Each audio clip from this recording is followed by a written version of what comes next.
One day, the world just ended out of nowhere, and humanity faced total annihilation.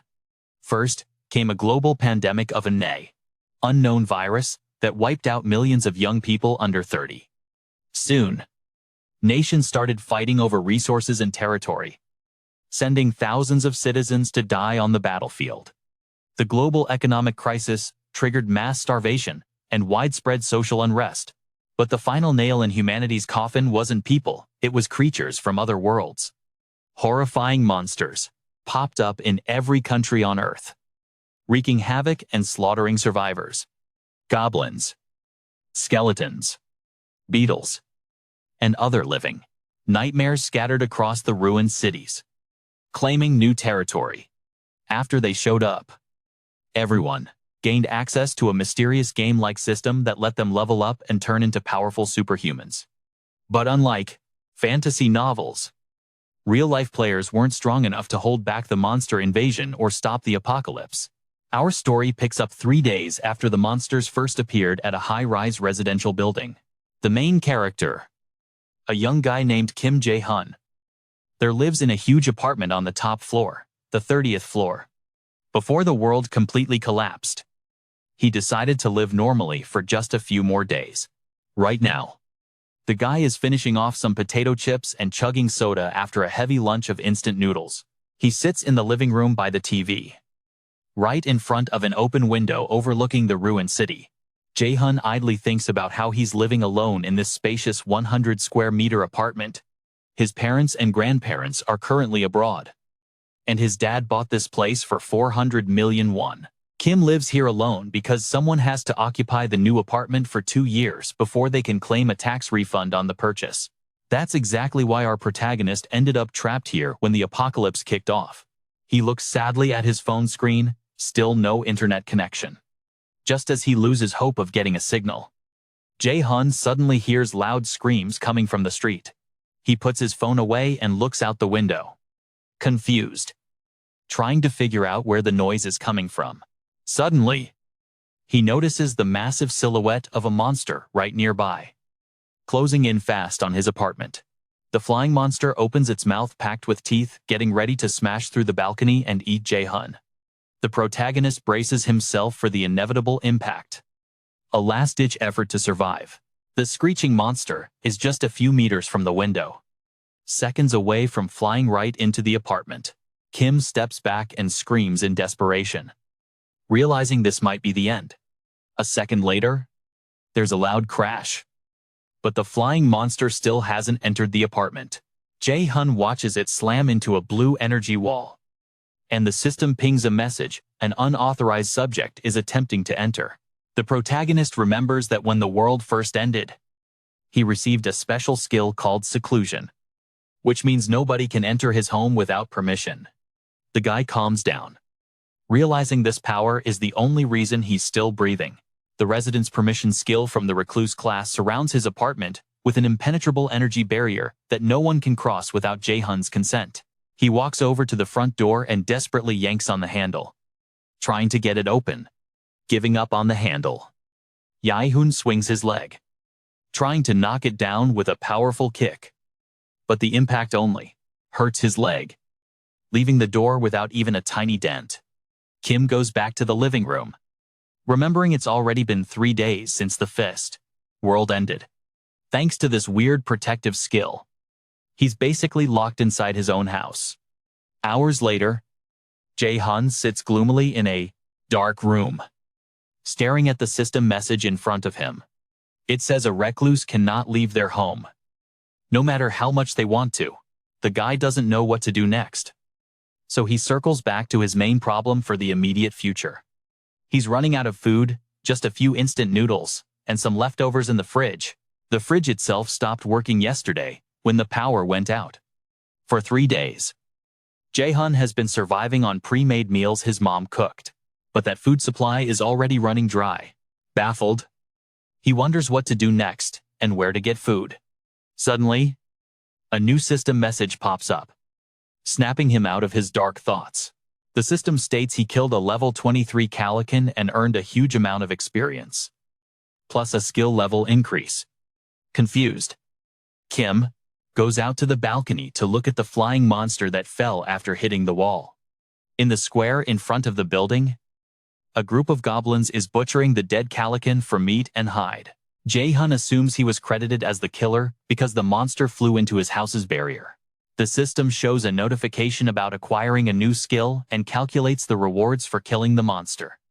Then, Kim hears screaming from the street. The goblins down below start screaming furiously, raising their hands to the sky in a frantic dance. While the protagonist tries to figure out why they're so happy, the monsters calm down and go back to dismembering the Calican. The system message shows Jae-hun his reward for killing the monster 2,203,000 points, credited to the Recluse's wallet. While the guy tries to process what just happened, the lights in his apartment suddenly flick on. Kim is shocked that the power is back, and the system shows his residence skill has leveled up to 3. He also acquired a new passive skill, Maintain Amenities, which restores half of his home's utilities. Overjoyed, he runs to the bathroom to check the water. He rushes to the sink and turns on the tap, hoping to solve the looming drinking water problem. The tap actually blasts out a stream of clean, cold, drinkable water. Next, Jae-hun checks the shower status using the electronic interface, which has also started working. Kim goes back to the kitchen and cries tears of joy because everything is working just like before, and the home comforts have returned to the state they were in before the world fell apart. Then, a delighted Jae-hun decides to check his connection to the internet, hoping to contact his family. But the mobile phone still shows a message saying there is no network connection. The protagonist stops being happy and realizes that his skill only brings back half of all the comforts at the current level. Suddenly, he notices a USB drive on the bedroom floor that he previously couldn't use due to the lack of electricity. Kim turns on his computer and looks at the wallpaper with funny kittens on his desktop. He inserts the flash drive into the computer and starts looking at the family photo album. In the first photo, his mother is holding him after birth. In the second, a laughing child. Kim is holding his mother's hand. In the third photo, the parents of the teenage Jae-hun pose with him in front of a park. The last photo shows the happy family celebrating the adult Kim's birthday. Blowing out the candles on the cake, Jae-hun looks at the family photos and gets angry at his inability to help his parents. He decides to bring his family here by any means necessary to protect them with the shut-in's powers. The guy goes out to the apartment balcony and declares that he has to do it as fast as possible. Suddenly, he notices a new system notification that distracts him from his sad thoughts. The system shows him a new shop skill, which allows him to buy items at the original price. Jae-hun tries to open the shop, but quickly realizes that it is completely empty, and he has to add items there himself to make future purchases. The protagonist looks with disbelief at the game shop icon that offers to add his first item. After thinking about it for a brief moment, he clicks on the shop, which shows him an empty shopping list and a wallet containing 2 million won. Kim assumes that this skill is related to the wallet of the problem, shut in, since his money balance is shown in the store. Jae-hun opens the window, wanting to go out to the balcony and leave his apartment area. The energy wall still doesn't let him out, and the system shows a message indicating that the shut-in cannot leave his house. The protagonist realizes that despite increasing his skill level, he still cannot leave the protected area. But now he knows a path that will definitely help him break free from domestic captivity one day. If the guy continues killing monsters, he will be able to get more experience points. His game level will increase. New skills will appear, and existing capabilities will begin to develop.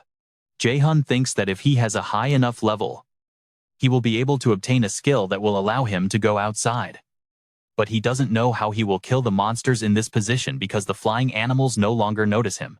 Looking down, Kim notices that several goblins continue cutting meat from the dead Calican. The protagonist decides to try to kill goblins, since there are no other options in sight. He grabs a plastic water bottle, intending to use it as a projectile. Jae-hun swings his arm, wanting to test if he can freely throw objects outside the protected area. A plastic bottle flies out the window and the wall surrounding the apartment doesn't react at all. Kim was happy to have found a way to fight the monsters. Now he could throw objects from the 30th floor. He opens the nearest closet and takes out a small black dumbbell. Jae-hun plans to use a 3-kilogram dumbbell to kill goblins from a great height. The boy approaches the balcony and starts looking for monsters down below to throw at. The goblins have collected enough meat from the dead Calican and are now listening to the screams of their leader.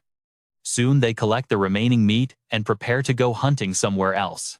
Kim starts to panic, realizing that if the monsters move far enough away, he won't be able to reach them anymore. The protagonist takes a deep breath and swings the dumbbell, preparing for a precise throw.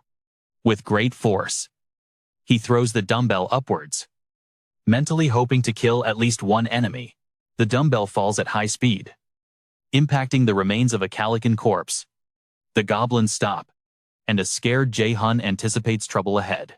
He only had one dumbbell left, and once he lost it, there would be no more suitable objects to throw in the apartment. The main character reflects on what to do next.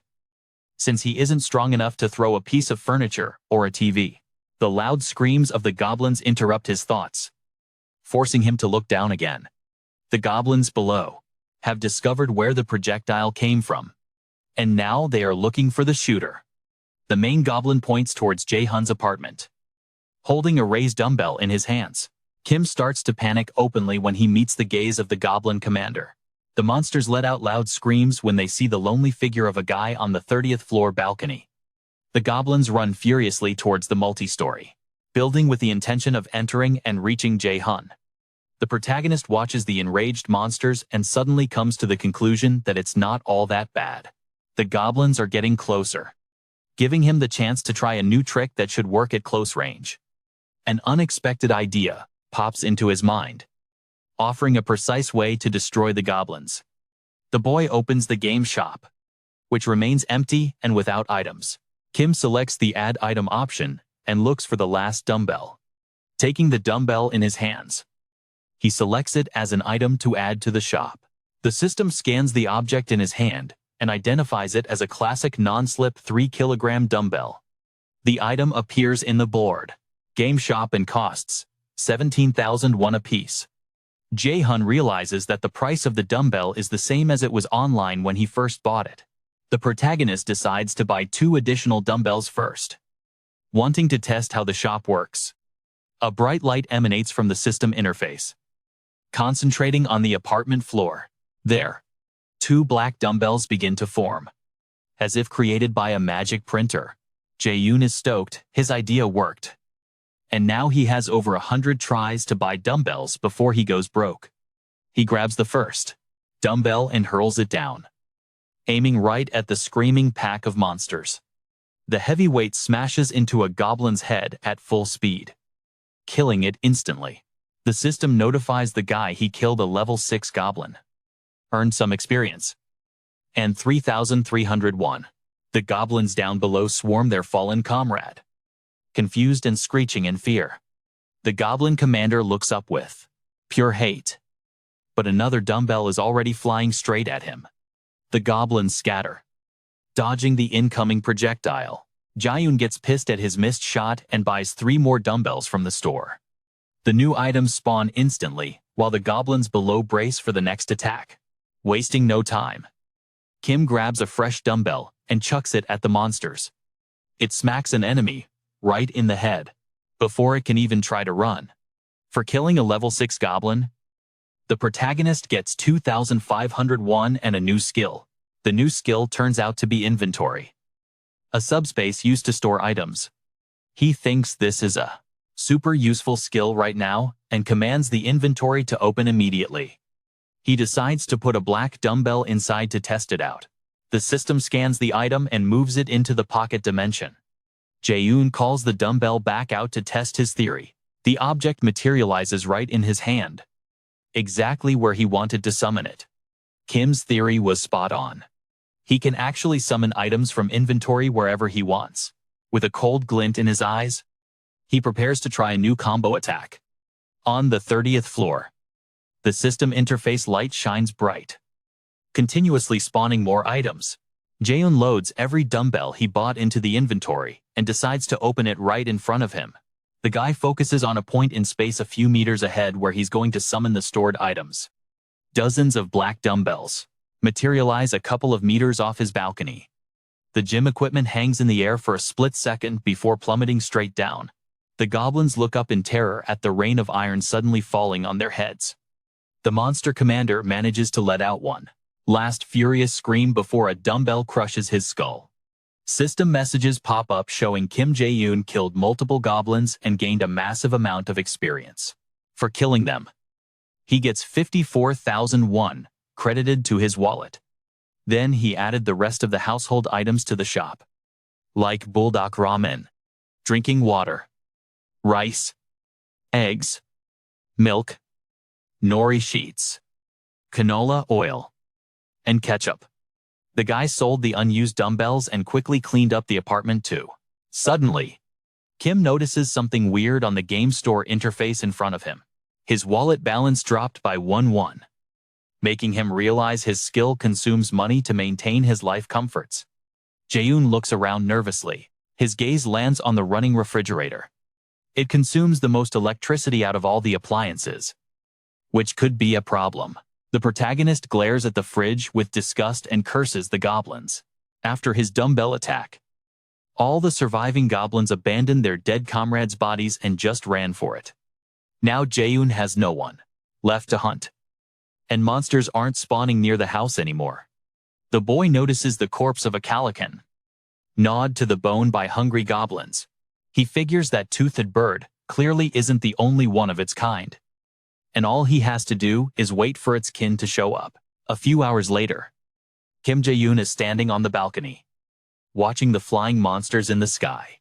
Suddenly, he spots a strange silhouette in the distance he hadn't seen before because of the bright sun. A huge Calican is flying fast towards him, but it hasn't noticed the player on the high-rise balcony yet. The monster opens its tooth-filled maw and screams loud, announcing its presence to the whole area.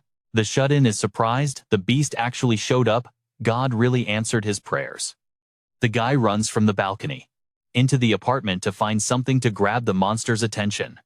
He ties a mirror to a folding drying rack and carefully extends it past the safe zone.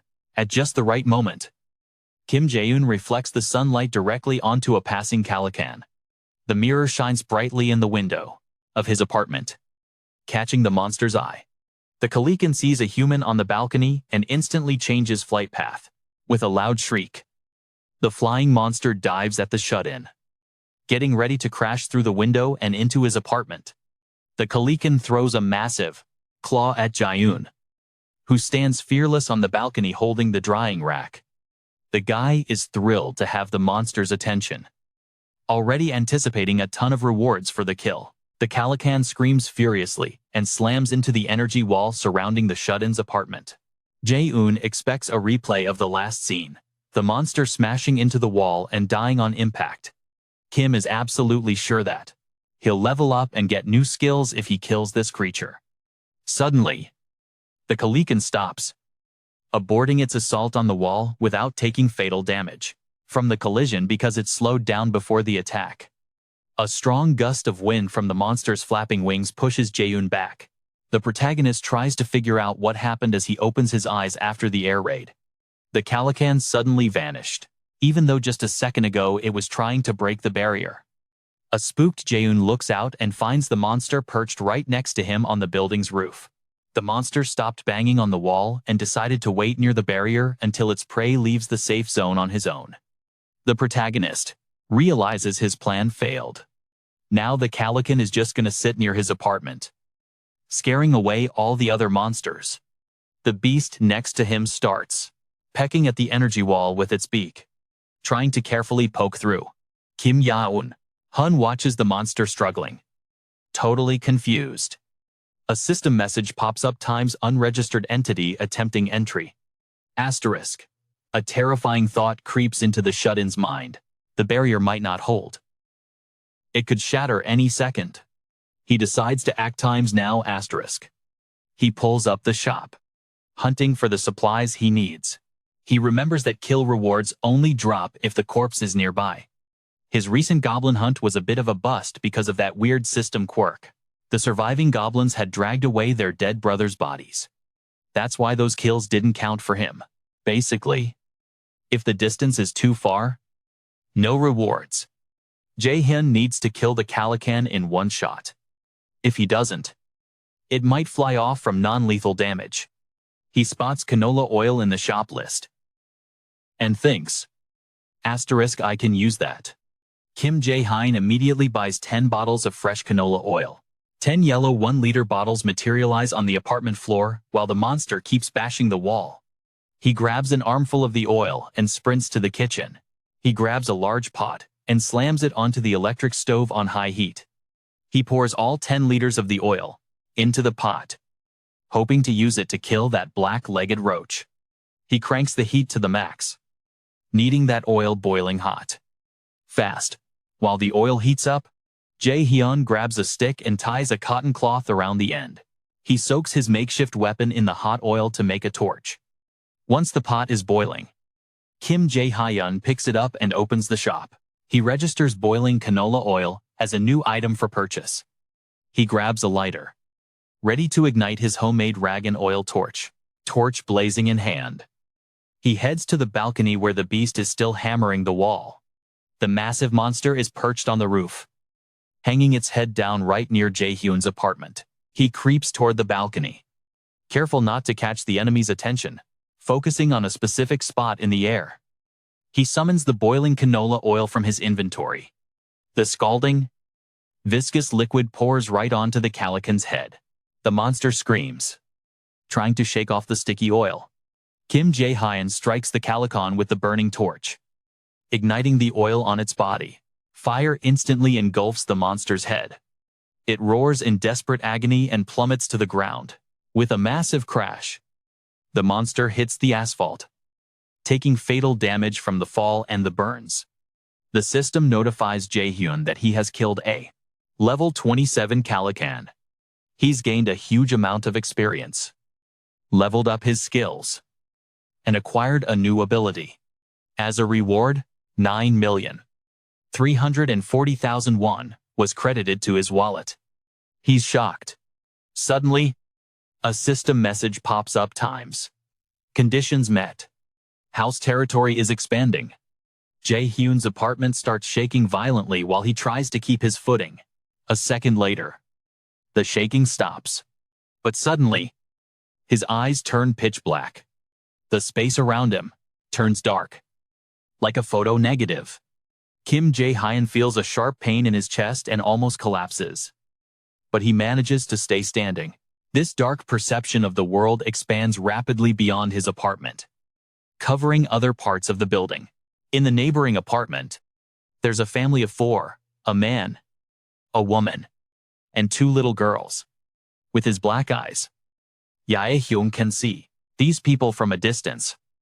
As long as they're inside his dark perception zone, he sees the father trying to pray, while the little girl plays with a stuffed bunny, her mother trying to distract her from the sadness.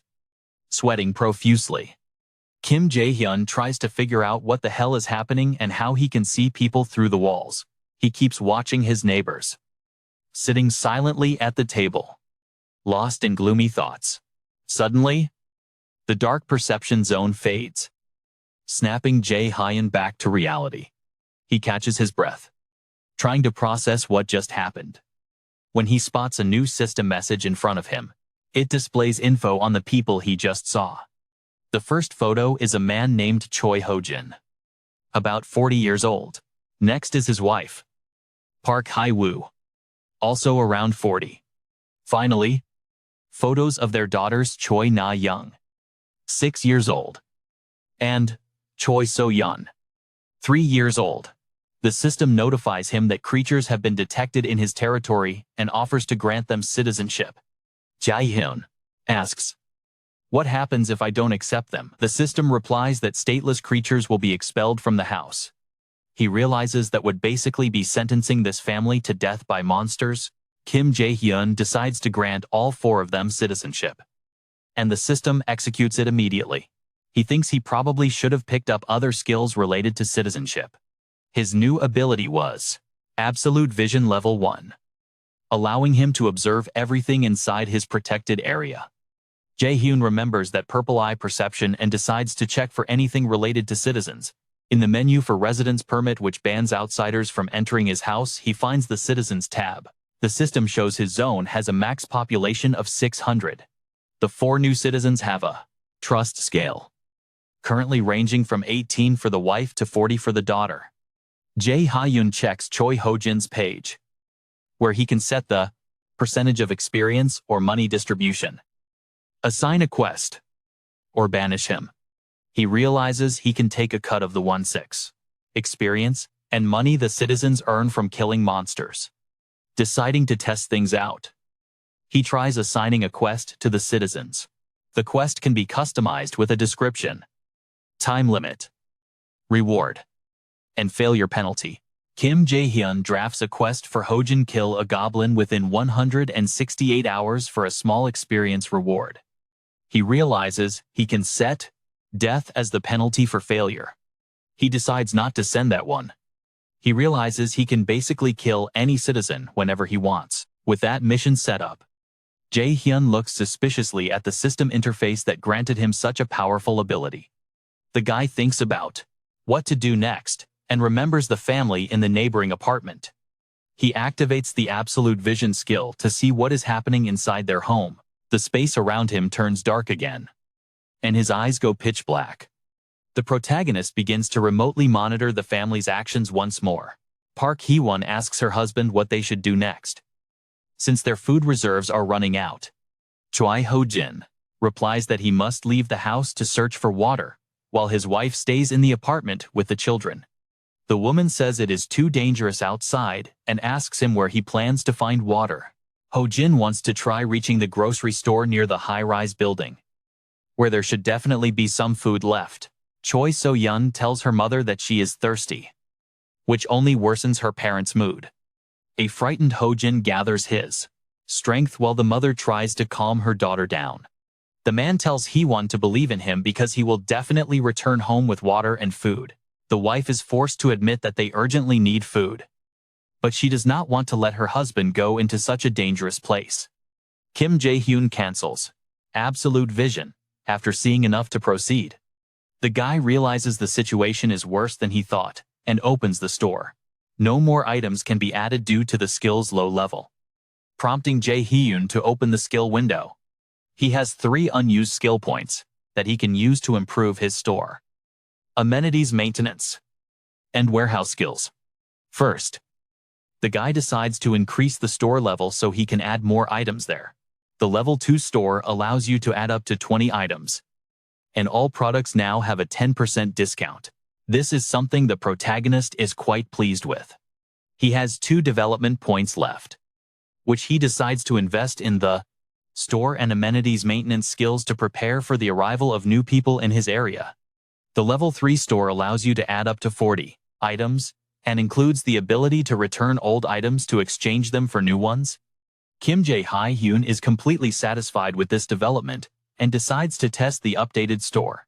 After adding a few items, he buys drinking water and Jeju tangerines. The protagonist invests his final skill point into amenities maintenance, hoping to restore electricity and water to the neighboring apartments. The level 2 skill, amenities maintenance, allows him to register vassals, which causes confusion for the protagonist. Meanwhile, Choi Ho-jin prepares to head out with a backpack and a golf club. His wife, Hae-won, sees him off alongside their daughters and asks if he has really decided to leave. Ho-jin tells the girls and his wife that he will be back soon and asks his daughters to protect the house in his absence. Choi Na-young asks her father if he really wants to go out. The father tells her that he must find them some food and water, and also asks the girls to listen to their mother until he returns. Na-young starts crying and screaming that there are scary monsters living on the streets now. She remembers what happened a few days ago when the girl and her sister were playing in the playground sandbox. A group of goblins appeared out of nowhere. They quickly looked around and headed toward the girls, with angry faces. The frightened sisters noticed the green monsters and abandoned the sandbox. The girls fled toward the house, and the goblins ran after them. Suddenly, the girls' parents appeared, scooped them up, and ran toward the high-rise building. Hojin and Hee-won managed to escape the goblins and hide in their apartment, while the monsters were distracted by other people. Choi Hojin also remembers the situation at the playground, but he is determined to go out and find food. The girls continue to cry loudly, while their mother tries unsuccessfully to calm them down. An unpleasant thought creeps into Hojin's head that this might be the last time he sees them. He pauses hesitantly, fighting the urge to stay safe at home. Suddenly, someone knocks loudly on the front door, startling the entire family. Park Hee-won hugs her daughters while her husband backs away from the door and picks up his hockey stick. The unknown person continues to knock politely on the door, waiting for a reaction from the apartment owners.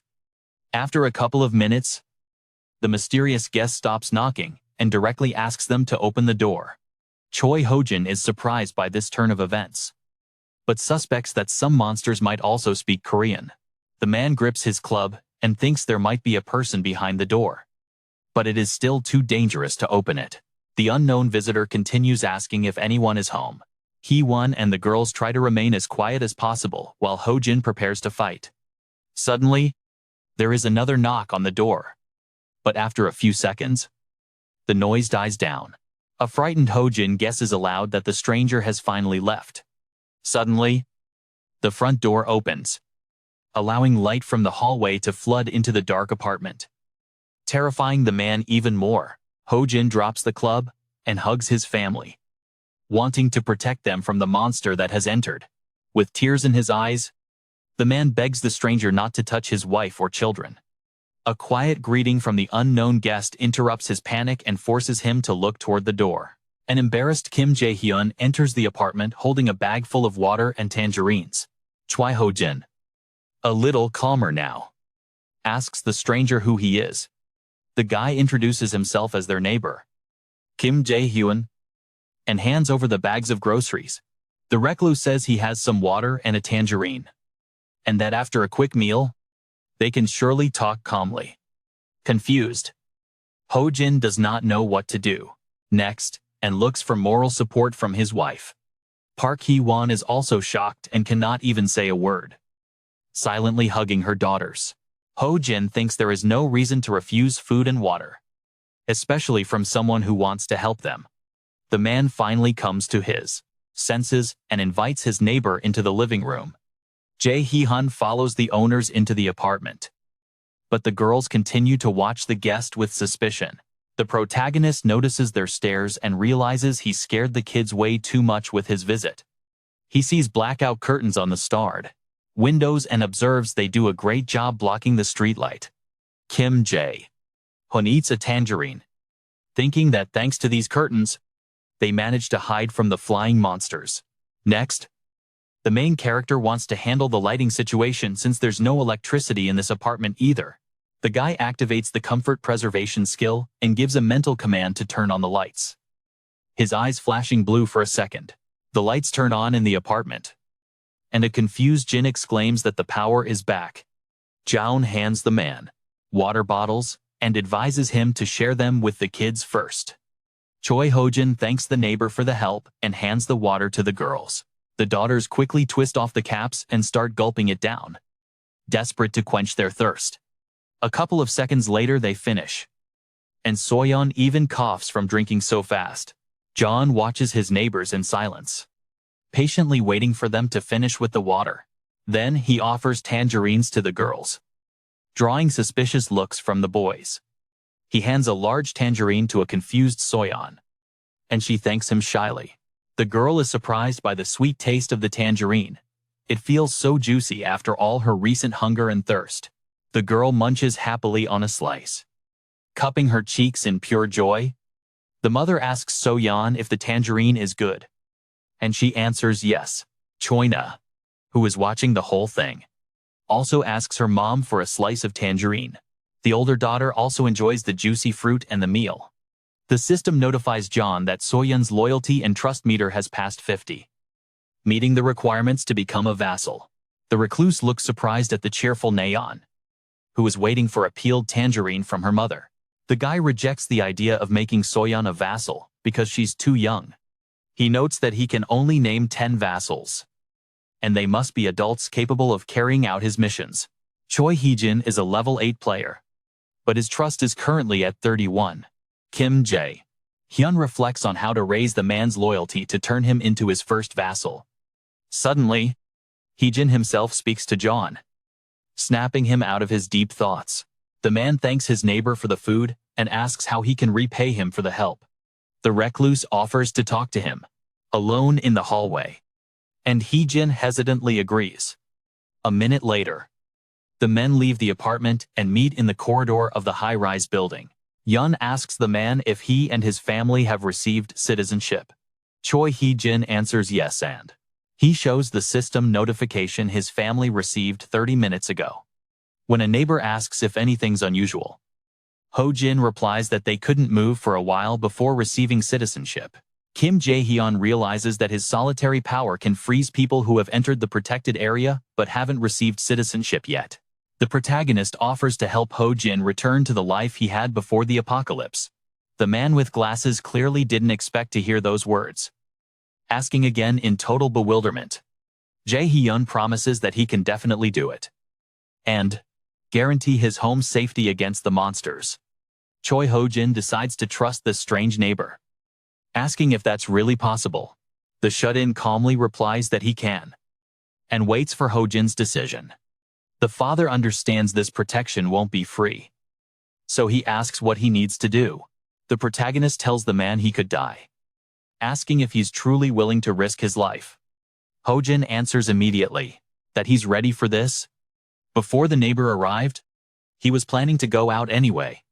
The man says he's willing to do anything for his family, which sounds pretty convincing to Jae-hyun. Suddenly, the shut-in remembers the golf club and asks him how much he originally paid for it. Bewildered by the question, Ho-jin recalls he bought it for 4 or 500,000 won. Kim Jae-hyun thinks this item is too expensive to add to the store, and right now, he needs to save money. Choi Ho-jin asks why the guy asked about the golf club, but then changes the subject. Jae-hyun asks him if he remembers the day the monsters first appeared. Ho-jin replies that it was a day off, so he didn't go to work and stayed home with his family. He remembers a group of goblins appearing at a playground, and how his family fled while the monsters were distracted by other people. Choi Ho-jin says with a grim expression that it was truly terrifying. The shut-in suggests that those who stayed home that day might have survived in their locked apartments.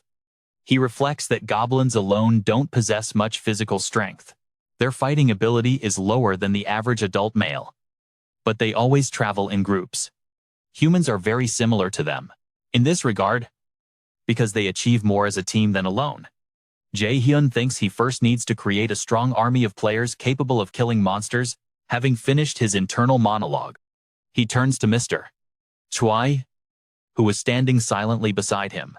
The protagonist invites the man to search for survivors together and save them from a painful death at the hands of monsters.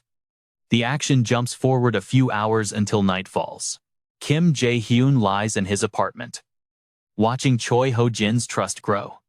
His trust is currently stuck at 40, and the guy thinks that if he creates an army, he might reunite with his family one day. Suddenly, he hears loud goblin screams coming from the street through the open window. Jae-hyun runs immediately to the balcony and tries to assess the situation while the goblins continue screaming. Looking down, the protagonist notices something truly unusual down there. A group of young men and women armed with a bat, a bow, and a baseball are facing off against several goblins. The recluse notices they're far from home and that it'll be hard to help them. Meanwhile, the goblins are attacking furiously. Battle cries erupt as they launch their attack. One of the guys hurls a baseball with massive force, smashing the goblin's skull right in. The dead monster flies backward a few meters while its buddies stand there, hesitating. Kim Jae-hyun is in shock at such a powerful blow. Clearly something a normal athlete couldn't pull off. A girl in the group fires 2 arrows from her bow at the exact same time. Both shots land with deadly precision right in the heads of the goblins, piercing their skulls and killing them instantly. A tall guy with a baseball bat steps up to the nearest goblin, who's frozen in place after watching its comrades die. The guy leaps several meters into the air and swings the bat down for a massive vertical strike.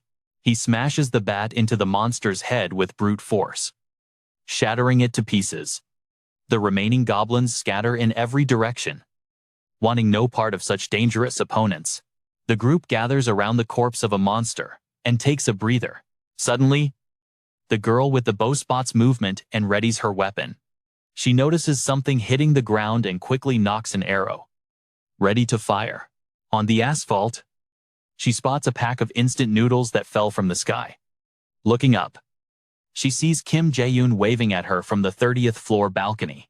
The main character waves his arms in a welcoming way, trying to get the attention of the people down below. Surprised, the girl looks up at him skeptically, but doesn't say a word to her teammates.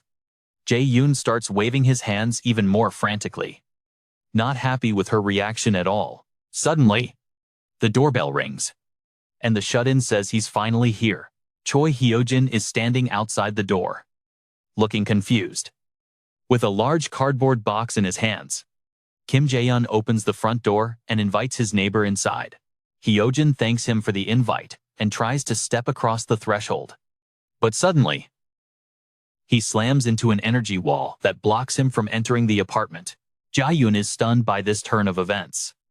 A message pops up on the wall stating that the unworthy are not permitted to enter the safe house. Choi Hyojin sees the notice too and asks, "What does unworthy mean?" The protagonist finds it hard to answer and starts thinking about how his wall actually works.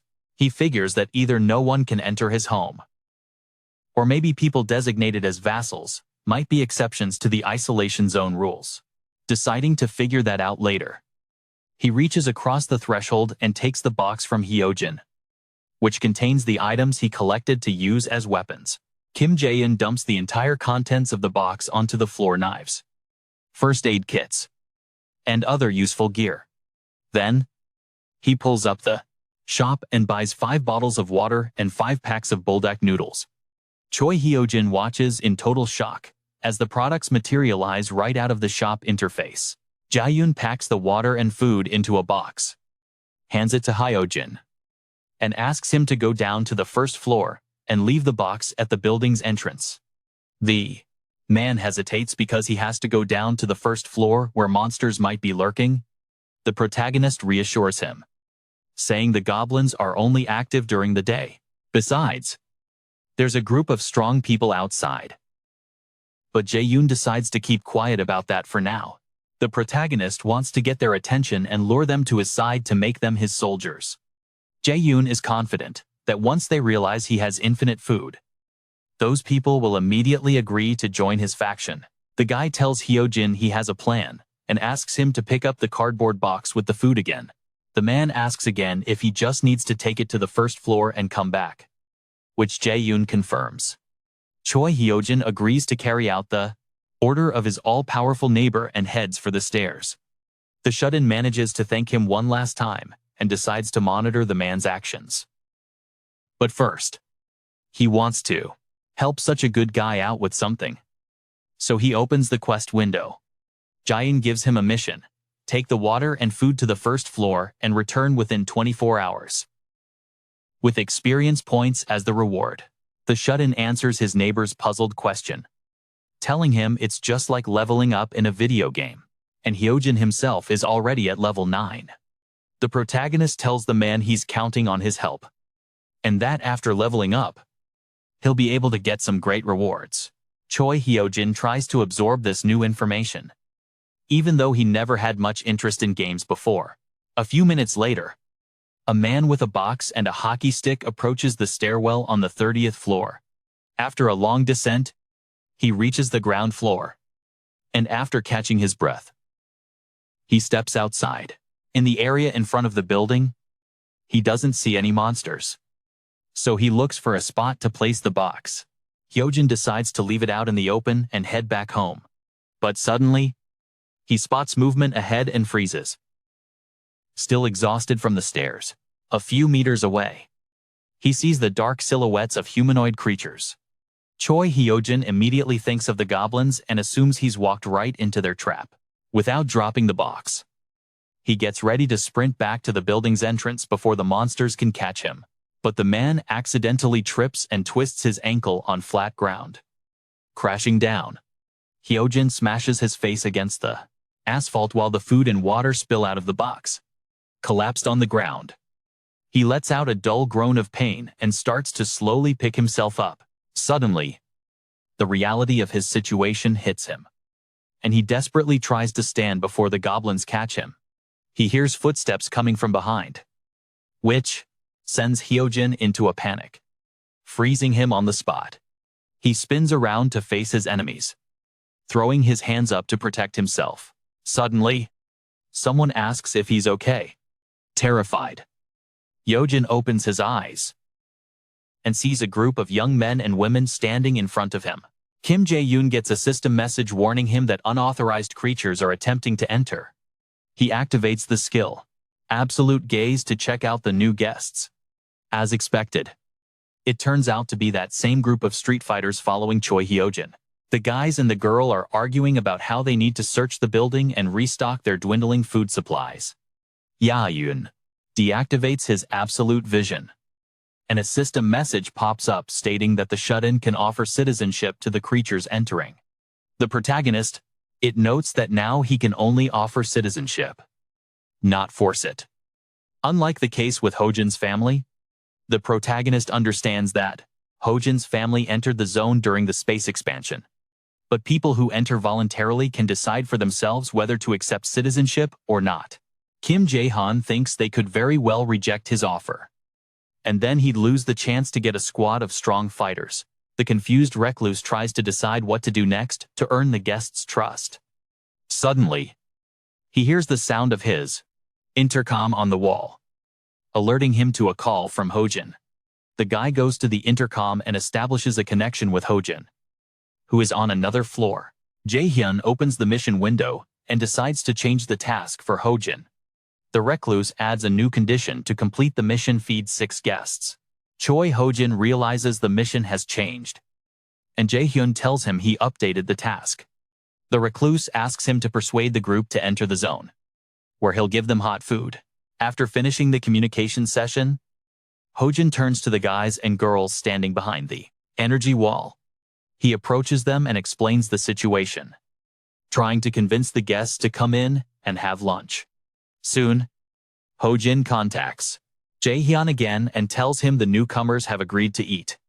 The Recluse orders the system to offer 6 citizenships to the people trying to enter the protected area.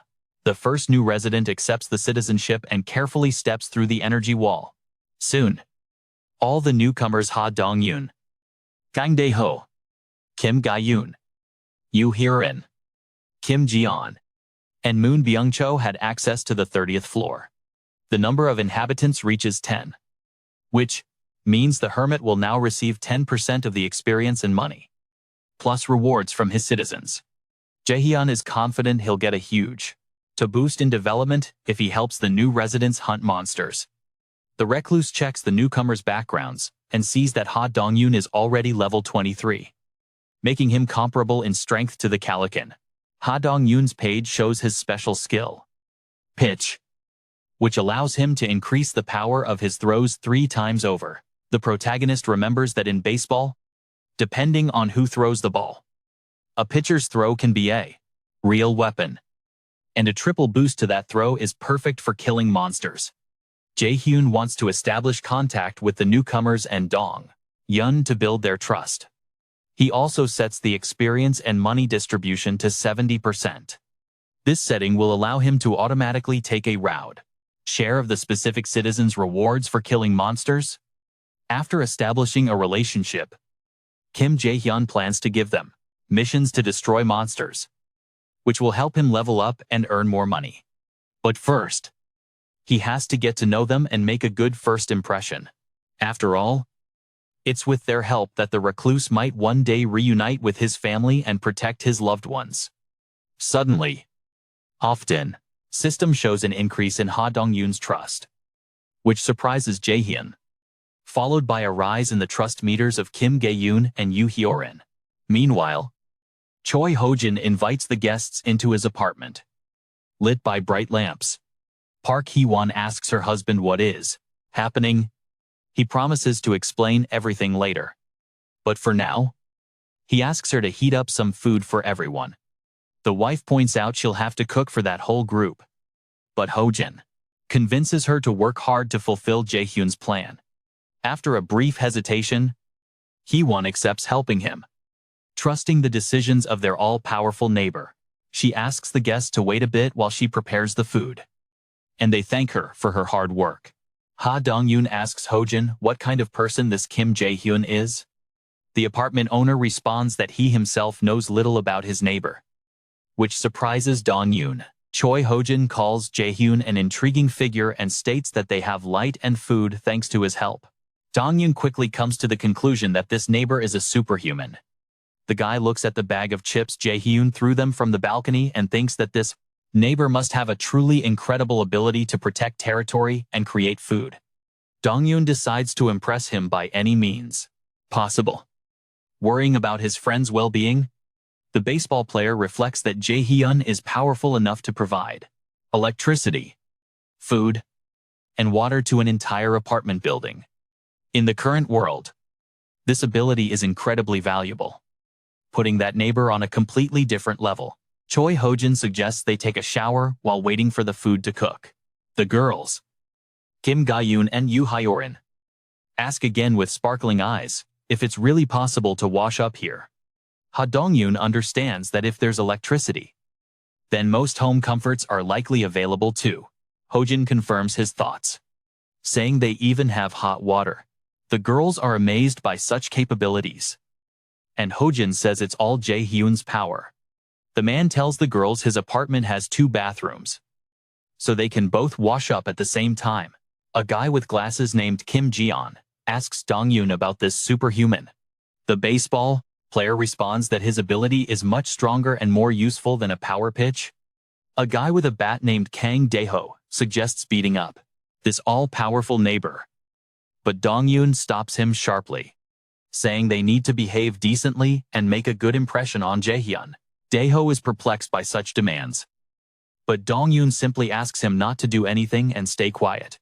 After resolving all the UT differences, Ha Dong-yoon tells his friends they need to please this neighbor. It's important for them to get as much food as possible and show themselves in the best light before the powerful superhuman. Kim Ji-on and Kang Dae-ho agree with the baseball player's opinion and also want to replenish their food supplies. Moon Byung-cho remains silent beside the group, lost in his dark thoughts. Ha Dong-yoon gets his attention by placing a hand on the sad guy's shoulder. Dong-yoon apologizes for the recent events, but Moon says he didn't do anything wrong. Dong-yoon responds that if he hadn't invited them all to his housewarming party, they would be with their families right now. Moon, he convinces him not to worry, saying he came because he wanted to. Ha Dong-yoon wants Ben-cho to grab some food so they can go to his grandmother's house together. Mo Ben-cho thanks his friends for their support, but he thinks it's already too late. He remembers the goblins and other terrifying monsters they fought on the street while heading to the high-rise. His elderly grandmother, all alone at home. She hardly could have survived in an environment like that. Ha Dong-yoon insists her house isn't far and they can get there soon. Ben-cho thanks his friend again, but suggests they focus on the superhuman next door for now. Suddenly, the front door opens, forcing the guys to stop talking and spin around sharply. The apartment door slowly creaks open, revealing the person who had been standing silently behind it. Ha Dong-yoon grips his baseball, ready to throw, sensing potential danger. Kim Jae-yoon walks into the apartment with a confident look, carrying bags full of food. Right from the start, he tells the group he can help them all survive the apocalypse. Ha Dong-yoon and the others immediately feel the stranger's mysterious aura, radiating strength and authority.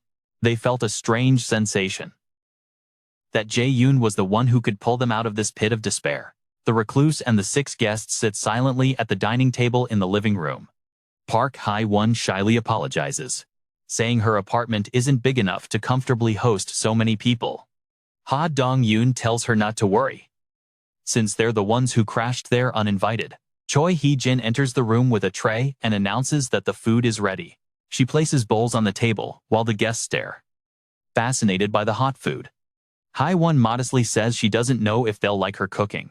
The table is set with bowls of rice, appetizers, scrambled eggs, salads, and egg rolls. Kim Ga-yoon carefully picks up a bright yellow roll and tastes it. After chewing, she excitedly declares that the roll is magnificent and the taste is simply heavenly. Park Hae-won explains she prepared the dishes using ingredients Jae-hun gave her. The housewife's trust suddenly shoots up to 50. Something the recluse notices, surprised that she reached that mark faster than her husband. Everyone at the table thanks the hosts for the meal, picks up their chopsticks, and starts eating. The diners actively enjoy the hot dishes, something they hadn't tasted for several days since the apocalypse began. The egg roll deserves special praise and was a huge hit with the girls. Park Hae-won thanks the guests for their compliments. But suddenly her daughter, Choi So-yeon, approaches her. The little girl also asks for an egg roll, casting envious glances at the dining table. Hae-won says she'll make new rolls for her daughter after dinner.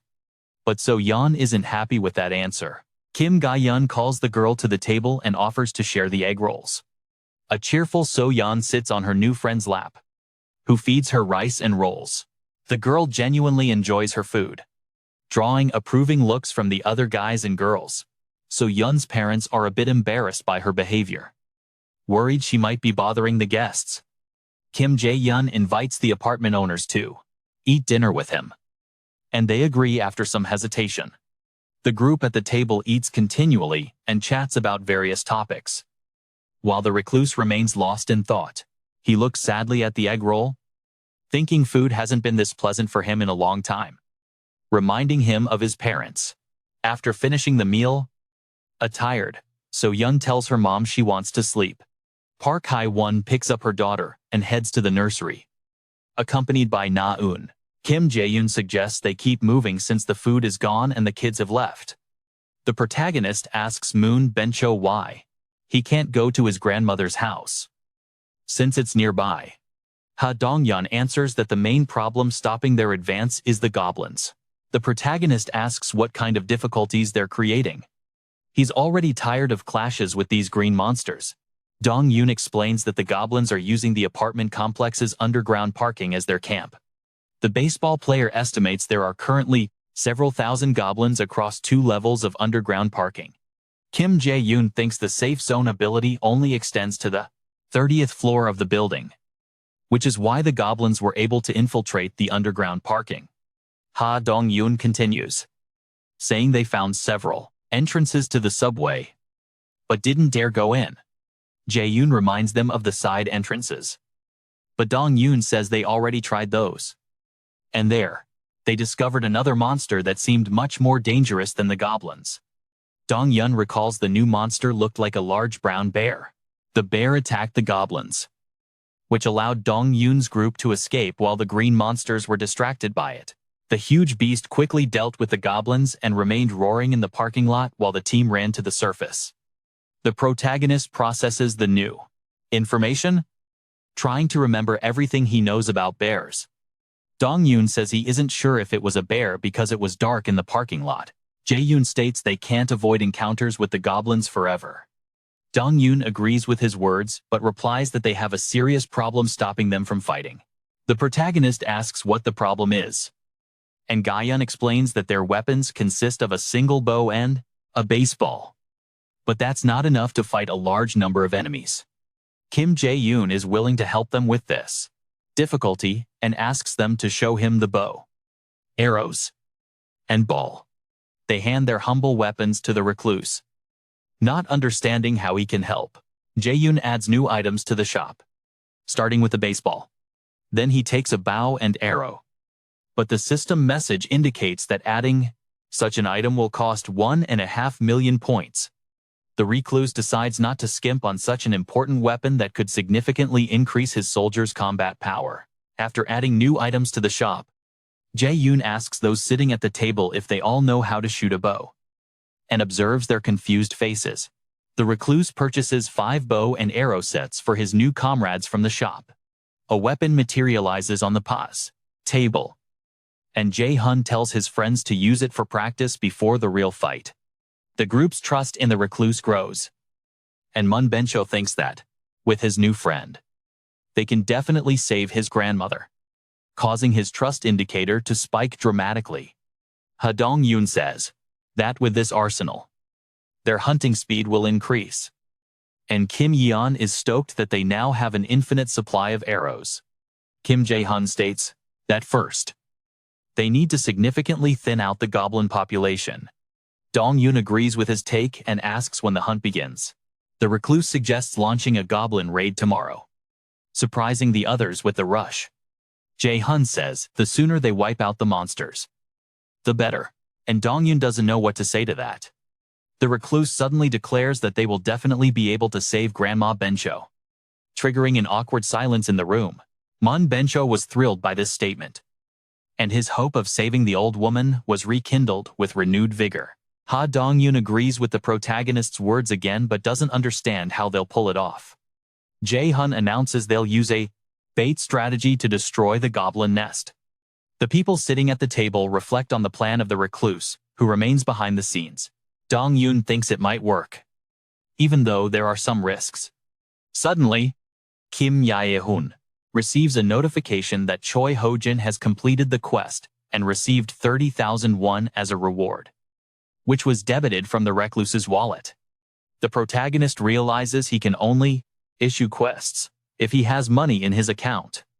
The guy thinks he needs to be more careful when assigning tasks now so he doesn't waste cash. The system shows that Ho-jin's trust and loyalty have surpassed 50 and met the required conditions, prompting Jae-hun to register him as the first vassal. Choi Ho-jin feels an extraordinary surge of energy filling his body. The man claims something strange just happened to him as blue energy wraps around his frame. Jae-hun obtains the skill Summon Vassal, which allows him to teleport a vassal to his house.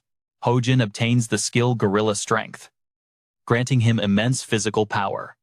The system notifies that experience and gold rewards for the first vassal are doubled.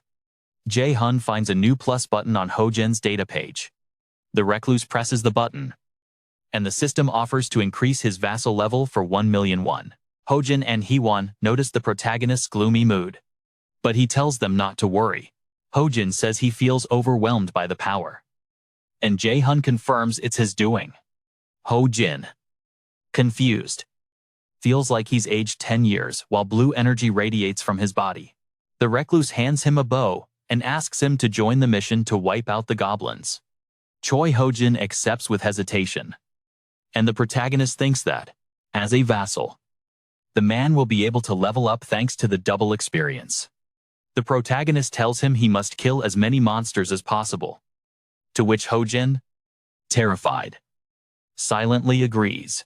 Jae-hun grins widely and encourages his neighbor, while he himself thinks about raising his own levels.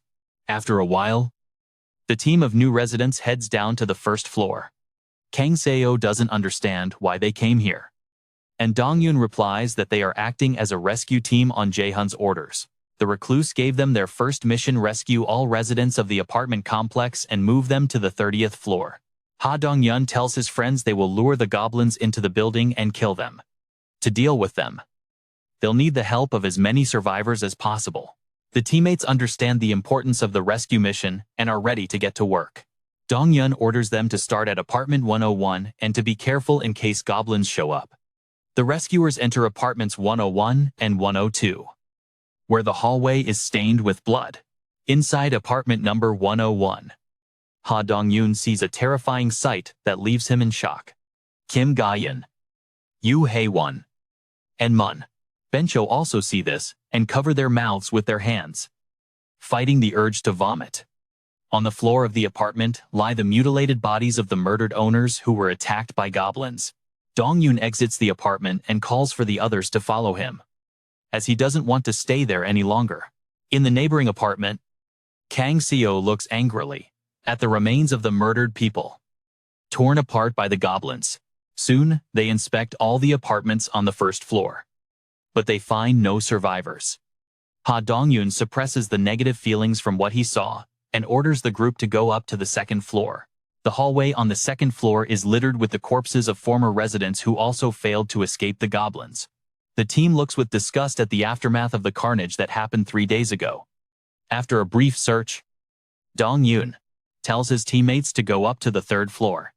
In the third floor hallway, there are no signs of blood or struggle, which gives the friends hope. Dong-yun knocks on the door of the nearest apartment and asks loudly if anyone is inside. The rest of the group members spread out across the floor and knock on different doors too. After a while, they regroup without having made any progress in finding survivors. Ha Dong-yun tries not to despair and orders his teammates to go up to the next floor.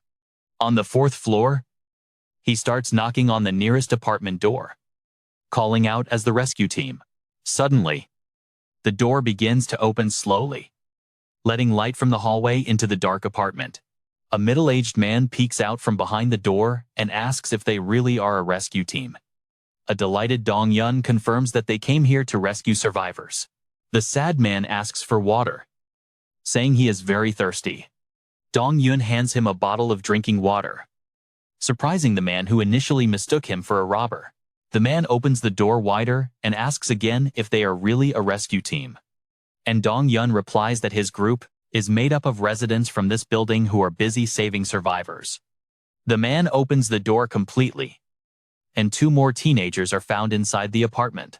The man introduces himself as Gong-soo and invites the rescuers inside, apologizing for his suspicion. Ha Dong-yun also speaks. He introduces himself and shakes Jansoo's hand, hoping to get along with him.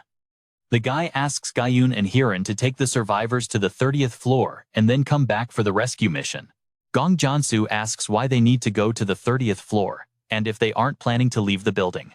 His son comes out of the apartment and calms his father down, suggesting they probably have a helicopter on the roof. Kim Jae-hun answers that there's no helicopter, but on the 30th floor, you can get a good meal and a shower. Jansoo's daughter gets emotional at the chance to wash up, something she hasn't done in days. Jae-hun confirms there's hot water upstairs, and it's possible to take a shower. Jansoo's kids get ready to leave with the rescuers and advise their dad not to be stubborn and to come with them. Exhausted, Gong Jansoo doesn't want to argue and agrees with the children. After a while, the rescue team finds more survivors. The number of citizens increases to 40. And the resident bonus experience and gold increase by 90%. Kim Jae-hun looks at the system notifications, indicating there are now 40 people living in his zone. He asks the children and the elderly to stay in Choi Hyun's apartment, wanting to put them somewhere warm and safe. The remaining survivors settled temporarily in the hallway on the 30th floor. Ha Dong-yun tells the protagonist that his team has fully searched the building and brought back everyone they found. The baseball player confirms they checked all 29 floors and that most survivors haven't left their apartments since the apocalypse started. Jae-hun thanks him for his work and thinks that Hyun's apartment is already completely packed with people. The guy activates his absolute sight skill and quickly scans the high-rise building. Moon Bencho is busy building barricades with furniture to slow down the goblins' advance. Choi Hojin and Kim Jae-hun are laying thick black cables along the stairs between the floors. Kim Jae-hun and Yoo Hyun take the same cables to the entrance of the underground parking lot. Ha Dong-yun and Kang Dae-ho carry a large metal boiler full of water down the stairs.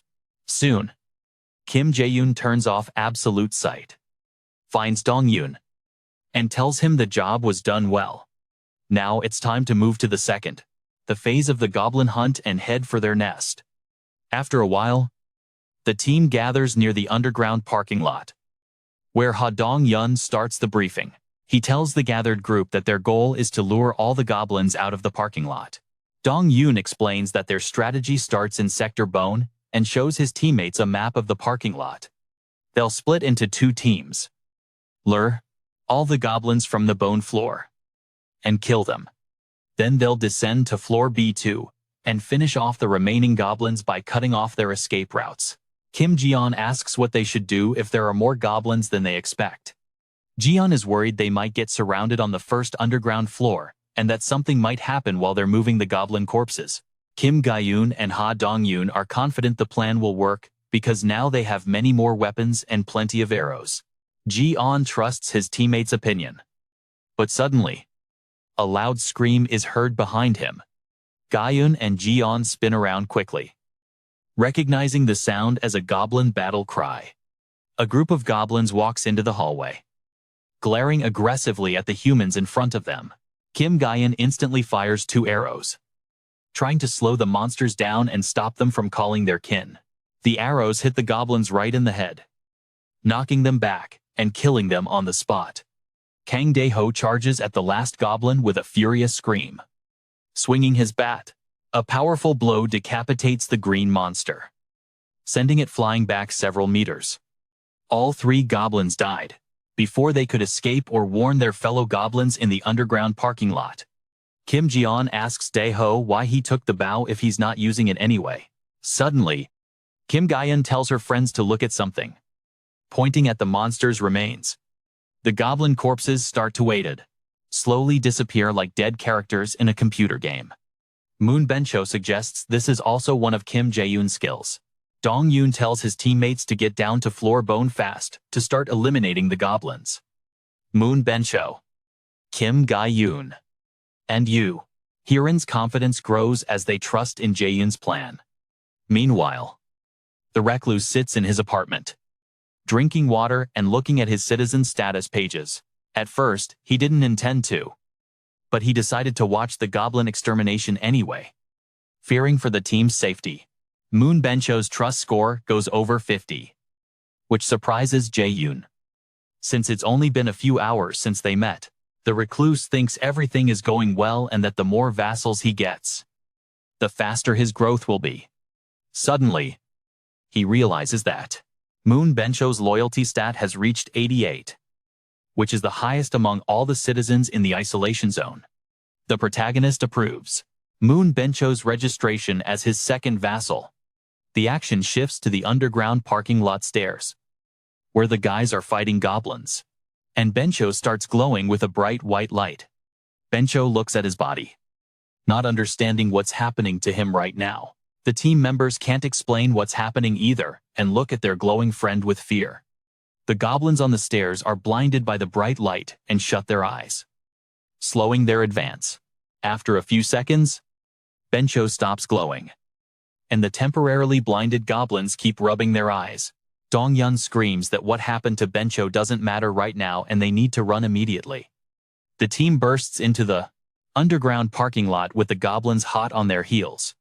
Ha Dong-yeon and Kim Ga-eun shoot the monsters with bows, buying their comrades time to move further in. The slain goblins drop dead, but their angry kin keep pushing forward. Kim Ga-eun picks up the pace, firing off several rapid shots with her bow all at once. The goblins trample over the bodies of their fallen kin, chasing the fleeing humans with piercing screams. Bencho yells that there are way too many enemies, and Dong-yoon says he didn't expect this many monsters. Daxo guesses the goblins from the lower parking level have also made it up here, screaming at his teammates to run for the emergency exit. Kim Ji-yeon holds the door open while his friends sprint for the stairs, heading for the surface. Dong-yoon tries to shut the door, but a goblin manages to jam its hand in the way.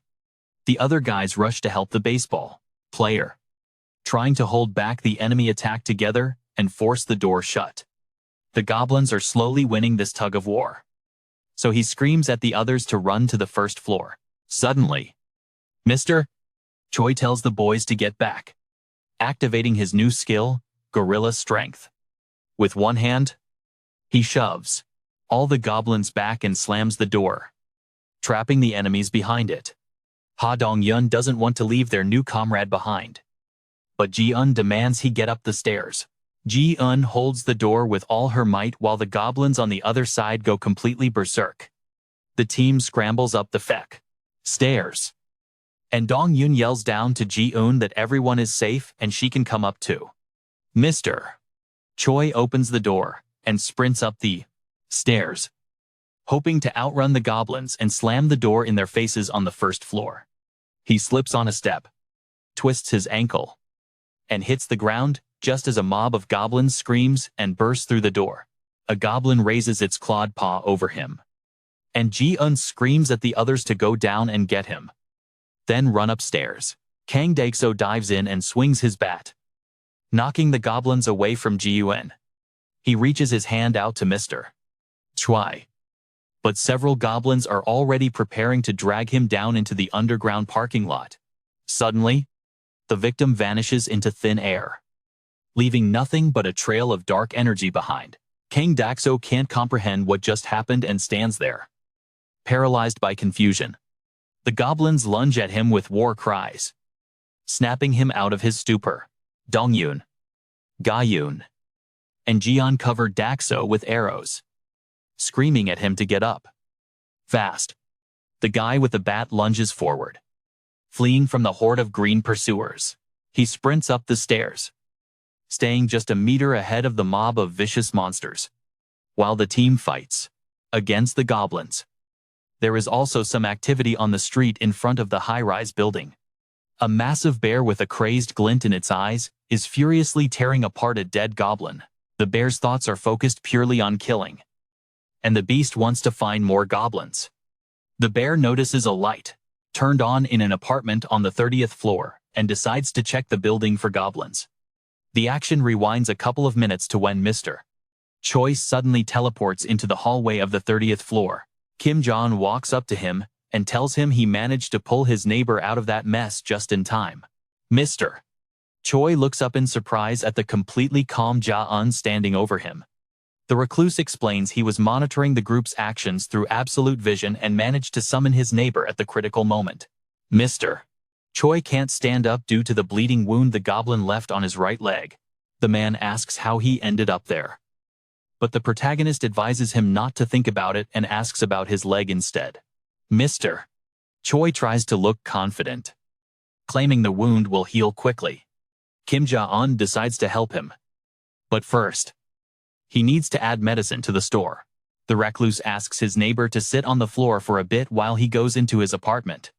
He finds a first aid kit in the closet containing everything he needs to provide first aid. The protagonist remembers how his mother used to force him to drink bitter syrup when he was little and feels a wave of nostalgia for those times. Jae-hun lays out the basic medicines, bandages, and other medical supplies that will come in handy now. He reflects that he only has 40 slots in the store, so he won't be able to add every single medicine available.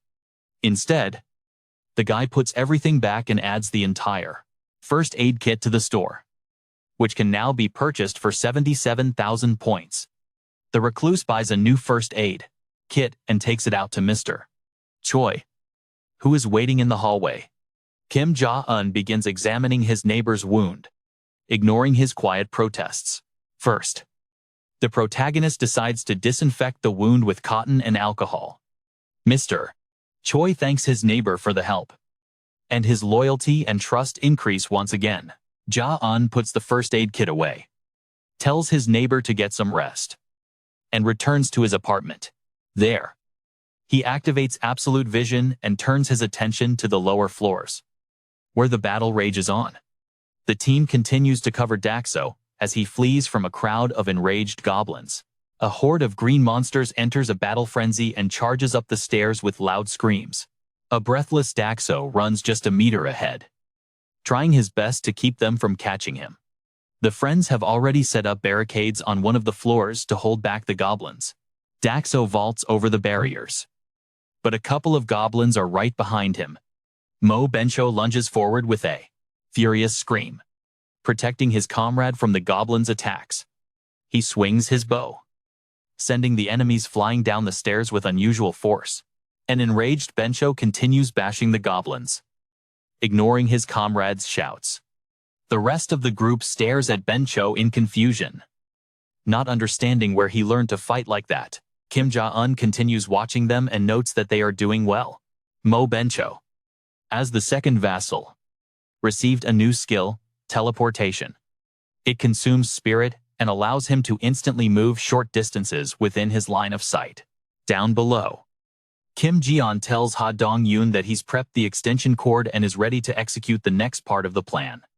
Dae-so and Jae-hun are standing next to the metal cauldron the kids had previously dragged up the stairs. Exhausted from the battle, Bencho sprints up the stairs and jumps the barricades. The goblins chase him and discover new barriers with a cauldron in front of them. Suddenly, the cauldron shatters and releases a massive jet of water sweeps the goblins down the stairs. Jae-hun screams at Jae-hun to start. While the monsters struggle to hold their ground on the steps, Kim Gyun connects the extension cord to the power grid on the 30th floor.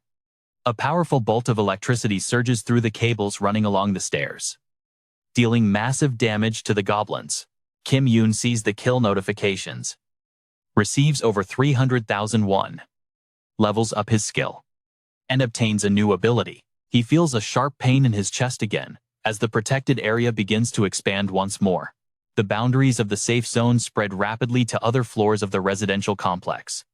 In a matter of seconds, they even cover the underground parking lot. The goblins on the stairs enter the expanded confinement zone. Their heads start to warp as the system recognizes them as hostile entities and begins purging them. The goblins' heads explode, and Yoon receives notifications for their deaths up above. A group of goblins is rushing up the stairs, screaming, to join the battle on the upper floors. Suddenly, a cracking sound rings out behind them, quickly deepening into a low growl. One goblin turns slowly as the shadow of an unknown creature completely engulfs him. Turning around, the green monster realizes a massive bear is standing on its hind legs right in front of him. The bear immediately charges to attack, sinking its teeth into the terrified goblin's neck. The remaining goblins freeze in fear for a couple of seconds. Shocked by the appearance of a new enemy, the bear notices the enemy's hesitation, drops the dead monster, and lunges at its frozen companions. Now the beast delivers powerful swipes with its claws, ripping a goblin apart. The goblin is launched into the air, dying while bleeding out and screaming hysterically. The remaining goblins snap out of their shock and let out war cries, preparing to fight to the death against the enraged bear. The green monsters attack the roaring bear from all sides, and it counters, shredding the goblins with its claws. The surviving goblins finally overcome their fear and rally with furious screams, rushing toward the snarling beast. One goblin spots an opening in the defenses of the bear, which has reared up on its hind legs while killing other monsters. The agile goblin leaps onto the bear's back and tears a chunk of flesh from its hide with sharp fangs. The bear roars in fury and tries unsuccessfully to buck the monster off its back as the remaining enemies press their attack. In a matter of seconds, the goblins swarm the beast from all sides, biting into its flesh in an attempt to tear the enemy apart. The gravely wounded bear loses a lot of blood and senses its imminent death as the monsters continue ripping chunks of meat from it.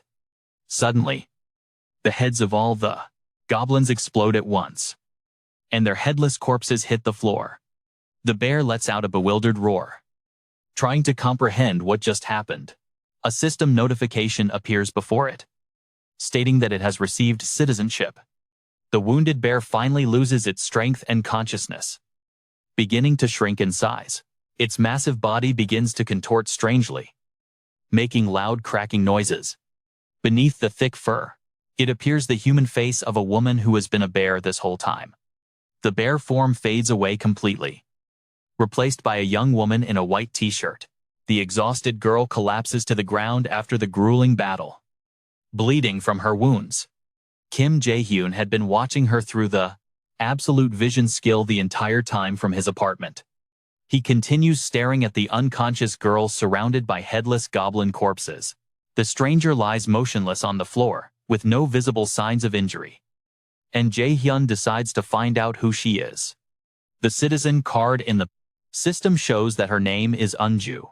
She is level 33 and possesses the bear skill, which allows her to transform into a bear. The protagonist is surprised she has reached such a level and managed to awaken an A-rank skill. Meanwhile, the trust levels of Ha Dong-yoon, Kang Deok-soo, and Yu Hai-rin reached 50. Jae-hun registers Kang Deok-soo as a new vassal, planning to expand his troop of people with special powers. Deoksu obtains the B-rank Iron Knight skill, which summons armor and a halberd. The protagonist wonders if the awakened skill depends on the user's level. He remembers that Choi Hyun obtained the C-rank skill Gorilla Strength when she was at level 20. Kang Deok-soo has now received a B-rank skill while staying at level 25. An Moon Byung has the A-rank teleport skill and is currently at level 30. Kim Jae-hyun understands that at the moment of their registration as vassals, their skill class was comparable to their current levels. The Recluse wonders if skill ranks are determined randomly or if there is some kind of pattern. He assumes Moon Byung-cho received an A-rank skill in accordance with his loyalty level. But then Hyejin should have received a skill of the same class given her high loyalty. At the same time, Kang Deok-soo only had 31 loyalty points but received a B-rank skill. Jae-hyun thinks it would be good to know what causes high-ranking skills to appear. The Recluse can only register 10 vassals, so it is advisable to choose those who can obtain a higher-ranking skill. And it is unknown what will happen if the main character registers a shapeshifter as a vassal. Kim Jae-hyun leaves the apartment and heads to the elevator to go down to the werewolf girl. In front of the elevator, he activates absolute vision again and scans the room with that girl. The stranger remains unconscious and shows no signs of life. The elevator ascends and arrives at the 30th floor, where the Recluse's apartment is located. The protagonist turns around and calls out to Choi Hyun, who is waiting silently behind him. Hyun responds and asks how she can help her all-powerful neighbor. Jae-hyun thinks that after clearing the building of goblins, all the doors are open and there is no longer any danger. The Recluse asks Hyun to go down to the underground parking lot and bring back the girl who lost consciousness there. Meanwhile, Kang Deok-soo and his friends are on the stairs, examining the corpses of the headless goblins. Deok-soo wonders why the goblins died suddenly in the middle of the battle. Kim Yoon helps his friends remove the ropes from the stairwell and assumes someone killed them. A somber Ha Dong-yoon looks silently at the goblin corpses and thinks about how terrifying this power is. He recalls the moment a horde of enraged goblins was wiped out in a split second and realizes exactly who helped them win that battle. Dong-yoon thinks back to Heejin's words about their unusual neighbor, someone she later called quite the intriguing character. Jae-hun's skills even managed to restore the hot water supply to his apartment, and Jin's wife set the table for them, using ingredients Jae-hun sourced from God knows where. Ha Dong-yoon realizes that the mysterious guy from the 30th floor, his power grants him all these incredible abilities. Dong-yoon's attention shifts to Moon Byung-chul, who is busy coiling up the rope ladder. Dong-yoon recalls how the usually quiet and modest Byung-chul suddenly gained massive strength after meeting Jae-hun, slaughtering goblins left and right during the battle. Dong-yoon believes the Recluse shouldn't be underestimated. Despite his terrifying skills, they have to keep cooperating and stay on his good side if they want to survive. As Dong-yoon continues his train of thought, the scene shifts to the elevator descending to the parking garage. Choi Hee-jin bursts through the elevator doors and sprints toward the center of the basement floor. He rushes toward the girl lying on the ground, scoops her up, and carries her back to the elevator. Stepping over the corpses of the goblins, Kim Jae-hun watches his neighbor's actions, ready to step in if a threat appears. The scene then flashes back several days to the first few minutes of the disaster. A little boy is playing with a toy car on the playground, laughing happily. The baby turns around, giggling as he notices his mother watching him play. It turns out she's the same girl, the werewolf, Yeon-ju, who will soon gain the ability to transform into a bear.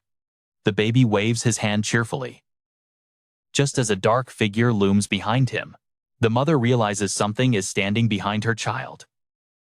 And for a split second, she freezes in sheer shock. The next moment, she lunges forward in horror, trying to snatch her son away. But the boy is already surrounded by 3 goblins, staring at their little prey with hungry, carnivorous eyes. She screams at the top of her lungs, trying to draw the monster's attention to herself. But she realizes she won't make it in time. The goblins ignore her and pounce on the boy, who had just noticed the monsters approaching. Yeonju watches through her tears as the green monsters tear her little boy apart. The only thing left is a memory. His toy car, stained with the blood of her murdered child. The action returns to the present, where Yeonju wakes up screaming in bed. Kim Jae-hun greets her, calling her by name. While the girl eyes him with suspicion, the protagonist remains calm, waiting to see what the new tenant does next. Yeonju sits up in bed, nursing a splitting headache after her battle with the goblins. Jae-hun introduces himself and extends a hand in a formal greeting. The girl ignores the handshake and asks, "Did you do it?" Kim Jae-hun asks again, confused, not quite understanding what she means. Yeonju clarifies, "Was it you who blew up those goblins' heads in the underground parking lot?" The recluse withdraws his hand and confirms her suspicion. "Yes, that was me." Yeonju stares suspiciously at this new acquaintance capable of such miracles.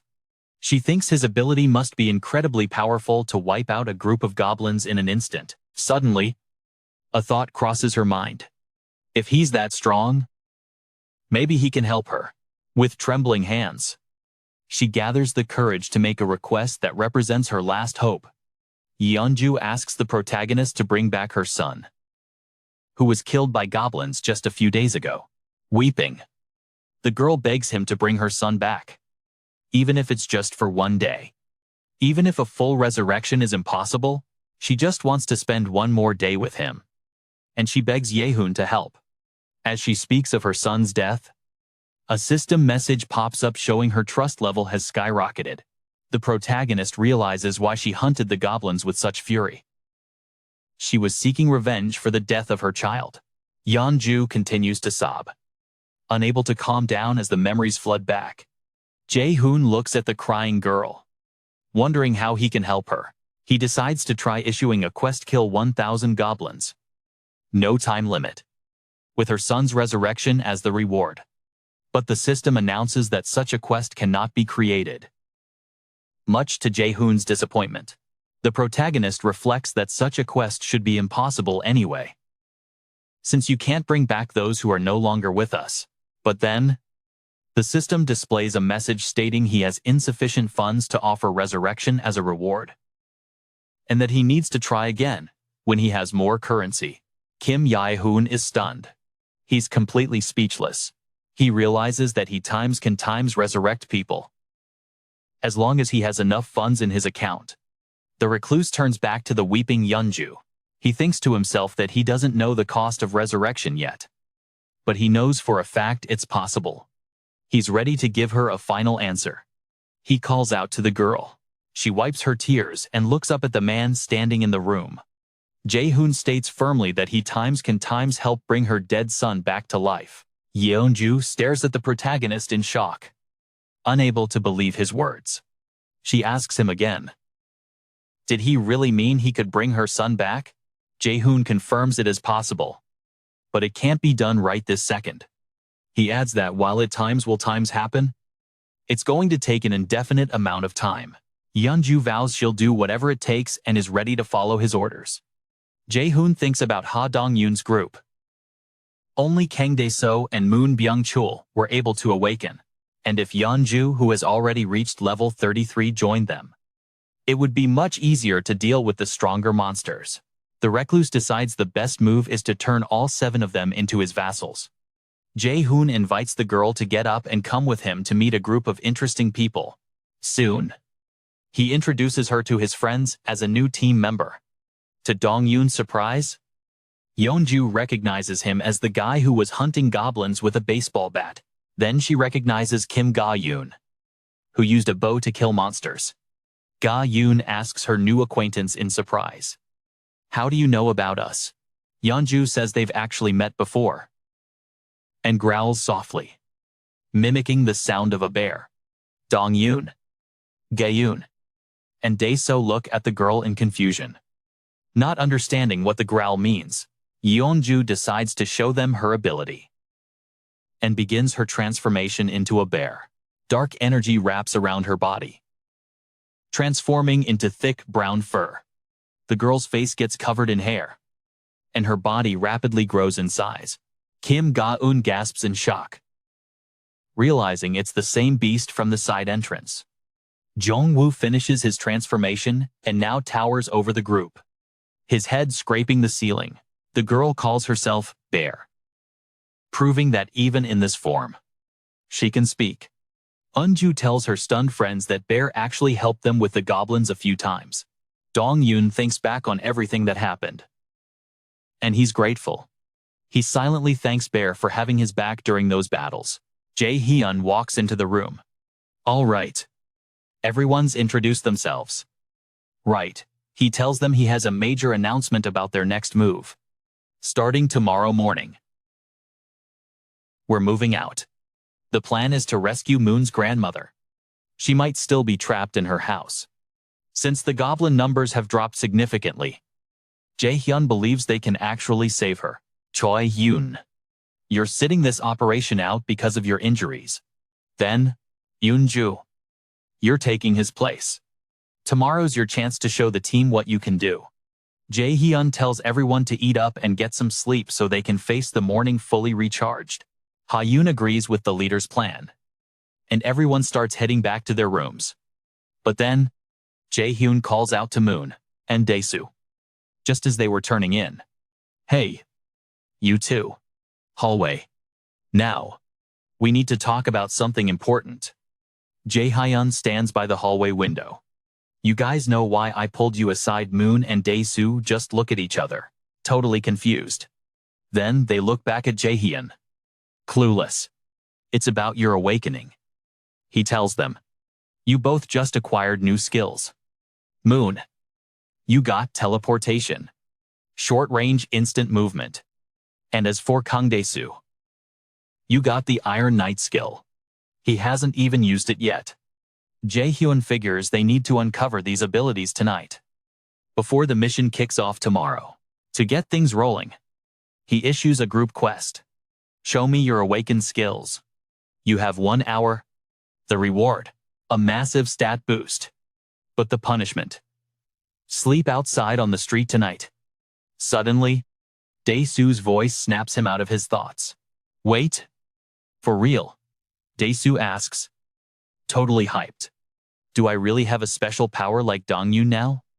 About what that power actually does, Jae-hyun explains. You can summon iron armor and a halberd. Dae-soo looks confused. How? Bird. As he tries to repeat the word, a glowing weapon starts manifesting right next to him. Whoa, terrified. The kid scrambles back against the wall, screaming. The panic accidentally cancels the summon. Jae-hyun just watches silently, waiting for Dae-soo to chill out and try again. Meanwhile, Moon decides to give his skill a shot. Zip. Asterisk. He teleports a few meters to the side. No way, Moon shouts. Absolutely thrilled. It actually works. He's pumped. With this power, he can fight monsters. He can save his grandma. Moon thanks Jae-hyun for the support, and his loyalty stat shoots up, but Jae-hyun cuts the celebration short. Hold on. Don't get too excited. He warns him not to rely on that teleportation just yet. Moon looks confused. Jae-hyun explains. You don't have a guarantee you can control it properly yet. That jump might have just been a fluke because you were emotional. Jae-hyun tells him to figure out the range and the cooldown time first. Suddenly, a blinding light erupts behind Moon in the hallway, interrupting them.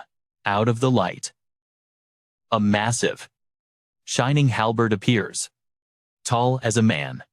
Holding it is a towering warrior, encased head to toe in iron armor. Kang Dae-soo stares at his new armor, barely believing his own eyes. I did it, he screams with joy. He finally used the skill. His confidence and loyalty stats spike. While Dae-soo celebrates, Jae-hyun turns to Moon. Back to training. He points to a balcony on a nearby building.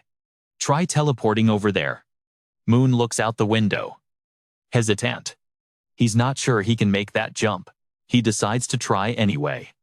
Jae-hyun triggers a quest. Teleport to the next building within 3 minutes. Moon braces himself. He gets ready to jump while Dae-soo cheers him on. fully suited up in his iron gear. Gathering his strength, Moon unleashes his energy and triggers the skill, *whoosh. He vanishes from the high-rise hallway, leaving only a gust of wind behind. A split second later, Moon materializes inside the neighbor building in a flash of energy. He did it, grinning. He looks back out the window toward Jae-hun and Dae-soo. Jae-hun and the Iron Knight look across the gap, watching Moon wave his hand frantically at them. Jae-hun nods. Solid progress. The system pings task completed. Moon keeps waving. But then, something feels wrong. Exhaustion hits him like a truck. His legs give out. He blacks out.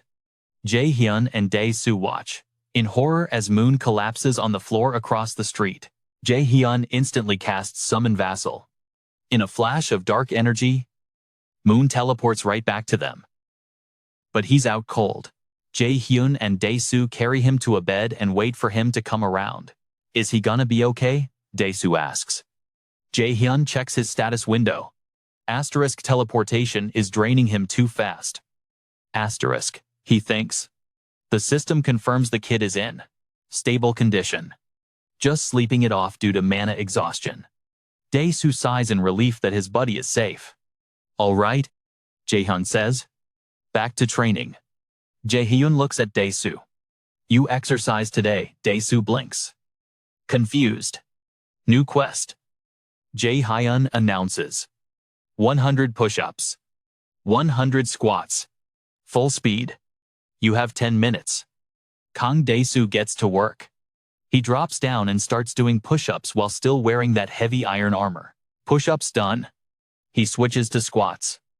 Racing against the clock.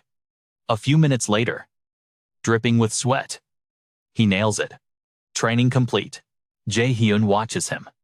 The kid did sports. He thinks. His stamina is high enough to handle the load. A system window pops up, mission accomplished. But then, the system starts grading the performance. Jae-hun stares at it, confused, breathing hard. Dae-soo looks up. Hong. Am I done for the day? For real? Good work. Jae-hun tells him. Get some sleep. We leave early. Dae-soo heads to his room, thanking him for looking out for them. The system completes the mission evaluation and tells the protagonist his strength has bumped up slightly. Dark energy spreads through his entire body, slightly boosting his physical stats. Jae-hun smiles, realizing he can get stronger as his vassals train. The scene shifts to the next day in a back alley of ruined Busan. Ha-dong-yoon, out of breath and terrified, screams at his friends to run. The team flees from a pack of buff goblins chasing them with war cries. An angry Kang-seo spins around to face the enemies, getting ready to throw down. The guy triggers his Iron Knight skill, blinding the monsters with a flash of light for a second. Armored up, Kang-seo stands his ground against the goblins and swings his massive halberd. With a powerful strike, he skewers the nearest goblin before the enemies can figure out what's happening. With sweeping blows, he kills a couple more monsters, slicing their heads right off. The surviving goblins scream in rage and charge forward. Desperate to avenge their fallen kin, Kang-seo steps aside. But the goblins keep rushing toward his friends. Mo Ben-cho drops 3 goblins with precise bow shots, putting arrows straight through their skulls. Kang-seo stares in shock at his friend, who suddenly knows how to shoot a bow with deadly accuracy. Ben-cho yells at him not to worry about the monsters he let slip by. Kang-seo thanks him for the assist and jumps back into the fight. Holding his halberd out front, the goblins shriek in confusion, too scared to launch another frontal attack. After a quick moment of hesitation, they decide to bail, while Kang-seo curses them out in anger. Suddenly, a new enemy appears in front of the monsters, growling and blocking their escape route. An enraged Oh Yeonju stands up on her hind legs like a bear, getting ready to tear the enemies in front of her to shreds. The goblins make pitiful whimpering sounds, with tears in their eyes. realizing there's no escape. The battle rages on as Kang Seo and Mo Ben-cho work together to fend off the monster attacks. Oh Yeonju fights alone, methodically slaughtering every fleeing goblin. A few minutes later, Ha Dong-yoon calls out to Mo Ben-cho while still fighting off the goblins. He screams at him to run to his grandmother's house, while the team holds back the monster attack. Ben-cho uses a teleporter to escape the battle, leaving his friends to deal with the goblins. He warps 10 meters to the side and sprints toward his grandma's courtyard. Meanwhile, Kim Jae-hun watches them through his absolute vision skill and checks the system message indicating that Yeonju has completed her mission. 130,000 won was credited to his wallet. But the shut-in doesn't get why he's receiving cash as a reward now. He remembers getting power for completing Kang Seo's mission, which means the rewards given to him might be random. The protagonist assumes the reward will be bigger if the mission difficulty is higher. Mo Ben-cho is also on his quest today, and Jae-hun is already anticipating the payout. Suddenly, the system shows that the protagonist hit the jackpot, causing him to choke on his noodles. Jae-hyun chews his noodles and sees that the system granted him a skill point as the grand prize. Meanwhile, Mo Ben-cho keeps using the teleporter to move faster through the streets of the ruined city. He gets tired quickly from spamming the skill, but he's determined to see this through to the end. A few minutes later, he arrives at his grandmother's house. There are no monsters in sight around it. The guy opens the gate carefully and slips in, trying not to make any unnecessary noise. He rushes into the house and calls out for his grandma, hoping she managed to survive this nightmare. Ben-cho finds the old lady sleeping peacefully under a blanket in a dark room with the windows shut tight. He approaches the old woman and quietly tries to wake her up to check if she's still alive. Grandma opens her eyes and immediately recognizes her grandson, calling him by name. Ben-cho weeps with relief, realizing he can definitely save his grandma now and get her to safety. The man hugs the seated old woman, following a fleeting impulse of emotion. He apologizes for making her wait so long in such a terrible situation. Mo Ben-cho's loyalty hits 100 points, and the system notifies that the number of vassal registration slots has increased. The vassal page indicates that you can now register 11 vassals and also level them up in exchange for money. Jae-hun decides to check how much it costs to level up Ben-cho.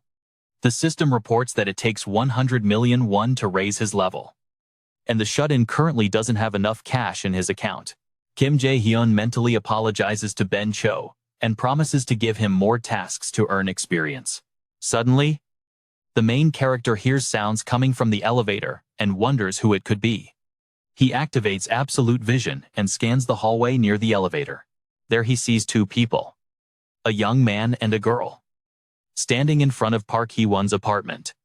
The strangers look serious, and the tall guy is holding a large box in his hands. They knock on the door and ask loudly if anyone is inside, catching Park Hee-won's attention. The woman opens the door and asks, a bit embarrassed, who they are and why they've come. The girl greets her with a cheerful smile and introduces herself as Kim Da-bin. She introduces the sullen guy with the box as Kim Min-ho, to which he nods silently. Kim Da-bin explains that they live on the lower floors in apartment 1701. And Hee-won asks why they came. Da-bin replies that they're there because she needs help with something. Confused, Hee-won asks how she, as a simple housewife, can possibly help. Da-bin, sweating a bit, says her next words might sound a little harsh and apologizes in advance. Blushing, the girl quickly asks if she can take a shower at their place. Park Hee-won looks at them completely bewildered, not understanding what all the buildup was for. She asks if they really just need a shower or if there's something more important. After getting a yes, Hee-won invites the young people into the apartment and agrees to help them. Kim Min-ho carries the box into the apartment and asks the owner where to put it. When asked about the contents, Kim Da-bin answers that the box has canned food and other stuff. To prove it, the kid opens the box, revealing more than a dozen shiny cans of fish, corn, beans, and other food. Hee-won tries to turn down such a generous gift. But Kim Da-bin insists, saying it's because they came to strangers with such a weird request. Da-bin suddenly goes quiet when she spots several new bows and metal bats that Jae-hun recently created with his skill. The girl asks if those bows and bats belong to the apartment owner. Hee-won says no, mentioning that the story behind them is kind of complicated. Kim Jae-hun watches their conversation through absolute view. The protagonist realizes they don't seem like bad people, but decides to keep an eye on them. He plans to visit them later to meet in person and discuss some important matters. Jae-hun wonders if his new companions will be able to help them rescue the survivors in the neighboring building. Suddenly, the system announces that he killed the red tiger, gained a ton of experience, leveled up his skill, and almost 40 million won was credited to his wallet.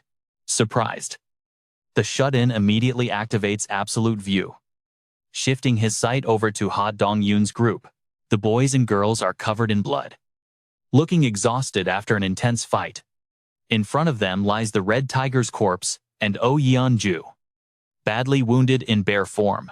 Jae-hun tries to figure out what happened there, but suddenly feels a sharp pain in his body. He starts sweating and tries to control his voice, fighting against the painful heat in his bones. His skill level is increasing, causing pain throughout the protagonist's body. The system notifies him that there are people in the Recluse area who can be granted citizenship. So Jae-hun orders them to be made citizens. The system shows that citizenship has been granted to 10 people, bringing the total number of citizens to 50, which causes the experience and money earned by the residents to increase by 100%. Because of the large number of residents, all citizens receive the skill, power of trust. But Jae-hun decides to focus on the outside group for now. Ma Bang-chul runs through the city toward a tall, safe building with his grandmother on his back. The rest of the team runs with him, and Kang Dae-soo carries the badly wounded Oh Yeon-ju. A worried Kim Jae-hun tries to figure out who got hurt and what kind of help Yeon-ju will need. Suddenly, several goblins appear in front of the group with a war cry. Kim Ga-yoon fires an arrow from her bow, killing all the attacking goblins at once. Hyo-rin is amazed by her shooting skills, but the girl herself doesn't understand how she managed to do it. Kim Ga-yoon notices her body feels lighter, and she can run for a long time without getting tired. Ha Dong-yoon agrees with her, and wonders why he doesn't feel tired after so much effort.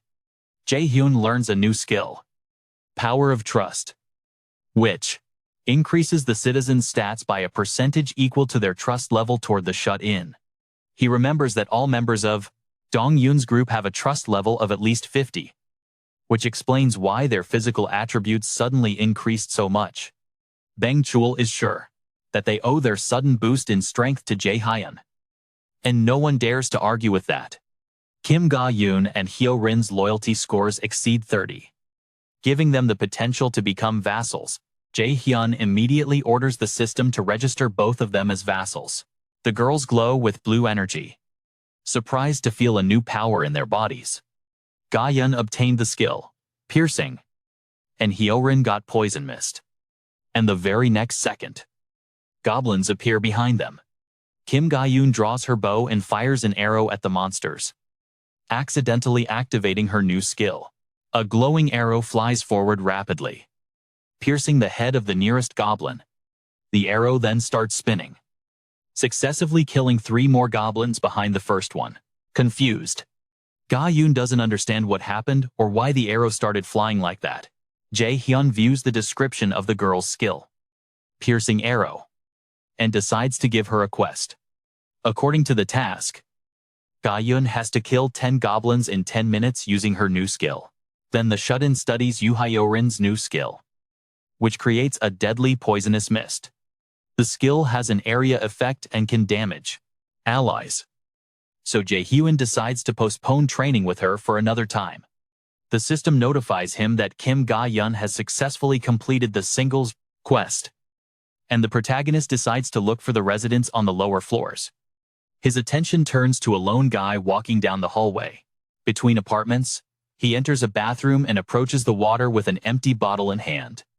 The stranger starts filling the bottle with drinking water, which Jae-hun notices. Then he sees a couple more people on the lower floor. A guy and a girl, eating rice and dried meat for dinner.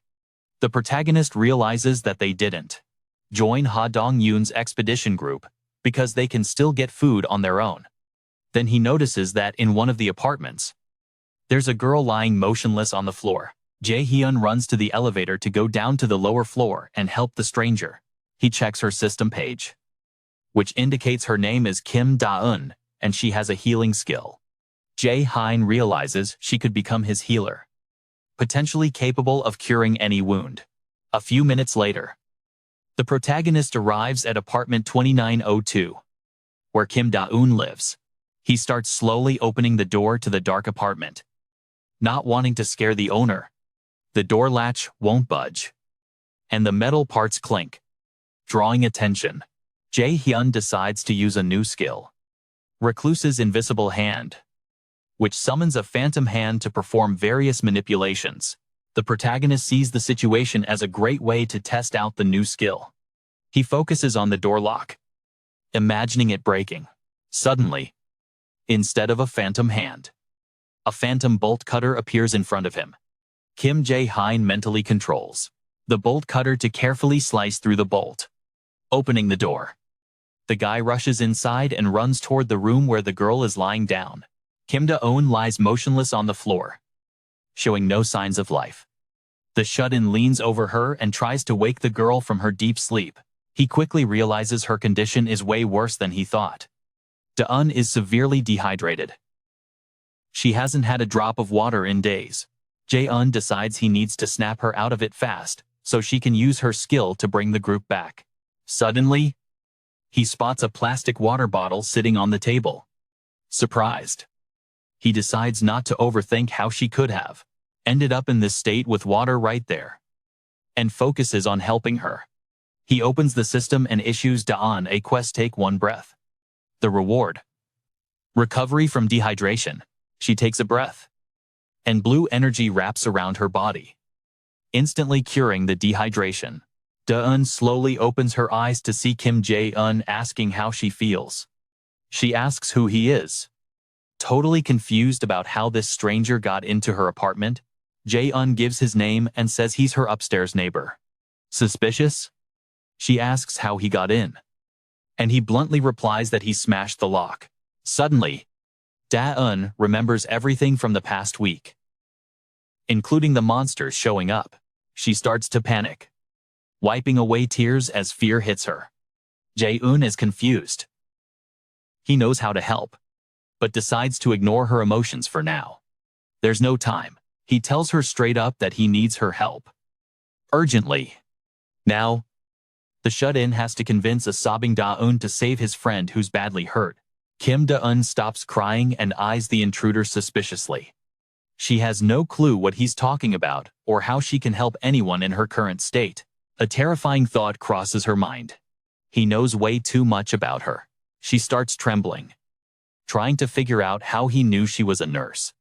Deciding not to cause a scene, she just asks where to go. Jae-hun tells her to wait and assigns her a quest: heal Oh Yeonju within 1 hour. He hands her some food, telling her to eat and calm down, and that he'll bring the patient to her. Da-eun stares in shock at the 41 system window and the tangerines her neighbor just handed her. She screams, telling him to hold on a second with the food and the patient. She demands to know what this system window is and how he summoned it. Flustered, Jae-hun says he'll explain later. But right now, there's no time. Before leaving, he tells her to eat and rest, leaving her in the dark apartment with tangerines on the floor. Kim Da-eun, stunned, carefully picks up a tangerine and stares at it in disbelief. She still can't believe her eyes and assumes she must be dreaming. A few minutes later, Kim Jae-hun returns to his top-floor apartment. The system notifies him that Kim Da-eun's trust in him has increased. The shut-in is pleased with how the relationship is developing. He figures he'd have a hard time trusting a stranger breaking into his place. 2. He steps out onto the balcony and looks down at the street where Ha Dong-yoon's group should be by now. Suddenly, he spots another massive tiger down there, roaring and chasing a group of people.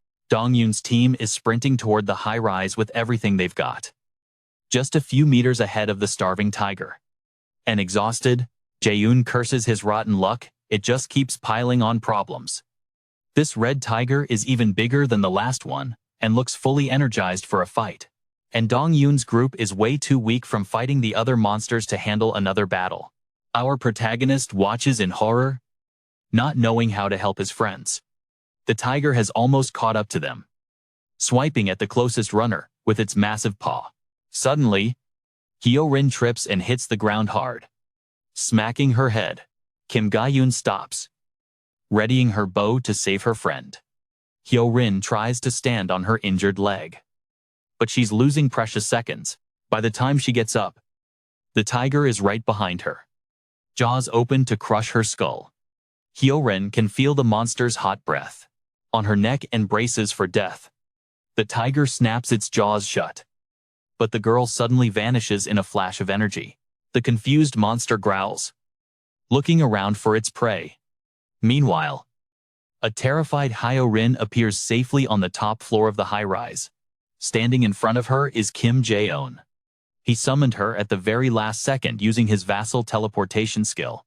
The shut-in realizes that was way too close, but he managed to pull it off just in time. He decides to leave the injured girl there for now and help the rest of the team.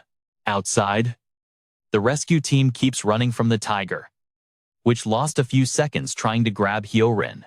Jae-hun grants citizenship to Ben-cho's grandmother and teleports them both to his apartment.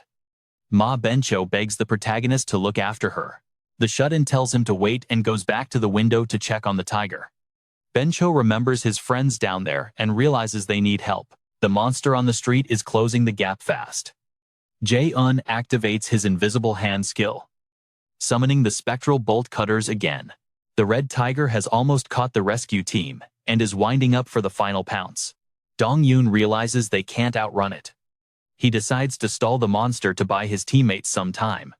He activates his throw skill and hurls a baseball with the last of his strength. He launches the ball at the monster with massive force, aiming right for its eyes. The red tiger dodges to the side, letting the ball miss by half a meter. Then, the monster leaps at Dong-yoon, ready to kill him with a powerful bite. Kim Ga-yoon screams at her friend to run and readies her bow to distract the beast. But time is running out. There are only a couple of seconds left before the tiger's jaws clamp down on the baseball player's head.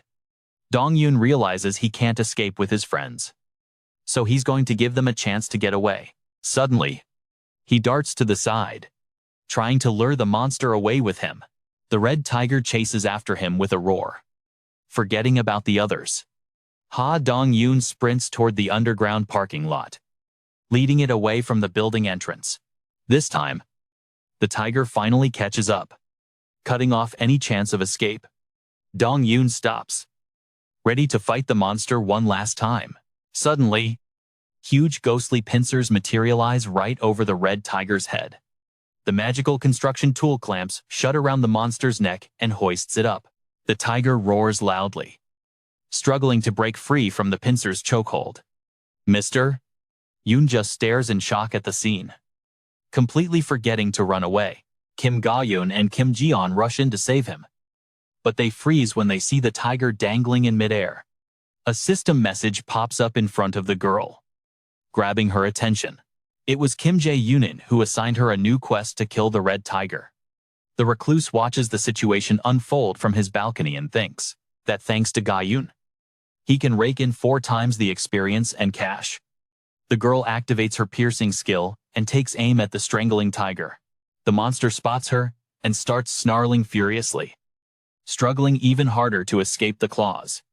The arrow flies straight toward the red tiger and pierces right through its head, killing it instantly. The system informs the recluse that he's taken down a level 28 red tiger and earned 63 million Wes. Dong-yoon's loyalty has surpassed 30 points, granting the opportunity to make him a vassal. The scene jumps forward a few minutes to a phased, high-rise apartment where Kim Da-eun starts treating OU. The girl clumsily uses her heal skill, Trying to patch up the werewolf, Yeonyu's wounds begin to close up rapidly, stopping the bleeding. The nurse continues tending to the patient, who still hasn't regained consciousness after the battle. Jae-hun watches from the sidelines, relieved he found a healer at just the right moment. He asks, Ha Dong-yun, where the red tigers on their path came from. The guy replies that Bencho's grandmother's house is apparently located in tiger territory. Jae-hun thinks the vibe around the grandmother's house did seem suspicious. There wasn't a single goblin there, and other monsters seem to avoid the place entirely. The Recluse considers the presence of tigers there an incredible stroke of luck, because otherwise, the goblins definitely would have killed the grandmother. Kim Da-eun finishes her treatment and receives 73,000 for completing the quest. She asks Jae-hun if she can go home, but he asks her to help one more person. They arrive at Choi Ho-jin's room, who wasn't expecting any guests. The man looks around the apartment and awkwardly asks if there aren't too many people gathered in his house. The rescue team and the couple of newcomers look away. Embarrassed, Jae-hun tells him to calm down and mentions that apartment 2901 is currently empty, and he'll connect the water and electricity there soon. The Recluse then turns to Kim Da-eun, whom he'd met just a couple of minutes ago. He informs her that apartments 2011 and 2012 are now also empty, and asks her to tell the other citizens they can now use the showers and bathrooms there.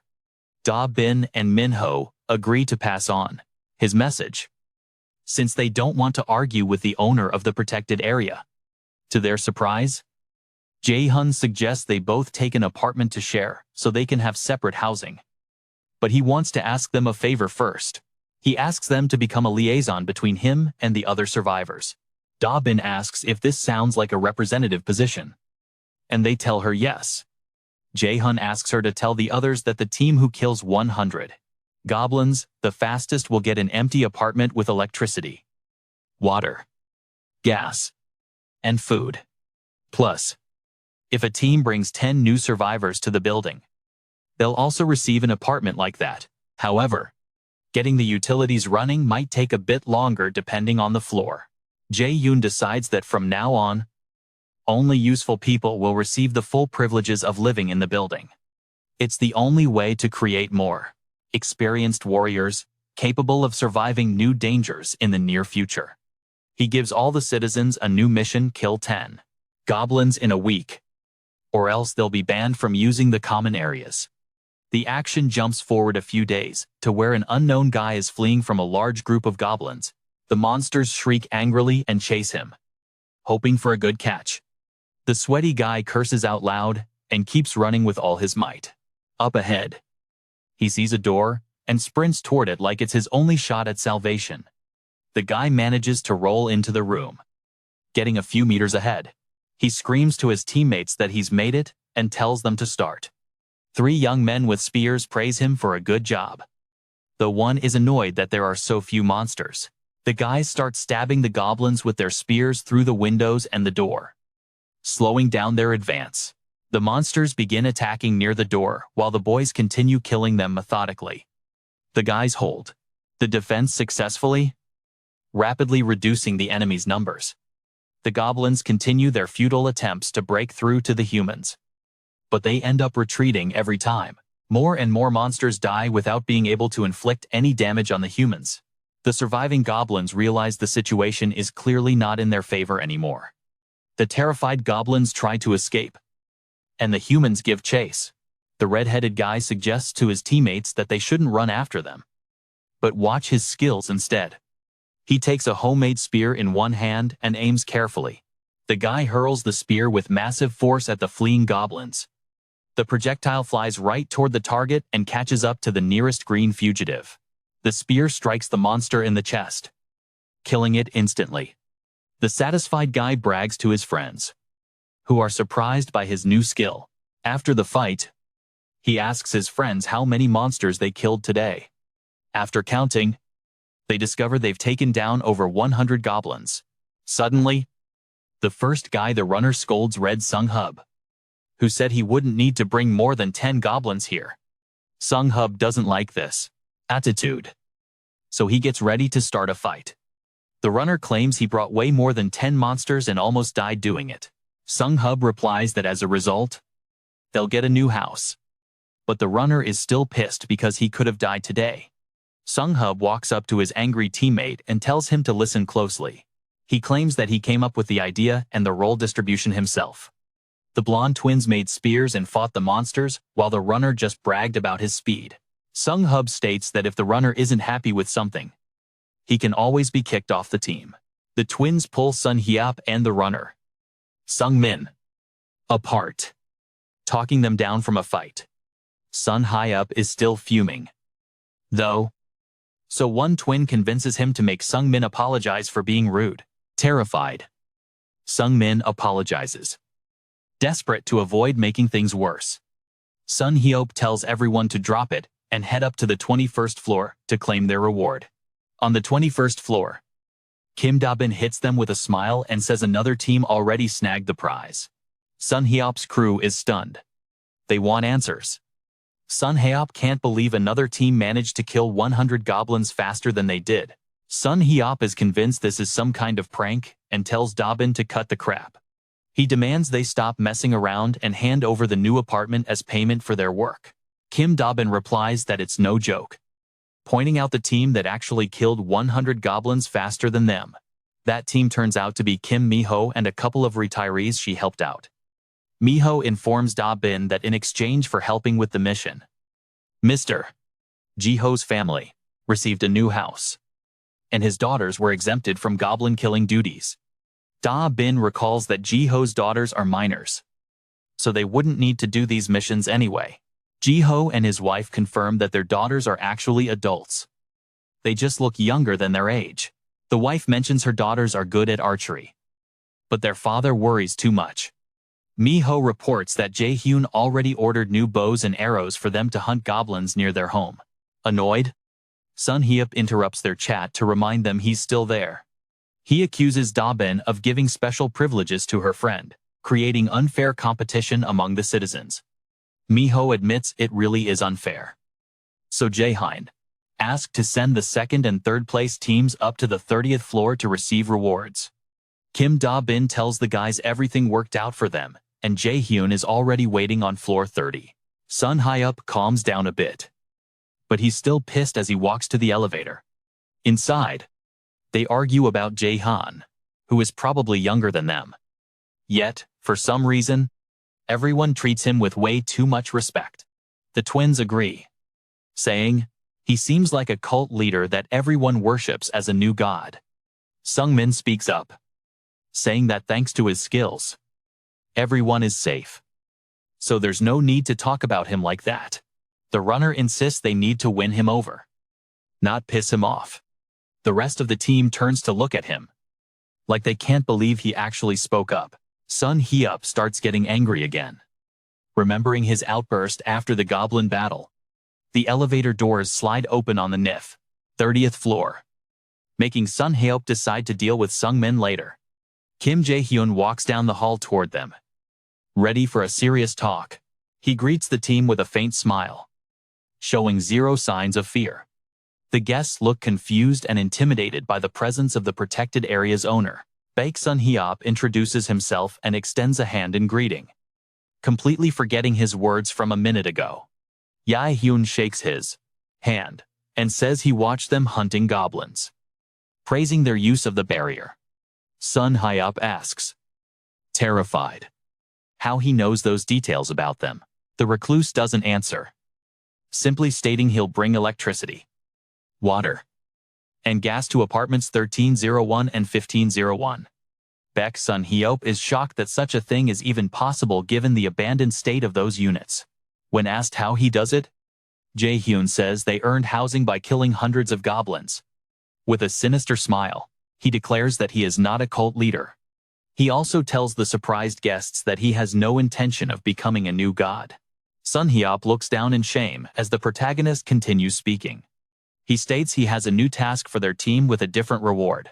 The scene shifts to the street where, after some time, Sun Hyap's group is fleeing from huge orcs. With their last ounce of strength, they run toward the corner of the building where help is already waiting. Ha Dong-yun is there with spears. ready to kill monsters. The baseball player smiles and tells the guys to step aside so they don't get hit. Dong-yun, who became a vassal, has reached level 33 and acquired new skills. He grabs a spear and uses the throwing skill, which increases the projectile's force 5 times over. At the same time, he activates a new skill, Puncture, which temporarily manifests sword aura and transfers its properties to the projectile. With the Lancer profession boosting his attack power, Dong-yun hurls his spear with massive force, piercing right through the nearest orc. The remaining orcs don't seem scared and continue their advance with confidence. One of them rushes at Dong-yun, preparing to strike him with a sword. A blue arrow appears beside the boy. Heading straight for the orc, the arrow pierces the monster's head at high speed, killing it instantly. The arrow was loosed by Kim Ga-yun, who has taken up a position a few meters behind Dong-yun. The Lancer silently draws his next spear, preparing to kill the last orc. He throws the spear at the monster, who is staring in confusion at his companions' corpses. The third monster dies, and the system notifies them that 3 million won has been received, and the team's mission to kill 100 orcs is complete. Dong-yun approaches the 3 survivors. He found a young man and his parents. The Lancer explains the situation and convinces them to go to the protected area. Dong-yun, Ga-yun, Sun Hyop's group, and the 3 survivors arrive at the high-rise building where Jae-hun is issuing citizenship certificates to the newcomers. The Recluse watched the battle through absolute vision and was satisfied with the result. With them, the population will reach 200 people. So Jae-hun expects a new skill upgrade. The system warns that upon reaching a population of 200 citizens, the Recluse receives the tax collection skill. The skill collects 10% of a citizen's balance as tax and has a cooldown of 30 days. The protagonist reflects on the possibility of collecting a portion of the citizens' funds. Even though he doesn't know the current balance of their wallets, he thinks that with such a skill, he'll be able to save enough money in just 10 months. And his parents need saving right now. Jae-hun decides not to use the skill for now and simply changes the fund distribution percentage to 30% as an investment. The system reports that his residence permit skill has reached level 10, granting him 3 skill points. The protagonist feels a sharp pain ripping through his body again as the protected area expands. The system notifies him that he has acquired ownership of an entire building, a capital fund of 1 million won, and has unlocked the construction function. Kim Jae-hun is recovering from the wave of pain and wants to check out the new feature.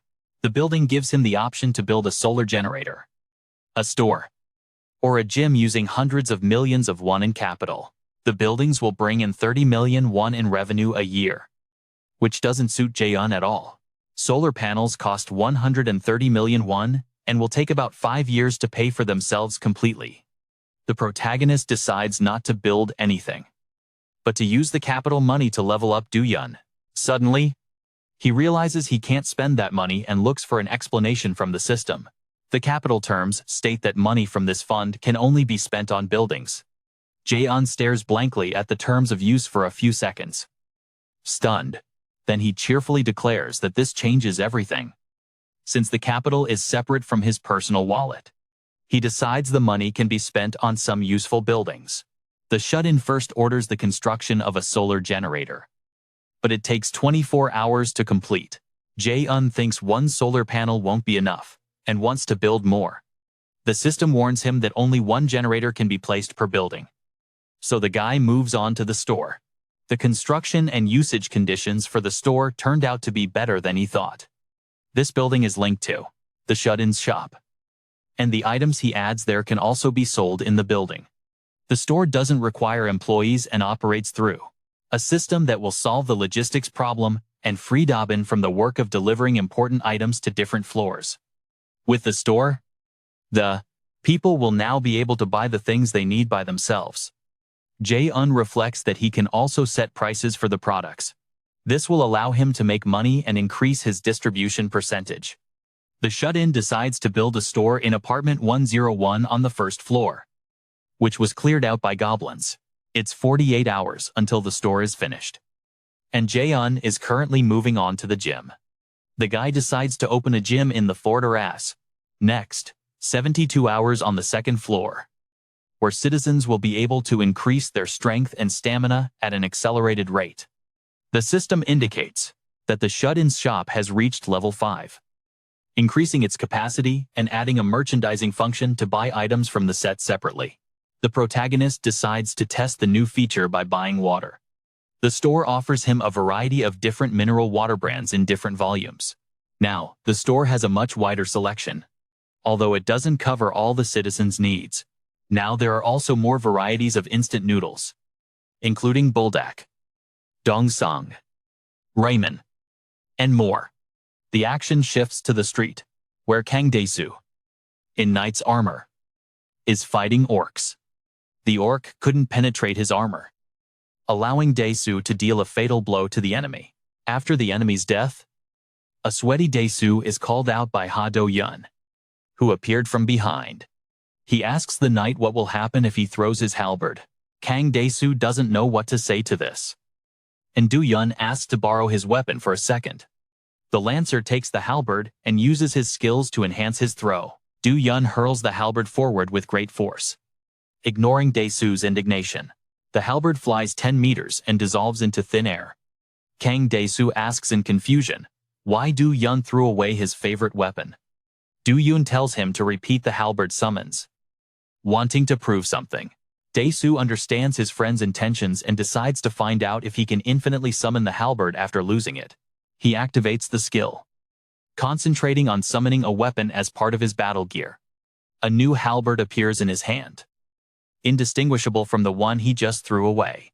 Dae-soo, excited, calls Do-yeon a genius, but he simply ignores him and says he just tested his theory. Kim Ga-eun runs toward them and says they need to leave because she's out of arrows. Suddenly, she hears the sound of the system creating items behind her and turns around in surprise.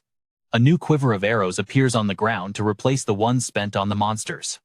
Kim Jae-hun has acquired a new skill, Omnifocus, which allows him to use his abilities in the area he's observing with his absolute vision. Kim Ga-eun uses the new arrows and continues clearing the area of monsters. Jae-hun watches from the apartment as they complete the mission and receive stat boosts and money as a reward. Seeing his friend's strength grow, he begins to hope for a quick rescue of his parents. His home is 10 kilometers from the high-rise building. Before, he needed to walk about 3 hours to get there. The shut-in enters the elevator and goes up to the roof to cool off and look around. Under a clear sky, he looks out toward his hometown, Busan. From the 30th floor, the city is completely destroyed, and most of the tall buildings have already partially collapsed. This happened in just a couple of weeks, so he needs to hurry before all the survivors in this ruined city finally die. He decides to examine the skills of his vassals in Do-yeon's group once more. Kim Ji-eon recently acquired the skill, Summon Crow, which is used for reconnaissance. Jae-hun is considering transferring Jae-eon to a group with Oh Ye-ju and Kim Da-eun, but while Kim Da-eun has already become his vassal, Ji-eon still doesn't have enough loyalty for it. After becoming a vassal, Kim Da-eun received the skills, Blessing, to temporarily increase physical abilities, and Magic Armor, to create armor to protect a target. Jae-hun thinks that maybe it's time to fulfill the promise he made to Oh Ye-ju. He promised to resurrect her son for a simple mission. But before this, he didn't have enough money. The system warns that there still isn't enough money, and the shut-in decides to try increasing the difficulty level and setting the objective to kill a level 40 or higher monster. This mission will have to be completed within 24 hours. And the punishment for failure will be death, from which there is no escape. The system reports that there still isn't enough money and he needs to try again when there are more funds in the account. Suddenly, right next to him, a message pops up about an orc being destroyed by one of the vassals. Jae-hun remembers the team missions and decides to set one up for Youngju with the same conditions. The shut-in decides to create this quest, hoping it will boost Youngju's loyalty level.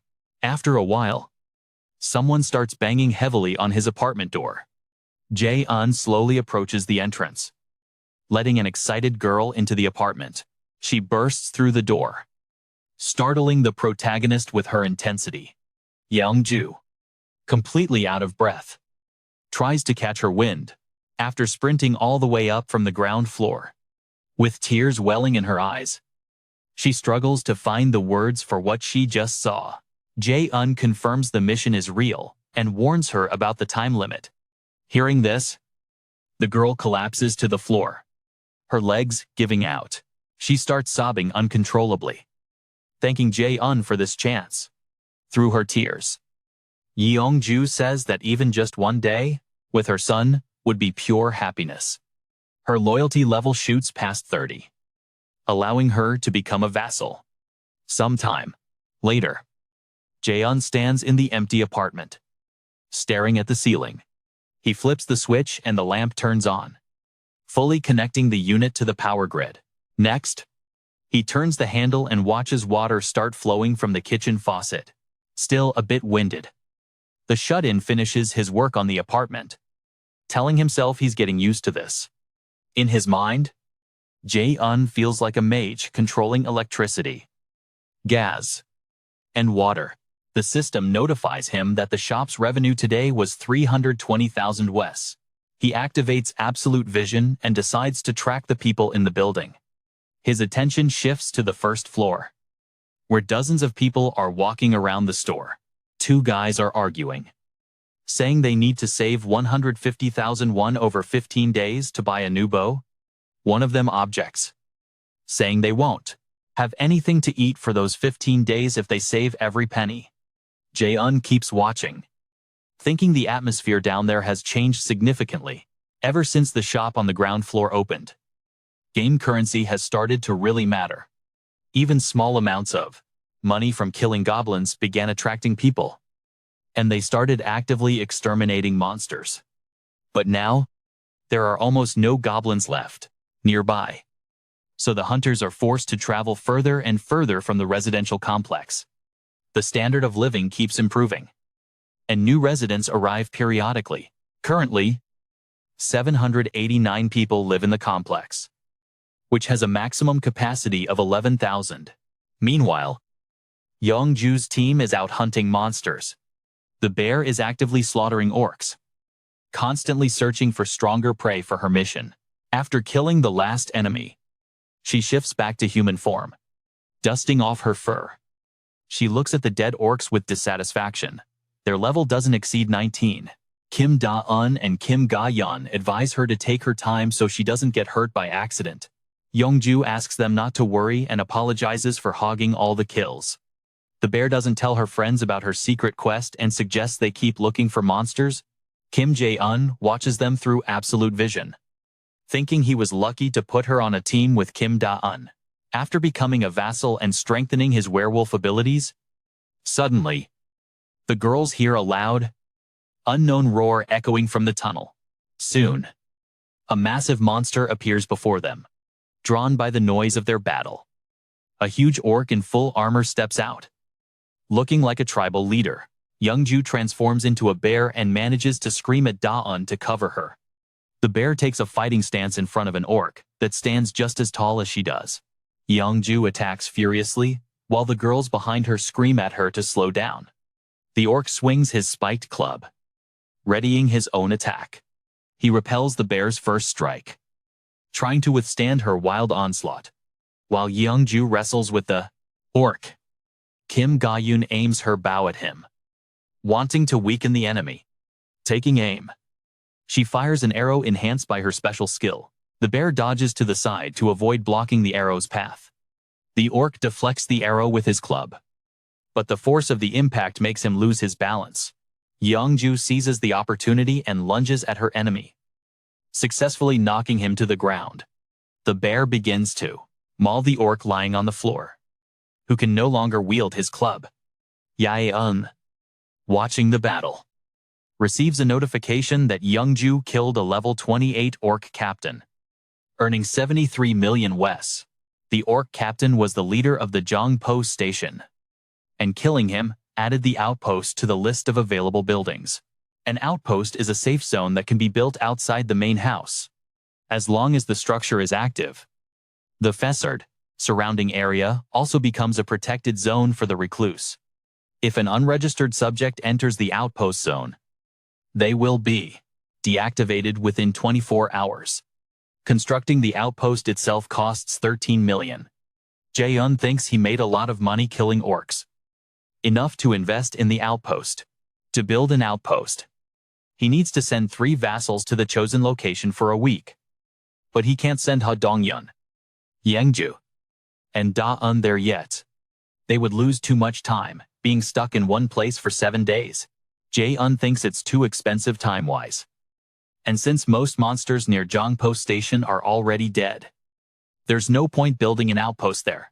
The protagonist refuses to build in that spot, thinking he can construct an outpost in a more advantageous location.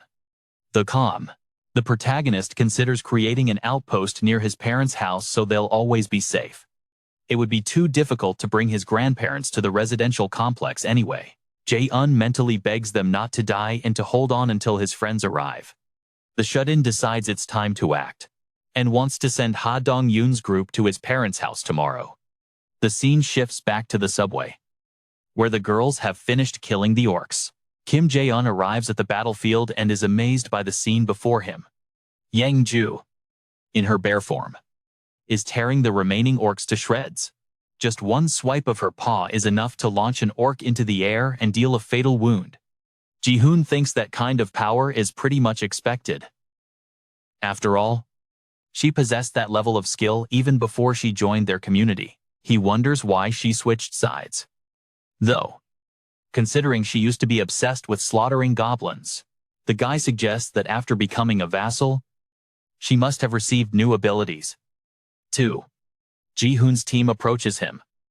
Having just received a new group mission, return to the residential complex within 1 hour. Dong-yun says they need to head back fast. In response, Jae-hun starts to whistle. A scout crow summoned by Song Ah answers the whistle. The bird lands on Jae-hun's hand and caws loudly, announcing its return. Jae-hun strokes the happy crow, Blackie, and thanks him for a job well done. Dong-yun asks his friend to check the return path, just to make sure there aren't any monsters hiding out. Jae-hun relays orders to the crow, which flies away from the station to scout ahead. The bird soars out toward the street and over the city, inspecting the roads from high above. After observing the city through the crow's eyes, Jae-hun informs his friends that the path is clear and they can move out. The group gathers their gear and heads for the surface, expecting to be back within the hour. Suddenly, Jae-hun hears the scratching sound of a rat behind him, scurrying down the tunnel away from the humans. Kim Jae-hun climbs onto the platform and casts one last look into the darkness, where he catches the glint of a rat's glowing eyes. After waiting for the humans to leave, the rat hops onto the platform and looks around. The rodent then dashes toward the stairs that lead to the surface, moving silently through the station. The rat glances at the exit sign and pauses to think. After a moment, Kim Jae-hun bows his head to his friends and asks for their help. He opens up about his parents while the team watches him in silence. Dong-yun and Yeonju exchange silent glances, reflecting on how difficult this mission will be. With his head still bowed, Jae-hun says he understands just how slim the chances of success are. Dong-yun asks if he's sure his parents are actually in that house, but the protagonist admits he has no guarantees. Bencho speaks up loudly, declaring that they'll help, remembering how Jae-hun helped save his grandmother. The rest of the group looks at the boy as he insists that the recluse let them assist him. Dong-yun agrees. He points out that they're only alive because of him, and asks Jae-hun to just tell them exactly what they need to do. The recluse explains that, after clearing out the orcs at Nampo Station, they can follow the tracks to Seomyeon Station. From there, they need to head to Jagalchi Station and take exit 2 to the surface to reach his parents' house. Jae-hun asks them to focus on clearing Seomyeon Station first, rather than heading straight for the target house.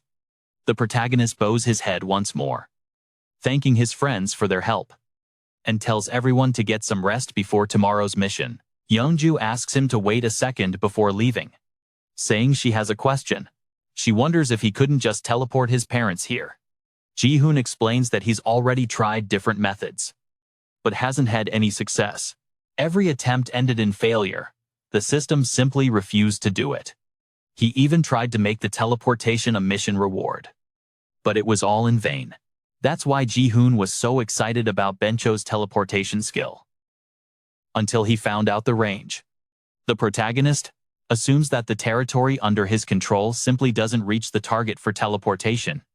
If that's the case, there's nothing he can do, even if his parents are on the brink of death. Jae-hun replies that he's not omnipotent, and there are things he can't do. But he assures Yeonju that he'll fulfill his promise through the mission reward. Yeonju's trust level rises as her doubts fade away. The protagonist thanks everyone for their time and tells them to rest up for the next day's work. The group leaves the recluse's apartment to attend to their own affairs. Dong-yoon tells the recluse to get some rest too, so he won't be exhausted tomorrow. Suddenly, Jae-hun sees a system message stating that a creature without access rights is attempting to enter the zone, and citizenship can be granted. The protagonist activates absolute vision and agrees to grant citizenship to the unknown guest. The new citizen is level 31, named Seo Jae-in, and possesses the Rat Queen skill. Jae-hun looks at the new citizen and sees a massive subway rat sitting outside the apartment complex. The surprised recluse can't understand why the system considered a rat worthy of citizenship. The scene shifts back to the subway 1 hour earlier. The rat had watched Dong-yoon's group leave, unable to comprehend how they managed to defeat the orcs. Seo Jae-in was certain that humans weren't capable of fighting orcs, let alone killing them. The rat assumed they were all awakened, but she couldn't figure out how they ended up together in the subway. Jae-in decided to follow them to learn more about this mysterious group of powerhouses. In the rat's opinion, her skills should be sufficient for some short-term reconnaissance. She believes that gathering information on these people will help her face powerful monsters in the future. The rat carefully follows Dong-yoon's team through the city streets, trying not to attract attention. Soon, she arrives at a residential complex and climbs up to take a look around. In the area in front of the building, she sees a group of children playing happily in the sandbox. The rat is shocked to witness this scene of children on a playground while monsters roam the streets. Many people are leaving the residential complex without showing any fear of the dangers in the outside world. The rat eyes the high-rise building suspiciously. Unable to grasp what kind of place this is, she decides to investigate further and attempts to enter the building to assess the situation. Suddenly, she slams into an invisible energy barrier that blocks her path. The rat rubs her bruised head and sees a system message offering her citizenship. The rat squeaks affirmatively, mentally accepting the unknown citizenship. The system notification hangs in the air before her, offering citizenship. The distressed rat thinks that surely rodents can't become citizens. Suddenly, a message appears confirming she has received citizenship, and the rat raises a clenched fist in triumph. A rat scampers into a high-rise building, where it's spotted by terrified residents. People try to stomp on the rat, but it dodges their boots with skill. The rat keeps running until it reaches the second floor to look around. There, it sees a modern gym and several guys pumping iron with dumbbells. Kang Dae-seo sits on a bench, lifting a heavy dumbbell to bulk up his muscles. Elsewhere in the gym, Moon Bench Ho sees Kim Gi-on on the bench press. Kim Ga-eun and Jo Hyo-rin are working with smaller weights too. Oh Ye-ju and Kim Da-eun are doing stretching exercises. The rat finally stops understanding what's going on and just watches in silence. Suddenly, the scene cuts to the real Seo Yojin, who is hiding in the subway. She says it gives her a headache if she uses the rat control skill over long distances for too long. Yojin exclaims happily that she's found a way to survive in this terrible new world. But to do this, first, she needs to get to Jeonpo Station to reach the surface and find a safe house. The only right move is to go straight through the tunnels to the target location. But then she'd run into that monster living at Seomyeon Station. But by controlling an army of rats, Yojin is confident she can reach anywhere in this city. The Class A skill Rat Queen allows Seo Yojin to tame and control rats. Like Lee and Kim Jae-hun on the new citizens page, the Recluse activates absolute vision, wanting to find the awakened rank A quickly and make her his vassal. He scans the surroundings of the residential complex, trying to find the girl and give her a quest. The guy had already created a quest to visit his house, but suddenly remembered his recent conversation with Eunju. She had asked him if he couldn't just move her parents to the recluse zone, like he did with the vassals. Jae-hun thinks he's tried many times, but the range of influence for his skill is too small. He reflects that the citizens are also part of his zone, and therefore he could summon them from anywhere. And for the monsters they kill, he receives experience and money regardless of distance. Then Jae-hun changes the quest conditions. He sets the time limit to 10 seconds. And the punishment for failure is a summons to his apartment. The protagonist thinks that now he'll be able to design quests and failure penalties in a much more original way. This way he can easily summon citizens to his house regardless of distance, and one day save his family. Jae-hun wants to send Ha Dong-yoon's group to look for his parents soon. He'll build an outpost near his home and issue recluse zone citizenship to his relatives there. Then he can easily summon family members to the main house via failed quests. This plan seems ideal, but it still ignores many nuances. First, he'll have to figure out how much money it will cost to complete these types of quests. Having finished his thoughts, the guy gives the quest to Seo Yojin. 10 seconds later, she fails the mission, and to Jae-hun's relief, only 31 million won is deducted from his wallet. Seo Yojin appears on the hallway floor, looking shocked. The recluse notes happily that the plan worked, and runs to meet the guest. In the hallway, he stares silently at the motionless girl sitting there. The Rat Queen trembles in fear, staring at the unknown guy with her mouth open. Kim Jae-hun greets her, wanting to calm the scared girl down. When asked how he knows her name, the protagonist answers that he recently granted her citizenship. The guy explains that she is on the top floor of the house, which he saw through the rat. Jae-hun apologizes for the sudden summons and gives her chocolate and soda. He tells the girl his name while she continues to stare at him in surprise. Yojin takes the groceries, and the guy says it was him who gave her the quest a minute ago. The girl calms down and immediately asks him for a favor. She wants the recluse to also call the other people she looks after. Yojin asks him to teleport these people just like he summoned her.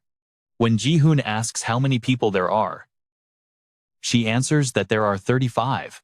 The recluse says it will be very difficult to move them. The protagonist states that it is impossible to summon them all, even with his power. Yojin begs him to help her and her mother, whom she left among those people. The protagonist asks the girl to give him time to think. He reflects that he gave citizenship to Yojin through her rat, which means there is a possibility to help those people. The boy asks the Rat Queen if she is willing to do something in exchange for his help. The girl thinks about his words for a moment, gathering her courage. She answers that she will do whatever is necessary. Kim Jae-hun says she must trust him completely first. Without fully understanding what is happening, the girl exclaims that she trusts him and is ready to do anything to save her family. The system shows that Seo Yojin's trust has increased enormously, causing the recluse to register her as a vassal. Blue energy wraps around the girl's body, filling her with new strength. The new tamer skill allows her to evolve tamed beasts and improve their stats. Jae-hun asks if there are tamed rats near her family. He asks her to send these rats closer to them. Yojin concentrates on controlling the rats, which continue to glow with blue energy.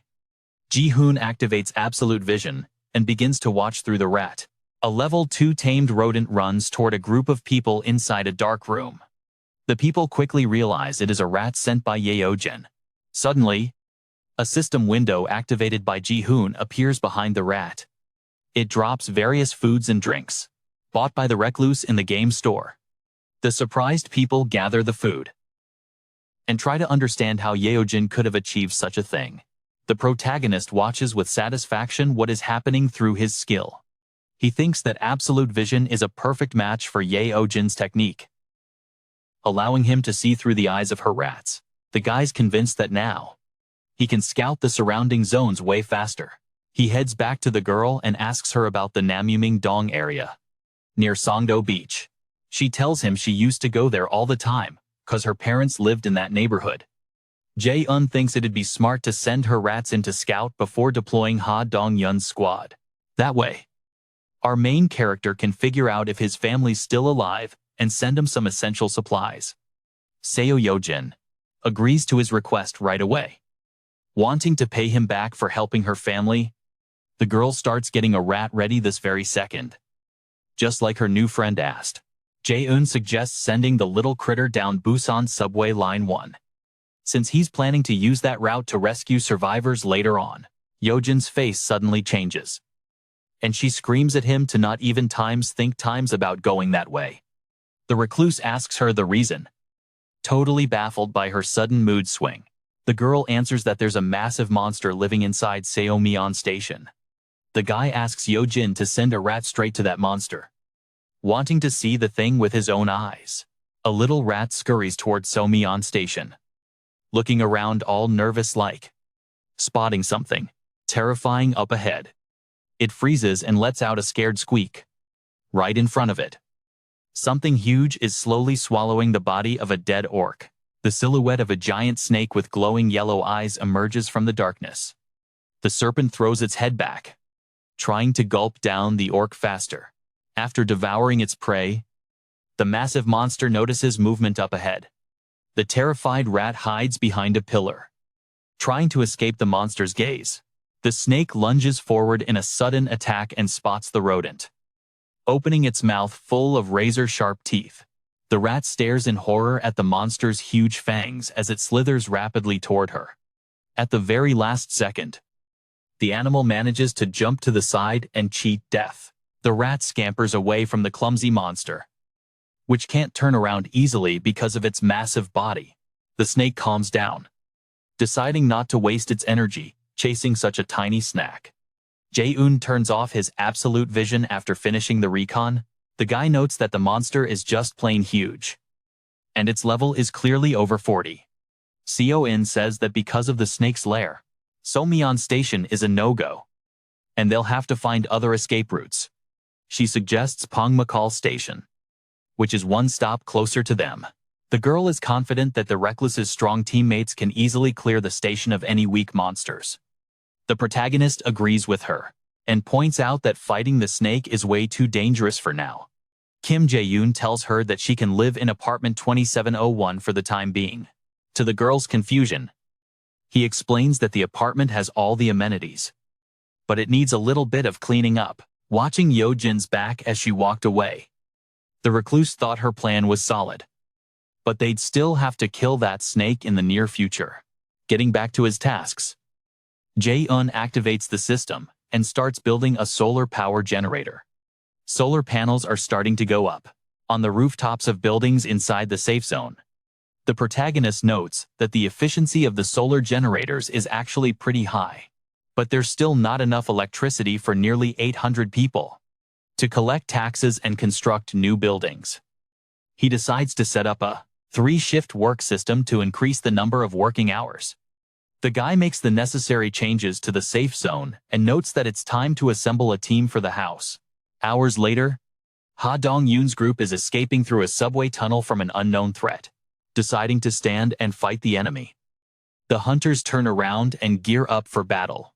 Behind them, several huge bats are flying in, letting out disgusting screeches. The hunters fire enhanced arrows at the enemy. The arrows shred the bodies and wings of the monsters, which scream as they fall to the ground in heaps. After finishing the battle, Kim Ga-yoon checks the team, trying to find anyone who's wounded. Hyo-rin asks her friend about the snake at Seomyeon Station, doubting they can defeat it. Ga-yoon replies that if the situation gets worse, Jae-hun can always summon them back. Dong-yoon agrees that there's nothing to worry about and suggests they keep moving. Soon, they get close to Seomyeon Station, where the snake-like monster lives. At the station entrance, the team sees a terrifying sight right in front of them. There's an overturned train and several corpses of orcs and goblins lying on the tracks. Hyorin feels sick with fear. But Dong-yun convinces everyone not to be scared and to push forward. Soon, he notices with horror a huge monster in the distance that has made the station its lair. The guy tells everyone to halt, eyes on the enemy, and prepare for battle. The huge snake had already risen up in front of the team after spotting fresh prey. A surprised Kang Dae-soo doesn't understand how they can possibly defeat such a colossus. Suddenly, a loud roar rings out, and the tunnel starts shaking like there was an explosion. Dong-yun protects Ga-yun and shouts at the others to get down and avoid getting crushed by the collapse. The hunters cover one another with their bodies, shielding their teammates from the falling rocks. The noise in the tunnel dies down, and Jae-hun gives the team a group mission: kill the giant snake within 10 minutes. The team tries to figure out what happened, suspecting it was a sudden earthquake. Ha Dong-yun sees Jae-hun's group mission and doesn't understand how they can kill the monster in such a short time. He turns his gaze back to the enemy and notices something strange. The snake is lying there unconscious, and the tunnel floor is slowly getting stained with its flowing blood. Dong-yun tries to understand what happened to the monster and slowly approaches the enemy. The monster's side is torn open for some unknown reason, and it's temporarily knocked out. Dong-yun signals Oh Yanu, giving him the sign to attack. The boy creates a spear with his skill, preparing to take the enemy out in a single blow. With great force, he throws the projectile at the monster, aiming right for its head. The spear strikes it between the eyes, causing the snake to regain consciousness. The huge snake, while hunting, it constricts its prey and swallows it whole, dissolving anything still kicking inside with poison. But the snake only uses that trick on the big ones. It decided not to waste energy on a tiny rat. That's why, when one jumped in front of it a few minutes ago, it didn't bother constricting it. The monster gulped the rodent down in one go. Didn't see it as a threat, even if it started scratching from the inside. At that moment, John watched the rat through absolute vision and ordered the system to open the storage.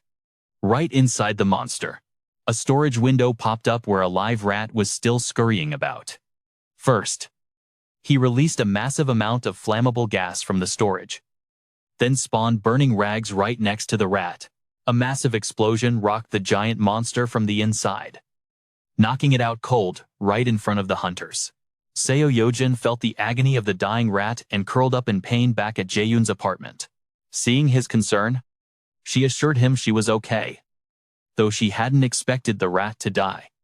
He praised her good work and told her to get some rest while he handled the rest. He reactivated absolute vision, shifting his focus back to Seomyeon Station. Kim Jong was sure a monster that strong wouldn't die from just that explosion, but it was definitely weakened. Now his vassals could finish the job. Dong-yun and the others saw a group quest notification and rushed the enemy. The snake regained consciousness, having survived a direct hit from Dong-yun's enhanced spear. Jong-yu triggered her bear transformation and charged. She leaped high toward the ceiling. She put her entire body weight behind a piercing strike. The girl smashed a hole right through the monster's head, finally killing it. Jong-yu landed and canceled her transformation as the snake's massive body crashed down behind her. The system announced the death of the level 40 giant snake and transferred 1,812,000,000 won to his account. Kim Jae-hun's registration skill hit level 15, triggering that familiar pain of the safe zone expanding. The zone expanded to the neighboring high-rises, where the system detected 200 survivors, grimacing from the sudden spike of pain. John ordered the system to grant them citizenship. The population hit 1,000, and all citizens received the basic skill, boosting experience and money earned by 100%. He realized the skill applied to him too, which would drastically speed up the zone's development. Seo-in called out, snapping him out of his thoughts about the new skill. She asked again if they could bring the people who had been with her. After a brief pause, he replied that he'd definitely help her. Yin thanked him happily. looking forward to reuniting with her family soon. Jae-hun asked her to take control of another rat in the subway. She was ready to help however she could. So he told her to guide the hunters to her family. Meanwhile, back at Seomyeon Station, Dong-yoon's team was examining the dead snake, spotting a squeaking rat. The hunters chased after it, following Jae-hun's orders. The rodent scurried quickly ahead, while the others tried to keep it in sight. Soon, Dong-yoon reached the tunnel where Jong-yu, who had gone ahead a few minutes earlier, was waiting. She was standing next to a pile of dead goblins scattered along the walls.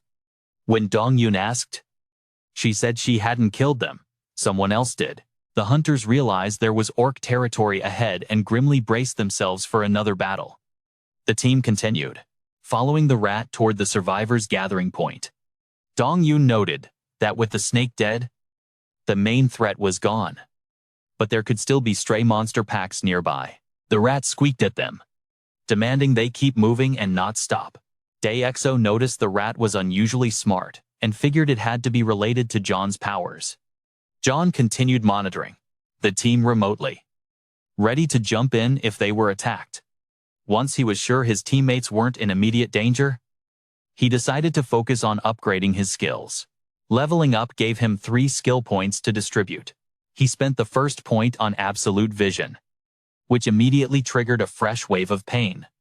It shot through his eyes as they filled with new magical power. With the upgraded skill, he could now see the levels of the goblins the hunters were fighting in the subway. As Daxo scattered the weaker monsters, John noticed the system was now displaying data on every monster within his field of view. He read the stats: level 8 goblins, 103 centimeters tall, with basic intelligence and good night vision. He noted that the ability to see enemy stats would be a huge help in the future. Next, he decided to level up the utility supply skill, which restored utilities to the apartments. He put a point into the skill, but suddenly heard a loud bang like a gunshot. Jae-hun realized he'd heard it through absolute vision. Goblins with revolvers had appeared in the subway. The guns were loaded, and the monsters had already figured out how to use them. Dong-yun's group watched in shock as the goblin bandits aimed right at them, snapping out of it. The hunters sprinted down the tunnel to escape the gunfire. They managed to take cover in the station, but the goblins kept firing. Jae-hun couldn't even peek out to fire her bow because of the constant barrage. Moon Bencho used his teleport skill to warp behind a goblin. He drove his spear through the monster's chest, killing it instantly and making it drop the revolver. Before the enemies could react, he kept swinging his spear. The nearby goblins shrieked in anger and tried to rush him in melee combat. The monsters further back turned and aimed their guns at Bencho.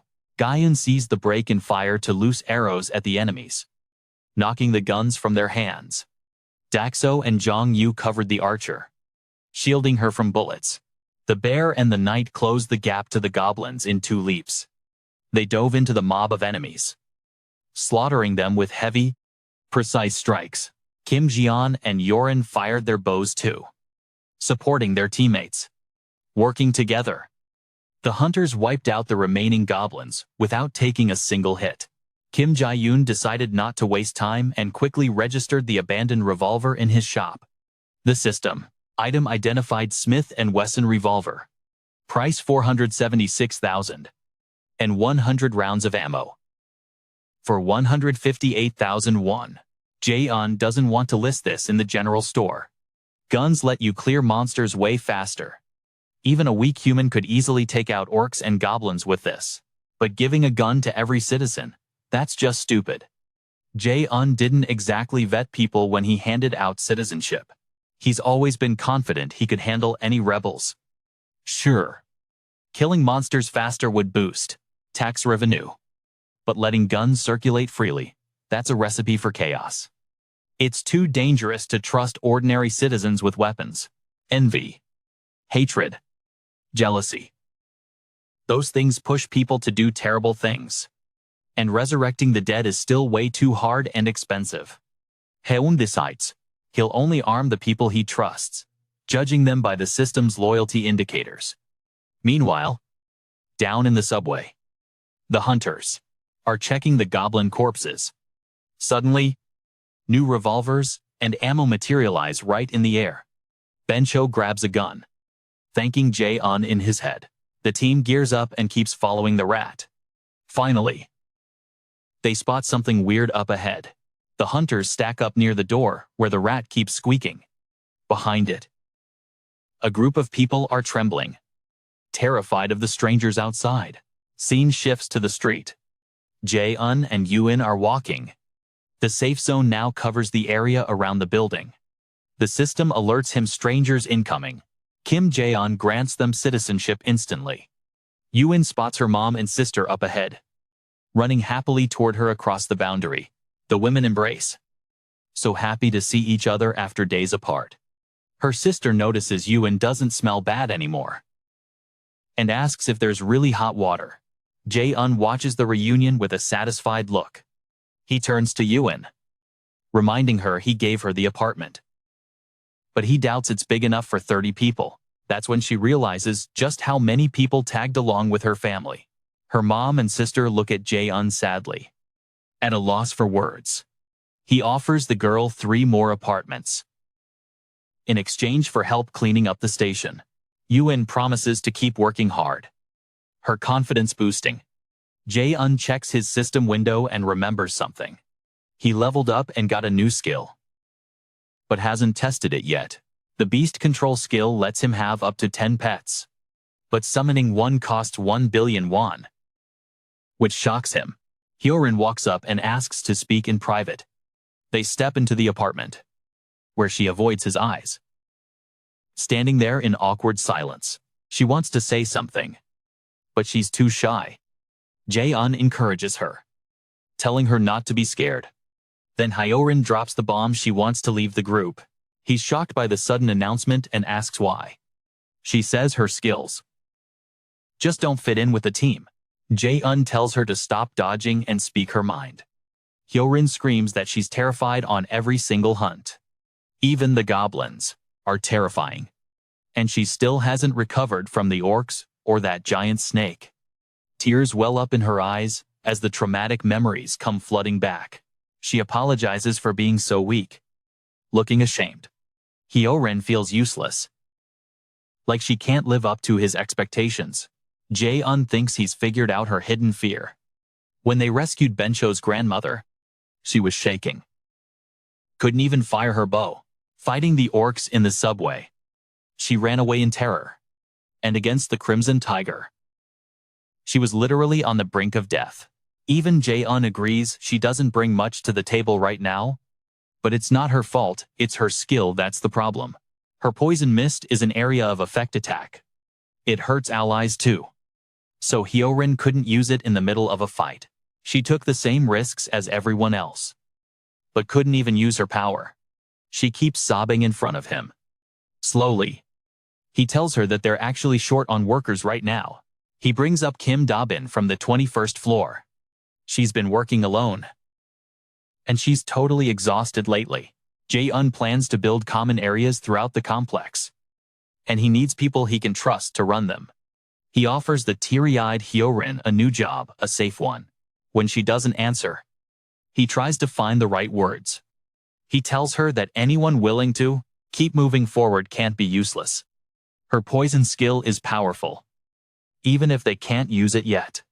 If going outside is too hard, she should work indoors for now. He leans in and tells her that one day, her skill is going to save them all. Embarrassed, Hyorin stops crying. Her loyalty shoots up to 100. She wipes her eyes, apologizing. She gave in to fear and showed weakness in front of her leader. But from now on, she promises to work harder and give it her all. Conversation over. Jae-hun heads back to his apartment. He thinks about that summoning skill. 1 billion won. He decides to take the risk and try summoning a pet. 1 million won is deducted from his account, and a brilliant light flashes in front of him. The glow erupts from the floor, lighting up the whole apartment. A second later, the light forms a complex magic seal. Jae-hun winces as the seal's static charge zaps his hand. A large yellow egg appears in the center of the seal, looking like solidified magma. It starts glowing intensely from the inside, blinding him. A crack appears on the shell, spreading fast. A blinding light bursts through the fractures from deep inside the egg. Suddenly, the glow fades, and something crawls out. Sitting in the center of the seal is a tiny black chick, staring right at Jae-hun. The boy activates absolute sight and tries to learn more about the bird. This is a level 1 three-legged crow, a divine bird with huge potential that grows from sunlight. Jae-hun greets the cute pet, which caws tenderly at him. The shut-in is thinking of a name for the little animal. After thinking about it for a bit, an obvious choice for a nickname comes to him. The protagonist suggests the name Blake. To the black crow's delight, the bird caws happily, much to Kim Jae-hun's amusement. The chick keeps making noise and actively flapping its wings. Jae-hun offers it some food, which makes the crow caw even louder. The man opens a bag of potato chips he recently bought at the store. The chick happily eats the crunchy treat. Suddenly, it stops eating and falls asleep instantly. The cute little bird drops to the floor right there and dozes off. Jae-hun is amazed by the bird's carefree nature, completely devoid of any sense of danger. Suddenly, he sees a system message indicating that the crow's level has increased and the solar panel's efficiency has risen by 100%. The excess electricity will be transferred to the hermit's cash account. The protagonist decides to build solar panels on 10 new buildings obtained after expanding the safe zone. Now it has become really profitable to maintain them. The crow's level increases again, and so does the efficiency of the panels. While the batteries are being built, the guy goes to visit his neighbor on the same floor. Choi Hee-jin opens the door and greets Jae. The shut-in has an unusual request for his surprised neighbor. Jae-hun wants to entrust him with his money. He then goes on to explain the financial situation in detail. Mr. Choi is shocked by this situation. Previously, the shut-in decided to entrust tax collection to a reliable person. This person will also pay more taxes from his new position. Hee-jin is not happy about such a responsible promotion. Having received the first 1 billion won, the neighbor calms down. His loyalty hits the max, and Jae-hun advises him to use the money if necessary. Hee-jin thanks his neighbor for such trust. Then, Jae-hun heads over to Kim Da-bin. He introduces Yurin to her as her new assistant for helping the newcomer. The shut-in doubles Da-bin's salary. The cheerful girl quickly accepts and promises to help Yurin. Da-bin drags her along, giving her the first instructions as they go. Kim Jae-hun watches them leave peacefully. Then he goes to see Ha Dong-gun's group relaxing in their apartment. The hunters wonder why he came to see them personally.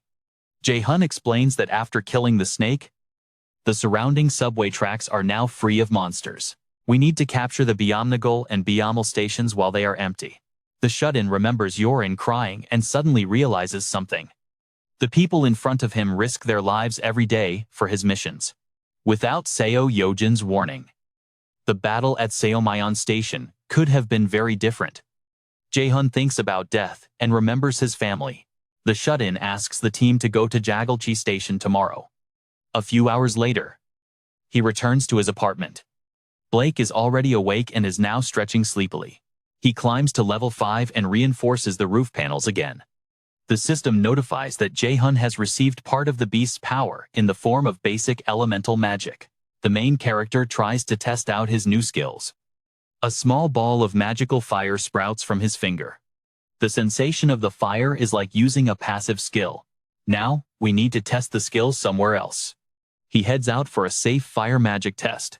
The hero tries to focus on the energy inside himself. Jae-hun imagines releasing flames the size of a house. A raging fireball emerges from his hands. The shut-in isn't entirely satisfied with the result. The fireball was too small to impress him. But if you combine it with gas release, you get a pretty big explosion. The damage is low now. But as Blake grows, his master's elemental magic should also increase. So he decides to end the experiments for now and go eat. While he was away, Blake had already reached level 8. The solar panels provide a lot of energy and money to the hermit's account. Jae-hun hears the sound of the front door opening. Seo, rested after yesterday, enters the apartment. The shut-in highlights the usefulness of her ability to scout and kill enemies. Jae-hun also offers to work with her as a support force today. Ha Dong-gun's group went to Somyeon Station, and Yeojin sent rats to help them. The girl says she can lead the hunters to Koryang Station. It won't be possible to continue due to a problem at Busan Station. She decides to show him everything in person, instead of explaining it verbally. Through absolute sight, Jae-hun sees the rubble at Busan Station, and the tunnels are partially flooded and at risk of collapsing. The shut-in consciously returns to the apartment with an unpleasant surprise. Yeojin says there is no way to get through this station and decided to send the rats to the surface. But then another problem arose. Jae-hun activates the rat surveillance on the city streets. It is a sad sight everywhere. Emptiness and destruction all around. Near the subway, not a single building is left standing, as if someone had destroyed everything. The rat runs toward the large crater and catches Jae-hun's attention. The shut-in looks in shock at the terrible image before the rat. The crater is the footprint of an unknown monster of colossal size. Now it is clear why there is so much destruction in the area. A huge monster destroyed all the nearby buildings and roads. The shut-in turns off absolute sight and feels a strong vibration. It's as if the whole house started shaking, like during a mild earthquake. The tremor intensifies, and Seo Yeojin falls to the floor in fear. Jae-hun thinks that if the vibrations get stronger, the whole complex could collapse. Suddenly, the house stops shaking. The shut-in tries to calm Yeojin, who asks about the source of the vibrations. Kim Jae-hun assumes the worst, remembering that huge footprint. Someone knocks on the door and demands that Jae-hun see it with his own eyes. The main character decides to find out what is happening and opens the door. Choi Hyo-rin, terrified, begs to get to her apartment fast. Out in the hallway, Jae-hun is still desperately hoping the giant hasn't actually shown up, and that those tremors were just another earthquake. Inside the apartment, Ji-in points a shaking finger at the open window. Jae-hun, shocked, sees something truly horrifying out there.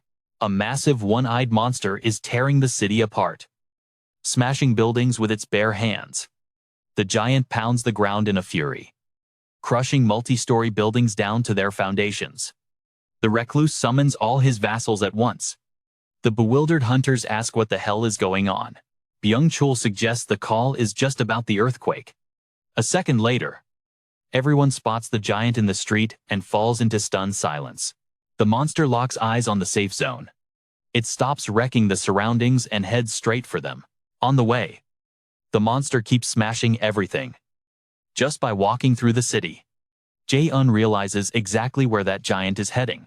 Jae-hun knows it has to be stopped immediately, but he doesn't know if he can do it.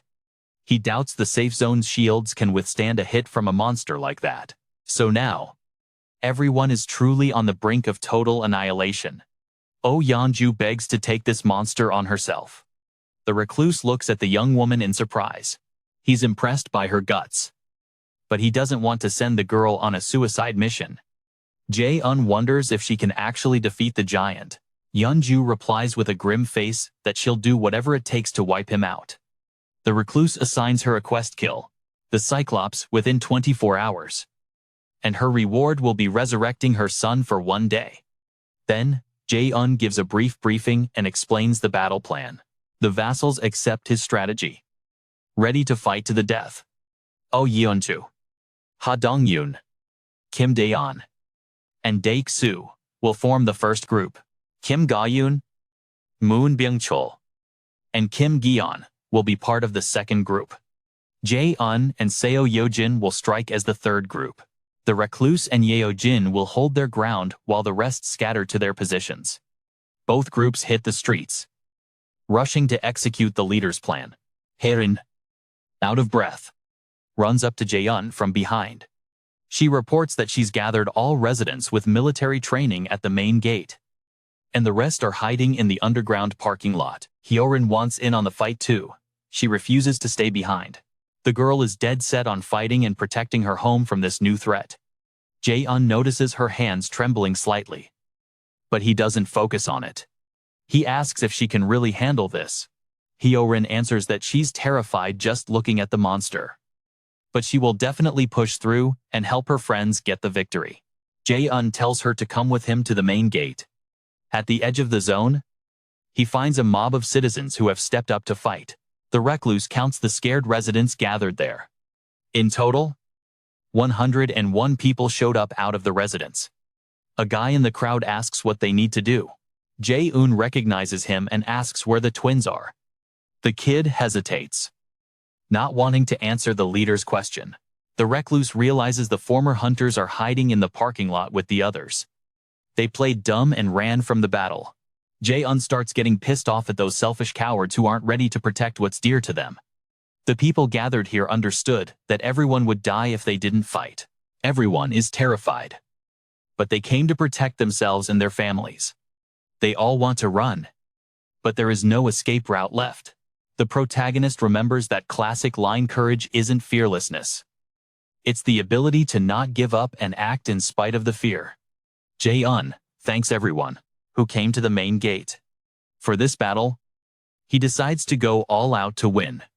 So, the hero buys 101 revolvers and ammo for them. Everyone gathered grabs their weapons and listens to the leader's orders. Kim Jae-hun is confident that this way, they have a fighting chance to win and survive. The guy turns to face the approaching giant. The Recluse activates absolute vision and notes the enemy is right on top of them. The roaring cyclops is closing in fast on the safe zone. Ha Dong-yoon is hiding in a building as the giant passes, gripping his spear. He aims carefully at the enemy's weak spot. With everything he's got, the guy throws the sharp projectile at the colossal monster. The spear strikes its leg, piercing the skin and drawing blood. The cyclops spins around and roars, scanning for a new enemy. Its massive red eye quickly locks onto Dong-yun in the building window. The spearman tries to dodge to the side to escape the attack. The cyclops raises a hand to demolish the building with a single blow. Oh Yeonju, in her grisly bear form, charges at him from behind. She sinks her claws into the other leg, trying to slow him down.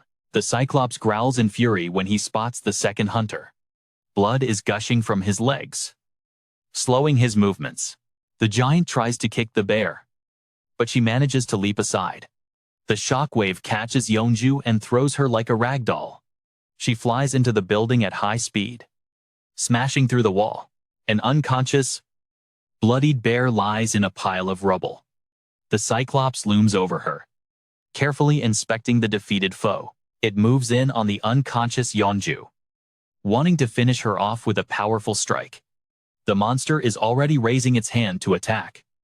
But suddenly, it hears someone shouting. Kang Dok-soo is screaming insults at the cyclops through a megaphone, distracting it. The monster studies the armored knight and notices the halberd in his hands. The giant looks down at Dong-yun's similar spear sticking out of its leg.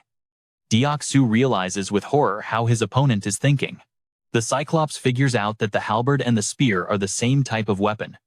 The monster stops thinking and turns its full attention to Deok-soo. It starts picking up speed to launch itself at the new enemy. The cyclops barrels toward Deok-soo, leaving a strong wind in its wake that kicks rocks into the air. The terrified knight stares in horror at the charging giant. Snapping out of it, Deok-soo starts sprinting away from it, back toward the safe zone. Jae-hun, at the main gate, continues watching remotely. He orders all the citizens to get ready. The monster will be on them any second now. Deok-soo comes tearing around the corner in full armor. He's being chased by a massive cyclops that's maneuvering skillfully through the wide city streets, sweating bullets. Dexo sprints toward the barrier with the last of his strength. He makes it behind the shields, fulfilling his part of the plan. Kim Ji-yeon's black crow dives from the sky, catching the cyclops off guard. It pecks the monster right in the eye, forcing it shut. Kim Ga-yoon pops up on the roof of a nearby building, eyes locked on the target. She draws her bow and aims for the enemy's head. A reinforced arrow flies toward the monster at breakneck speed. It pierces the arm and the eye, making it bleed even worse. Bencho materializes right in front of the monster's face. In his hands, he's holding 4 rats or Jae-hun. The guy tosses the brave little rodents straight into the roaring monster's open mouth. Bencho screams at Jae-hun, letting him know the rats are making their way into the cyclops' guts. The recluse summons flammable gas directly inside the monster's stomach. The cyclops' eyes go wide as it feels a strange churning inside. Its belly bloats out from the powerful stream of gas filling its stomach. Kim Jae-hun focuses on the power of the fire element. Victory demands a heavy hit, something strong enough to burn the enemy from the inside out. A small clot of plasma materializes in the monster's gut, igniting all that released gas. A massive explosion fills the air, engulfing the cyclops in tongues of flame. Huge columns of smoke rise into the sky from the blast zone. But the cyclops is still alive. And now it's right at the edge of the barrier. The citizens start to panic under the giant's intense glare. Jae-hun orders them to keep it together and stick to the plan. The recluse thinks everything is going almost perfectly. Now the citizens will open fire on the monster that slumped over the barrier. The protagonist expects the citizens to succeed, but he's waiting for Dong-yoon and Jeonju to arrive. A trembling Jae-hun tells Jae-hun to look behind him. The recluse tells her not to worry, saying the monster will fall outside the barrier anyway.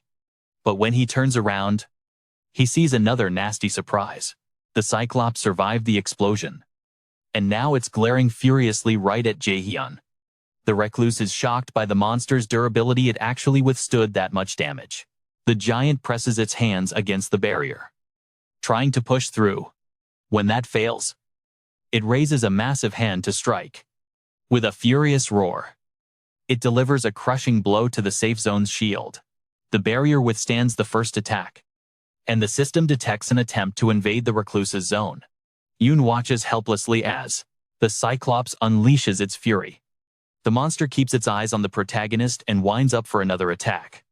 Choi Hyo-in orders the citizens to start firing at the enemy. 101 residents raise their revolvers and aim for the giant's head. A hail of bullets strikes its face, but they can't penetrate its thick hide. After taking a bullet to the eye, the monster roars in pain and stumbles backward. Jae-hun notices the damage isn't sticking at all. The bullets are just pissing it off. If its next hit breaks the barrier, it's all over. The recluse decides to use another combat skill. He summons the invisible hand and activates the gigantism modifier. The guy got this skill upgrade as a reward for a recent level up. The cyclops raises its hand to strike again. The citizens run, terrified the barrier will collapse. But the shield withstands the new attack without taking any damage. Inspired, the residents keep firing at the enemy. A new wave of bullets slams into the massive monster.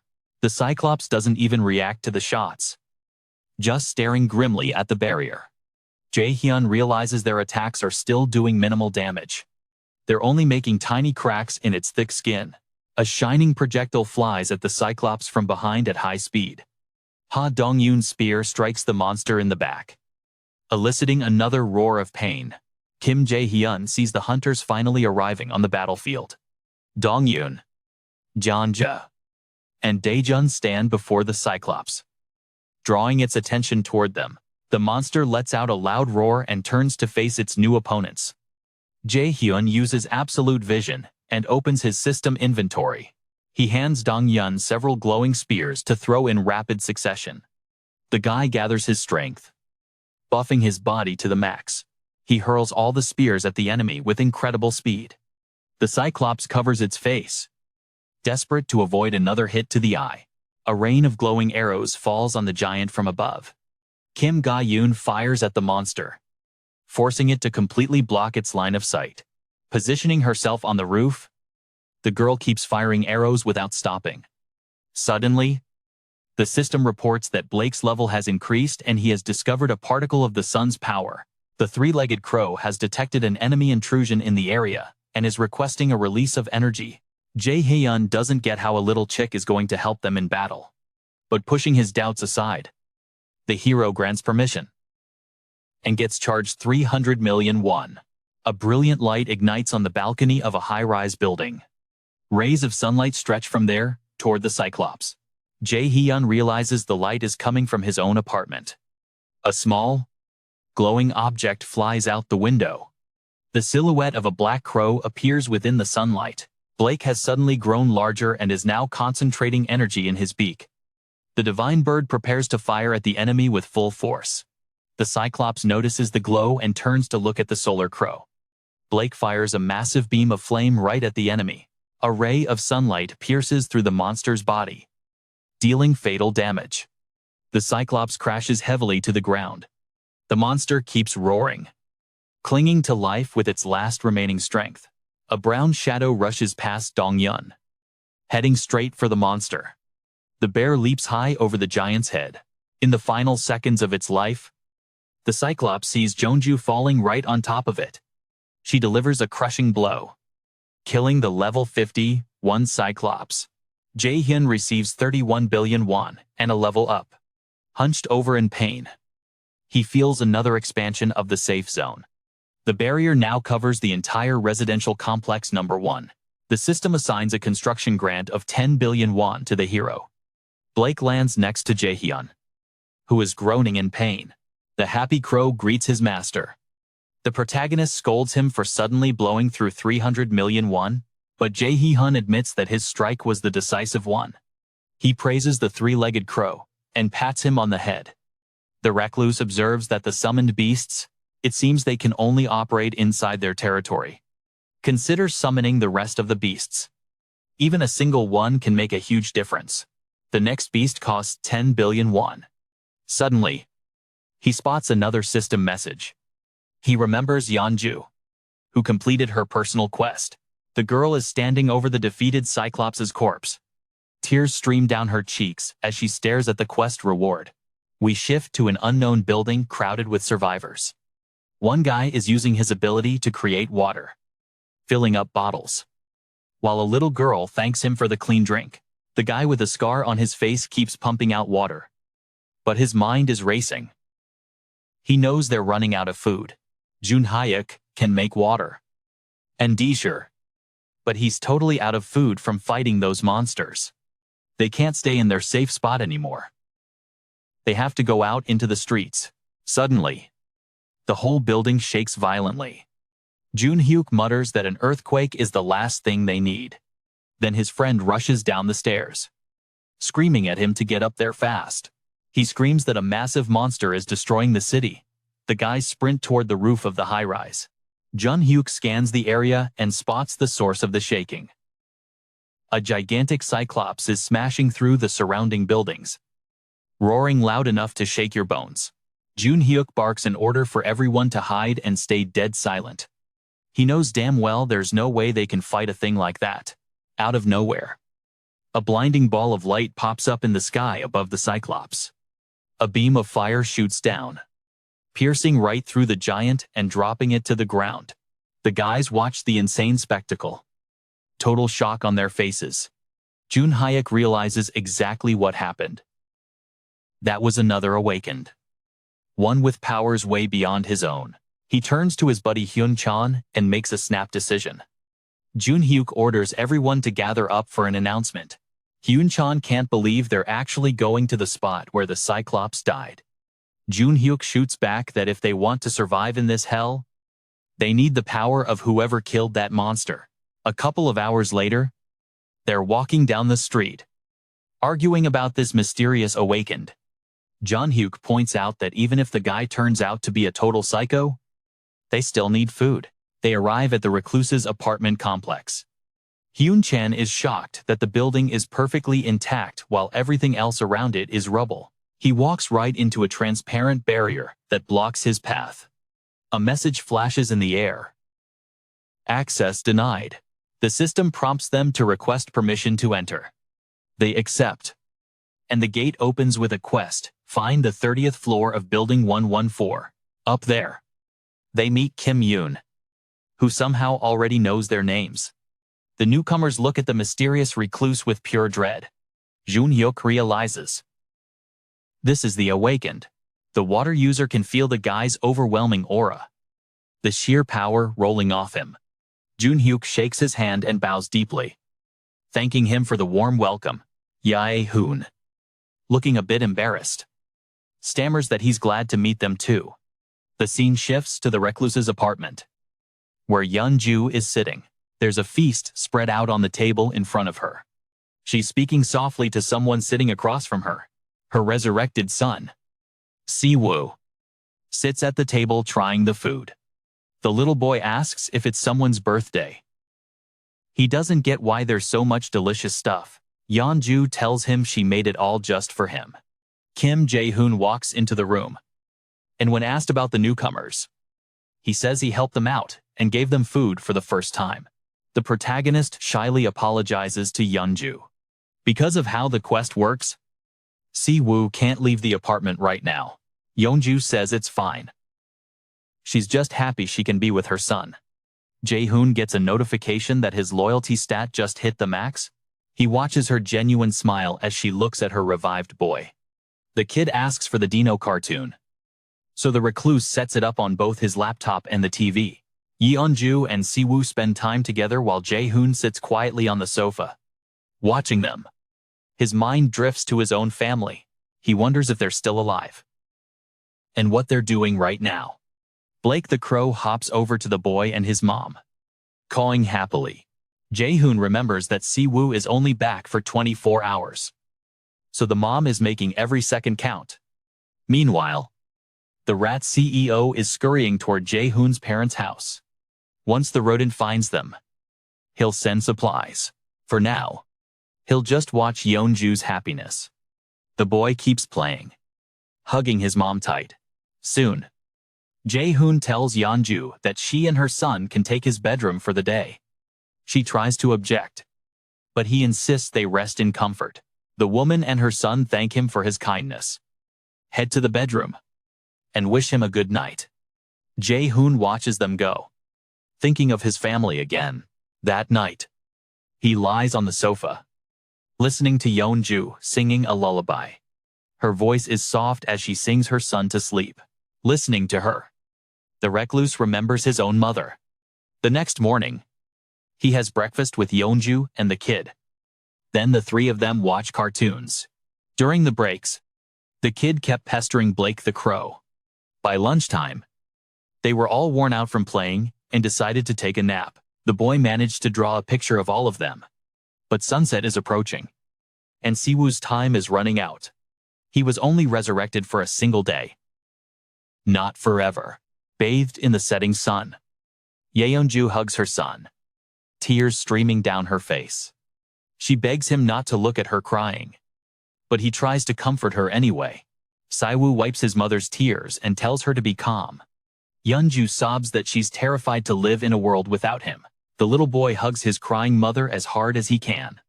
Siwoo whispers that he's right here with her. She just keeps weeping, holding on to him for dear life. Suddenly, the boy pulls away and takes a step back. He tells her he'll always be there for her, and she knows it.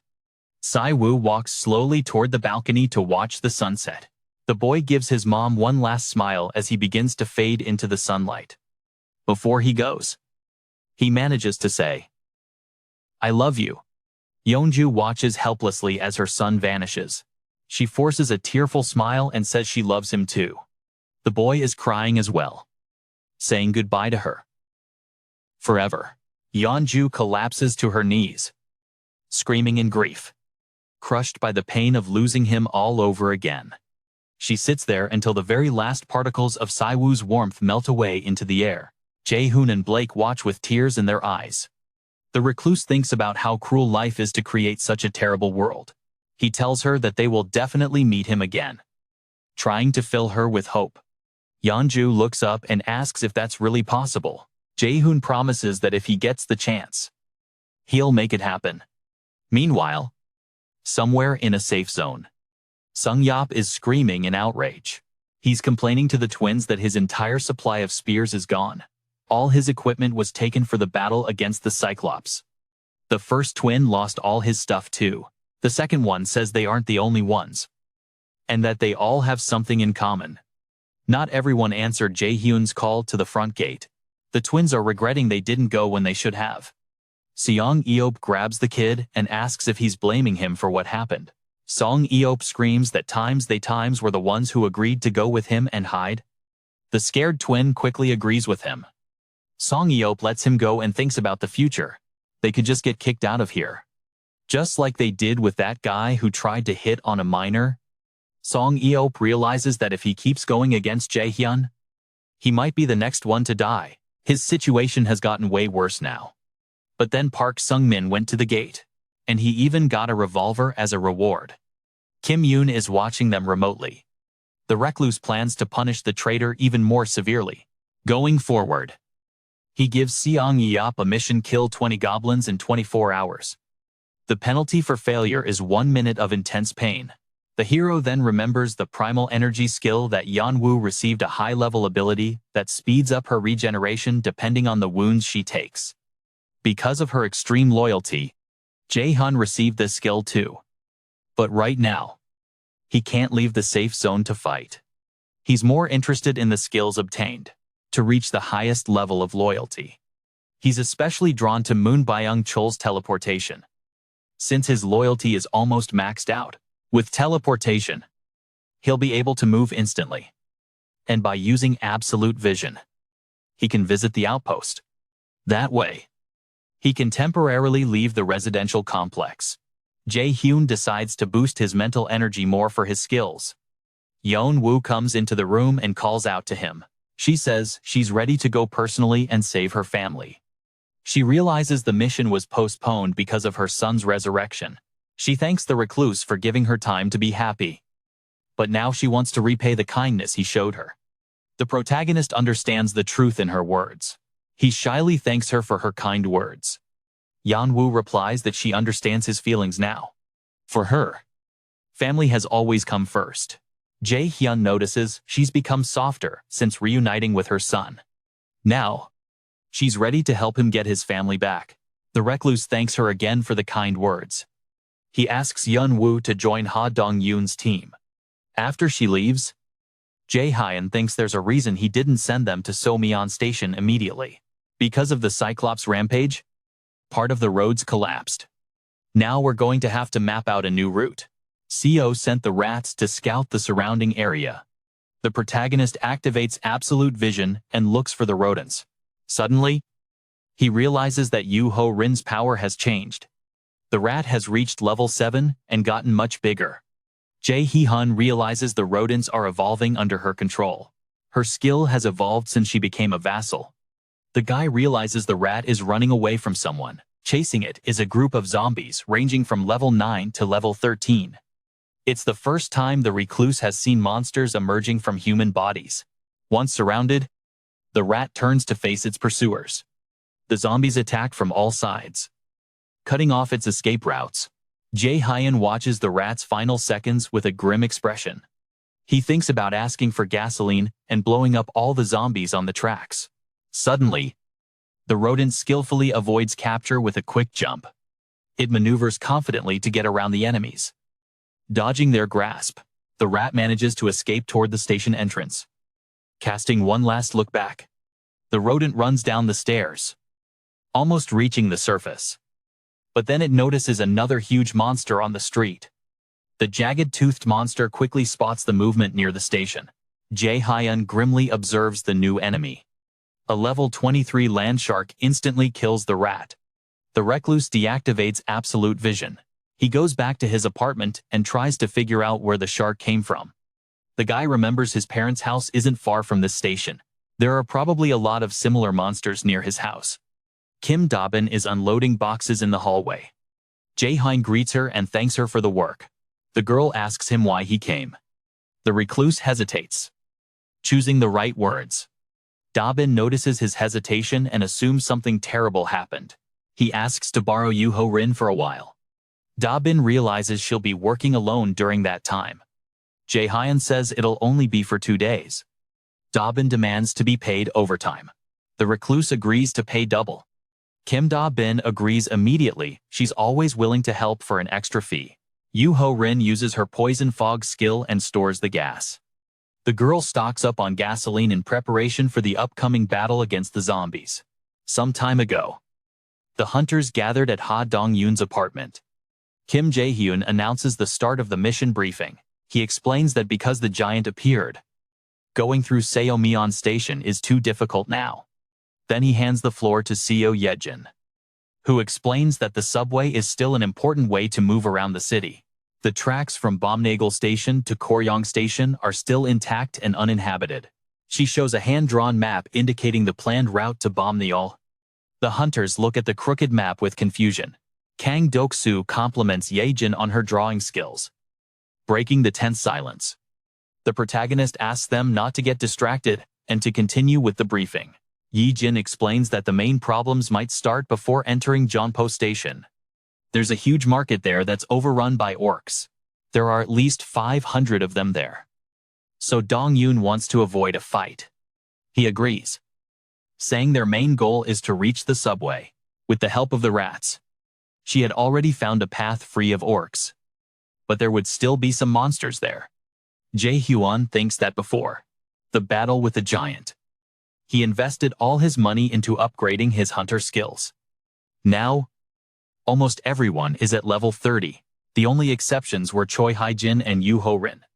For Dong-yoon's team, goblins don't pose a threat anymore. Ye-jin continues, saying that after going down to Choryong Station, they have to follow the tracks to Busan Station. Deoksu asks nervously if there are giants there. But Ye-jin is sure there are definitely no monsters of that strength there. The real issue's gonna be the tracks between Koryang and Busan stations. Those tunnels are packed tight with zombie hordes. We need a way to wipe out a ton of enemies fast in a cramped space. The hunters all look at Yu Gaorin. The kid looks scared, trying to work up some courage. Finally, she says her poison fog skill might actually be useful. Cut back to Yu Giorin filling the gas tank to the brim. Jae-hun walks in and praises the girl for working so hard. The recluse asks how she's doing. Garen says she feels fine actually. She's feeling a sudden rush of energy. Jae-hun leveled her up a few minutes ago, trying not to look at how exhausted she was. He's sure spending money on her was the right call. He convinces Garen not to go with the guys, just to fill his inventory with fog instead. The recluse announces the operation is a go, activates absolute vision, and focuses on the hunters.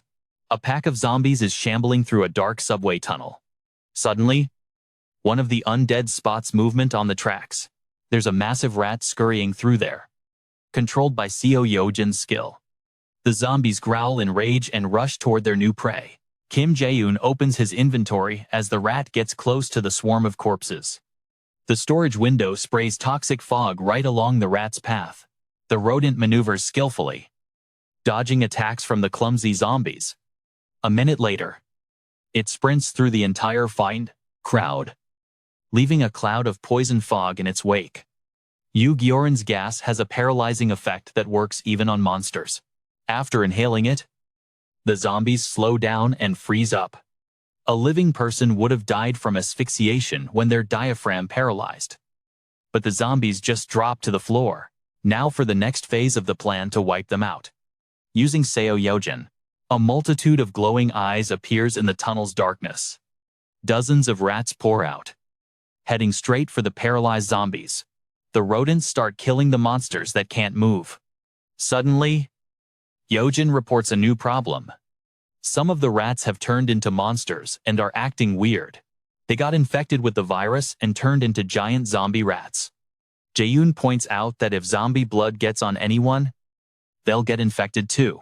This is especially dangerous for Yojin, since she fights using fangs and claws. Yojin confirms the mutated rats still obey orders, though they're way more aggressive and are scaring the uninfected ones. The recluse calms down, thinking everything is going according to plan. Suddenly, the system reports an attempt to enter the safe zone. 157 people are asking to get in, and the protagonist grants them citizenship. The citizen count hits 3,000, and the hero gets the economic activity subsidy skill. This skill lets you assign paid positions to citizens.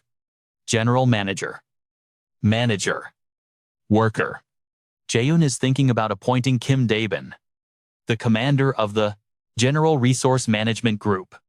But now his team's gonna have to expand significantly. The skill means the hermit doesn't have to pay workers from his personal account, saving a ton of money. At max level, the skill can generate a daily salary of 50 million won. Jae-hun thinks the roles should be assigned as efficiently as possible.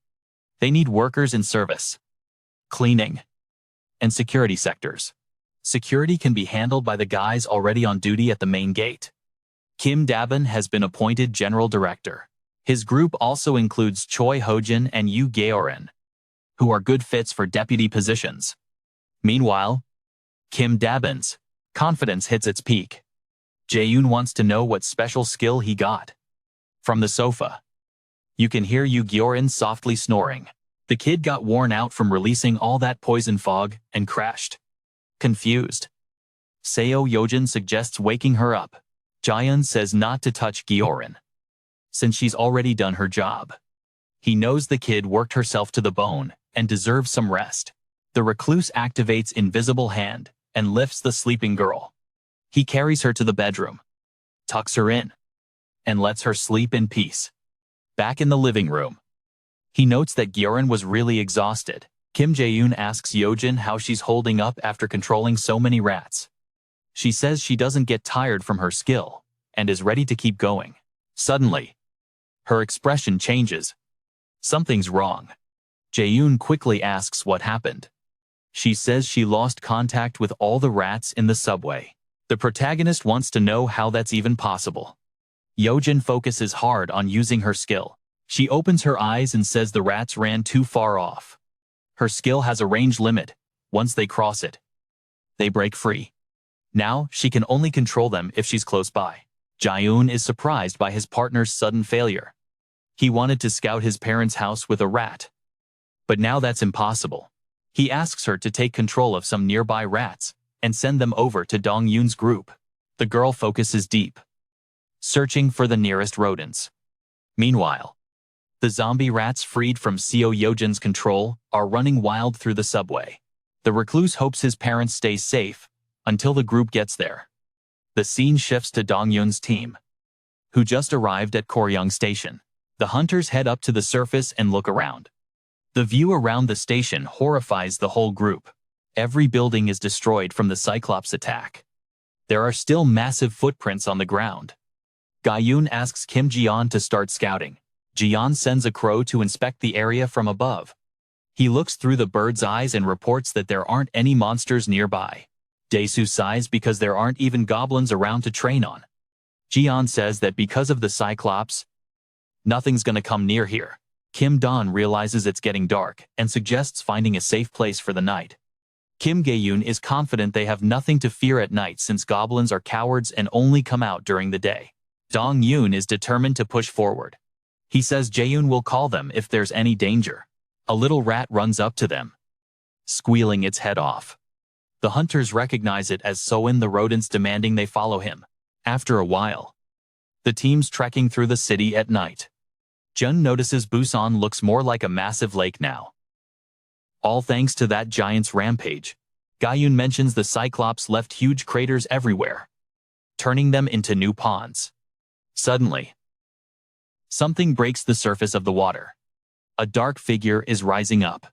John catches movement on the right and alerts the others. He points out a mysterious creature hiding behind the rubble of a building. From a distance, she looks like a normal woman. But then they see the fish tail and scales. The siren opens her yellow eyes, scanning her prey. She lets out a piercing scream that forces the hunters to cover their ears in pain. They're awake, but paralyzed, numb from the sonic vibrations. The siren keeps screaming, trapping them in the sound. The screaming goes on, freezing everyone in place.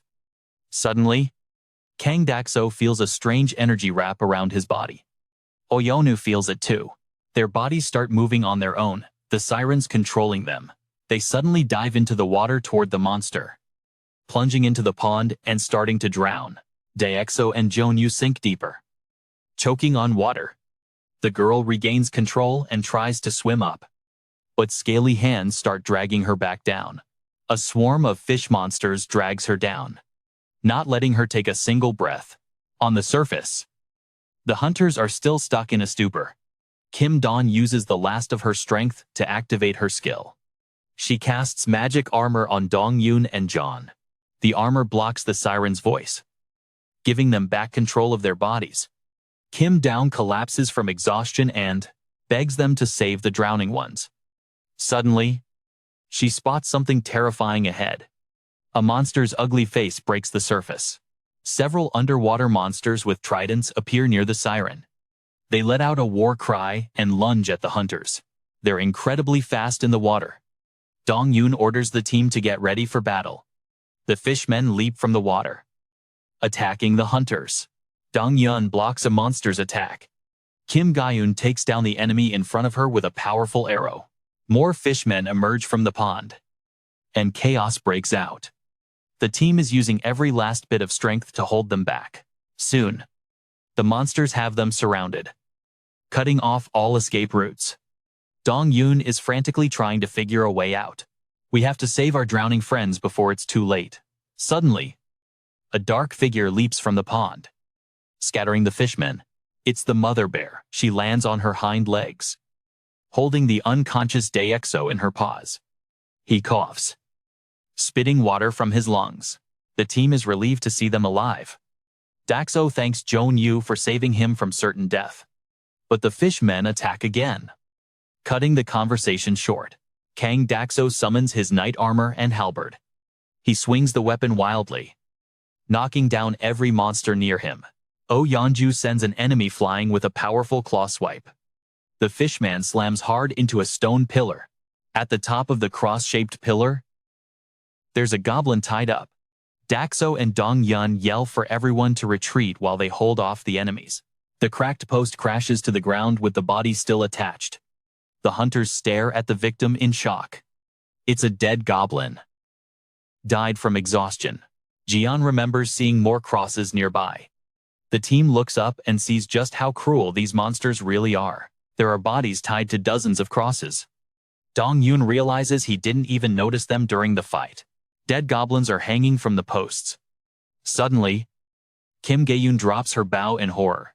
She's staring at one of the crucified bodies, completely in shock. She recognizes him. It's her father, who went missing when the world ended.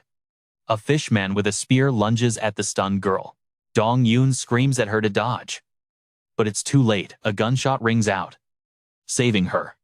The bullet tears through the monster's chest, stopping it dead. The other fishmen group up for the next wave. Mo Bencho keeps his gun raised, covering Kim Ga-eun. Dong-yeon thanks him for the quick shot, trying to figure out what's wrong with her.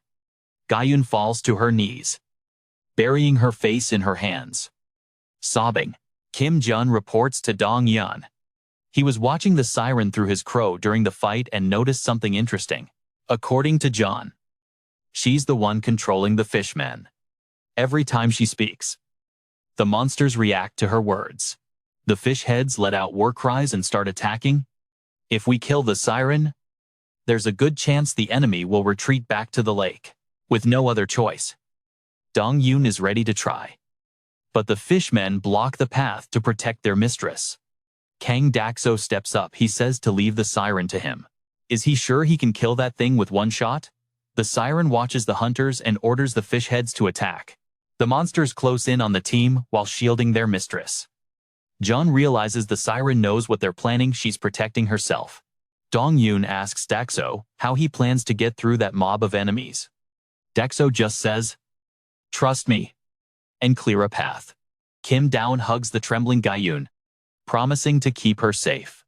Dong-yoon, Bencho, and Joan smash through the fishmen, carving a path for Daxo. Dong-yoon wields his spear, while John and Bencho cover him with gunfire. After a few seconds, they manage to clear a spot facing the lake. Dong-yoon calls out to Daxo while holding back the fish monsters. Kang Daxo grips his halberd like a javelin and aims right at the siren. With massive force, he hurls the weapon straight at the boss's head. The siren spots the projectile and gets ready to move.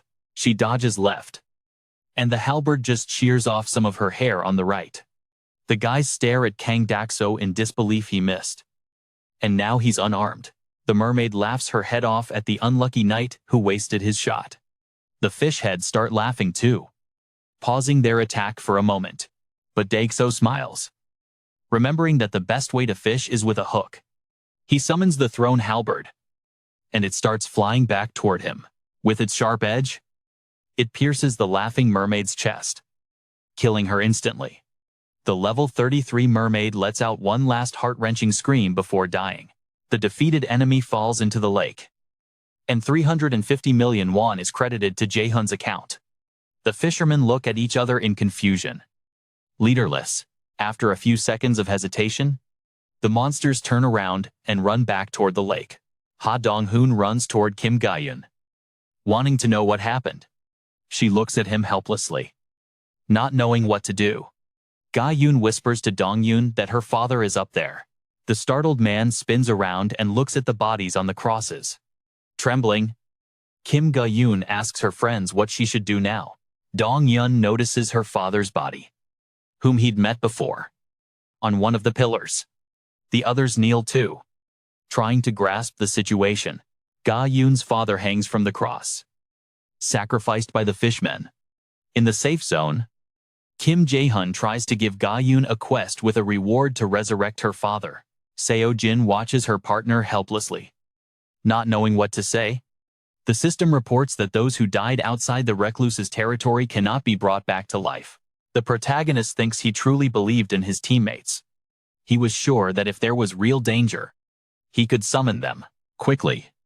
But he didn't do it this time because he didn't want to restart the operation. Because of him, Yeonju and Daxo almost died when they were dragged underwater by the fish heads. And now Kim Ga-yoon has found her father, who died a painful death.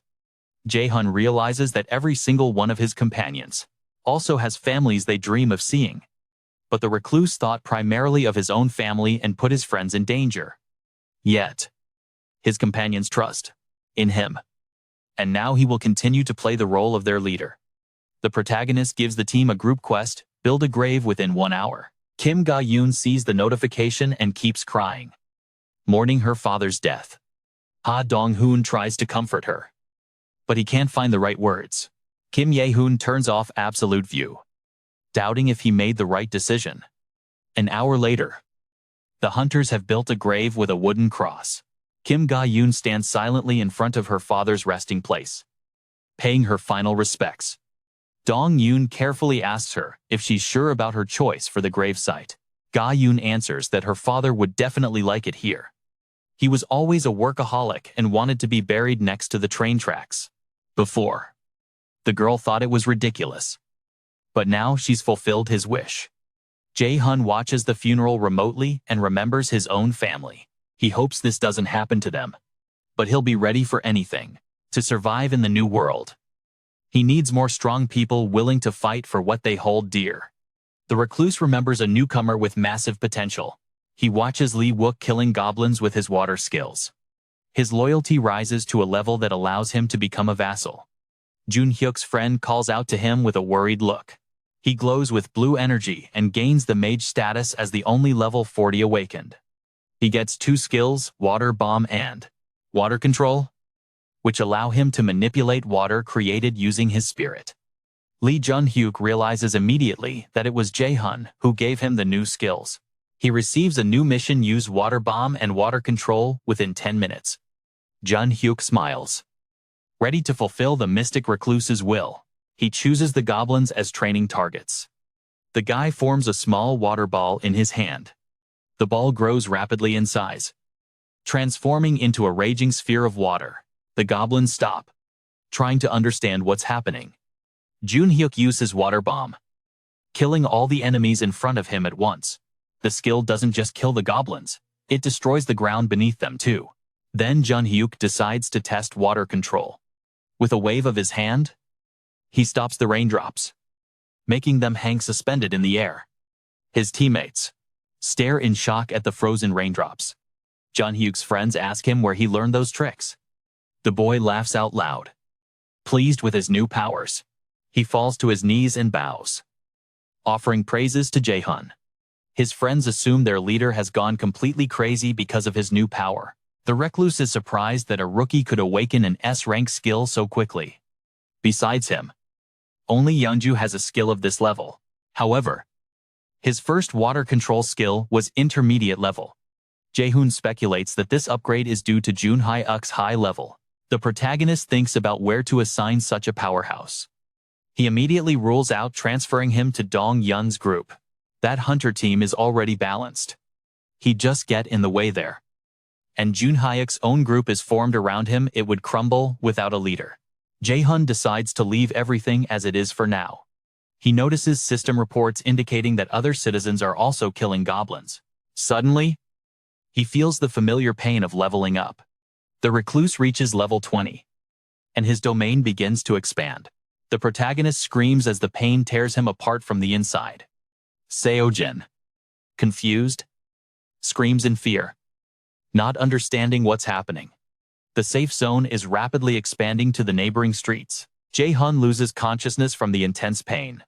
Hearing Seo-jin's screams through the haze, the girl shakes him in terror and realizes the guy has stopped breathing. After a few seconds, Jae-hun slowly regains consciousness. He opens his eyes and sees Seo-jin's lips reaching toward him. The girl is leaning over him, getting ready to kiss him. The Recluse asks, "What is she doing there?" Confused. Ga-in explains that she wanted to give him CPR. A frightened Blake croaks behind him. Alarmed by his master's condition, Jae-hun strokes his head and assures him he's okay. The Recluse activates absolute sight and scans the area. The territory had become simply massive, extending in a 1-kilometer radius around the residential complex. That's why he blacked out from the pain. The zone hadn't expanded this much before. The tired hero checks his system page. He has 3 skill points to distribute. First, he decides to level up absolute vision. Level 4 adds multitasking. The black sclera of the boy's pupils changes, transforming into something like stars. Now, he can monitor multiple citizens at once. Jae-hyun sees a happy Yun Wook and a hard-working Kim Da-bin. He also watches Ga-eun, who is mourning her father's death. Although the protagonist can currently maintain 3 feeds at once, even this becomes very exhausting. Next, he decides to level up the status maintenance skill and receives the Mystic Random option. He gets 300 crystals, enough for a Mystic Random summon. Jae-hyun decides not to pass it up and tests his luck. A glowing seal appears on the floor in front of him. Yeojin asks what's happening, while Blake makes a face and croaks. A glowing ball flies toward the center of the room. Inside is a communication ring that allows the shut-in to speak with his subjects from any distance. The main character slides the ring onto his finger. He thinks its features would be perfect for Kim Da-bin's work. He opens her page in the system and notices something new. Da-bin has acquired a telepathy skill she hasn't mentioned yet. Through absolute vision, he sees Da-bin being scolded by a man at the head of a crowd. He demands that every family be assigned a room instead of cramming 50 people into one apartment. The crowd cheers him on, while Da-bin stands there in confused silence. Jae-hun glares at the instigator. He activates his new skill, Shut-in's Gate, which connects any door inside the zone to a portal. A second later, he steps out the door and finds himself in the hallway with Da-bin. The man screams that they simply took over someone else's house and have no right to control it. Jae-hyun cuts into the conversation, stating that he is the one who took over this building. The boy says, if anyone doesn't like his rules, they can leave. The man demands the kids speak more politely to his elders. The shut-in doesn't let him finish and expels Sun Young-sik. Young-sik disappears after finding himself outside the safe zone. Jae-hyun asks the crowd, who else has complaints? No one dares to object. As punishment, he cuts off water, gas, and electricity for everyone present. In response to the grumbling, Jae-hyun demands they look at the situation realistically. All these people came here after his victory over the cyclops. They banded together for protection from monsters. And now they're demanding rights. The shut-in declares that hundreds more like them will keep flocking to him. If we give housing to everyone, we'll run out of apartments soon. And the original residents will start resenting the audacity of the newcomers. But if their wishes are granted, the demands will only keep growing. Jae-hun asserts that no one here has basic rights or social security. The government fell. And now, there is a different system. The protagonist is willing to play the tyrant if that's what it takes to establish order. He tells the people to first prove they are worthy of privilege. Other newcomers endure hardships and do their best to help each other, never forgetting to care for the children and the weak. And then a crowd of rookies demanded everything at once. Jae-hun orders them to return to their apartment. Otherwise, he will punish them even more severely. The frightened people leave, glancing nervously at the domestic tyrant. Jae-hun and Da-bin watch them go in silence. The girl sighs in relief and thanks him for his help. The shut-in responds mentally that he's just doing his job. Kim Da-bin is shocked that he can speak silently. He states that she is capable of doing it herself. The boy explains the telepathy skill and asks her to try it. Da-bin quickly masters the skill and begins communicating mentally with the shut-in. She thanks him for his help, but she still doesn't know where to use telepathy. Suddenly, a trembling man approaches them. One of the newcomers from the group that left calls out to the protagonist, apologizes, and asks to speak.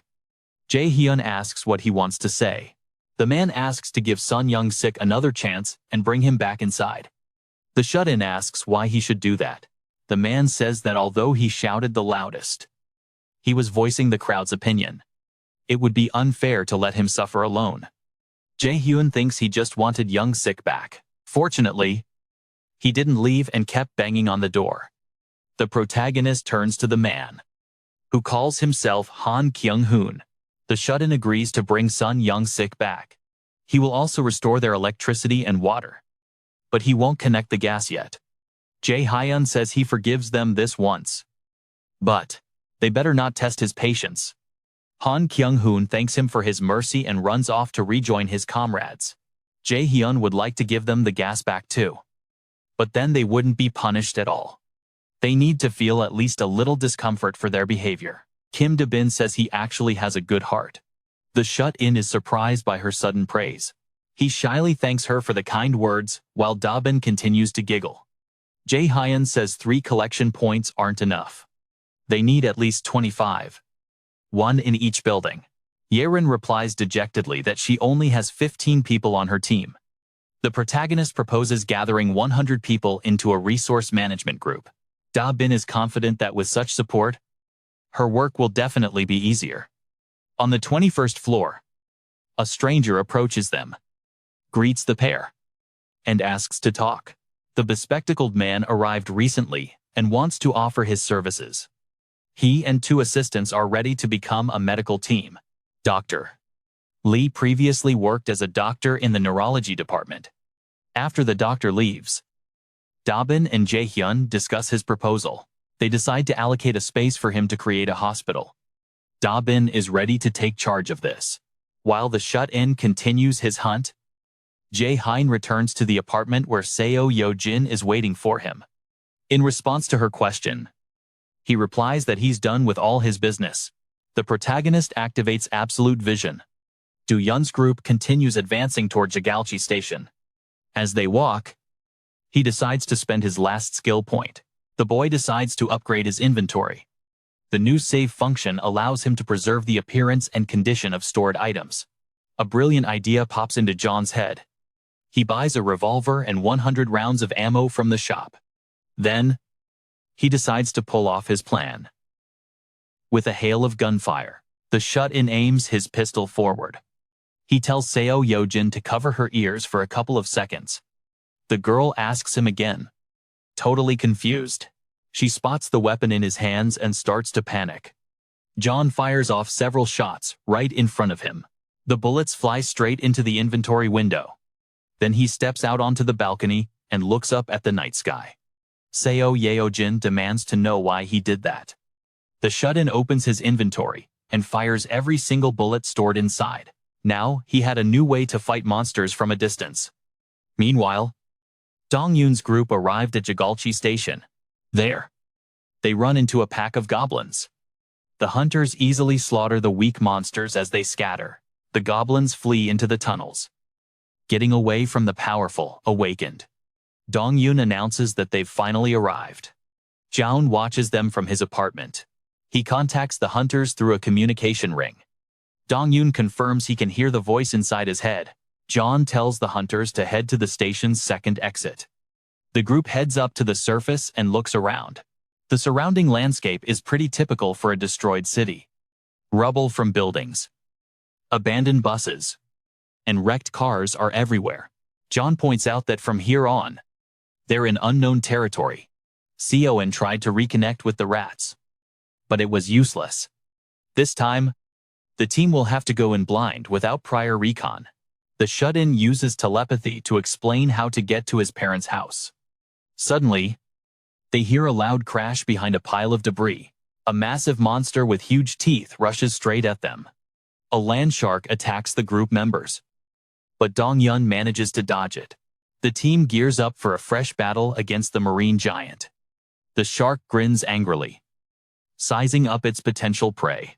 Dong-yun closes in on the enemy, hoping to stall the beast. Jae-hun and the others fire at it from a distance. The bullets hit the monster right in the eyes, forcing it to stop and recoil. Dong-yun delivers a powerful strike to his opponent with his spear. Oh Yeonju leaps in her bear form. She crashes down with her full body weight onto the shark, crushing it completely. Dong-yun asks Kim Ji-yeon to scout the area. The man sends a crow into the sky and scans the area from above. Ji-yeon quickly notices new monsters approaching.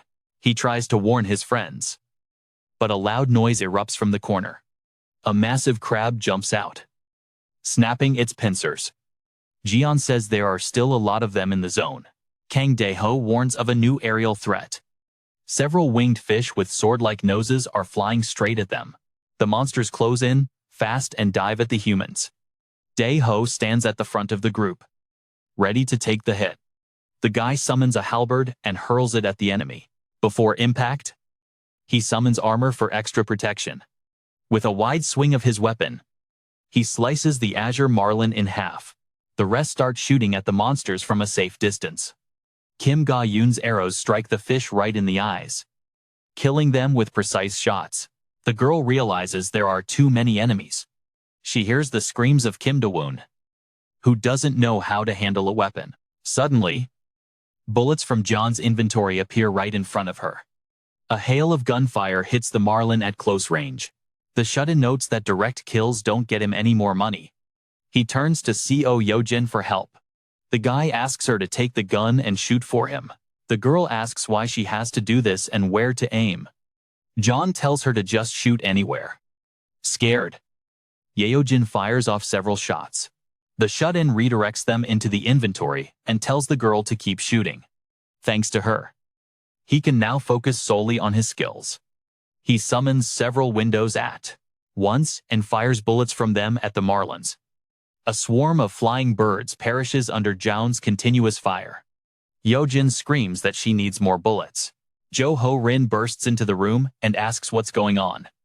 She sees Seo Yojin shooting into a system window.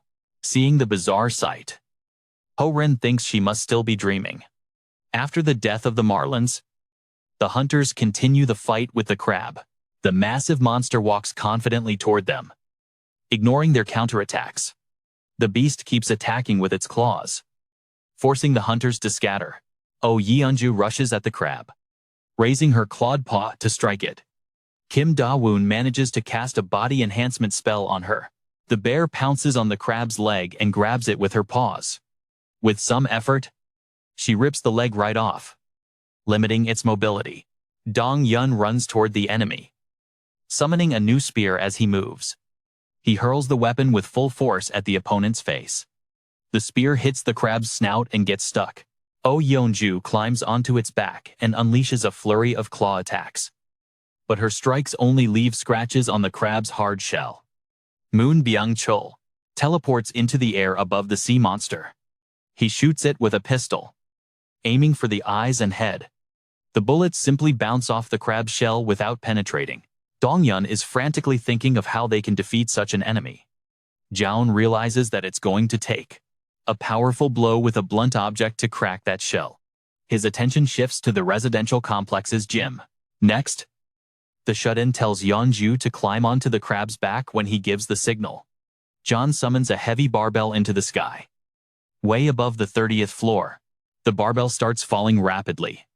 The protagonist mentally apologizes to his brother, Kim Da-bin, and promises to buy him new equipment.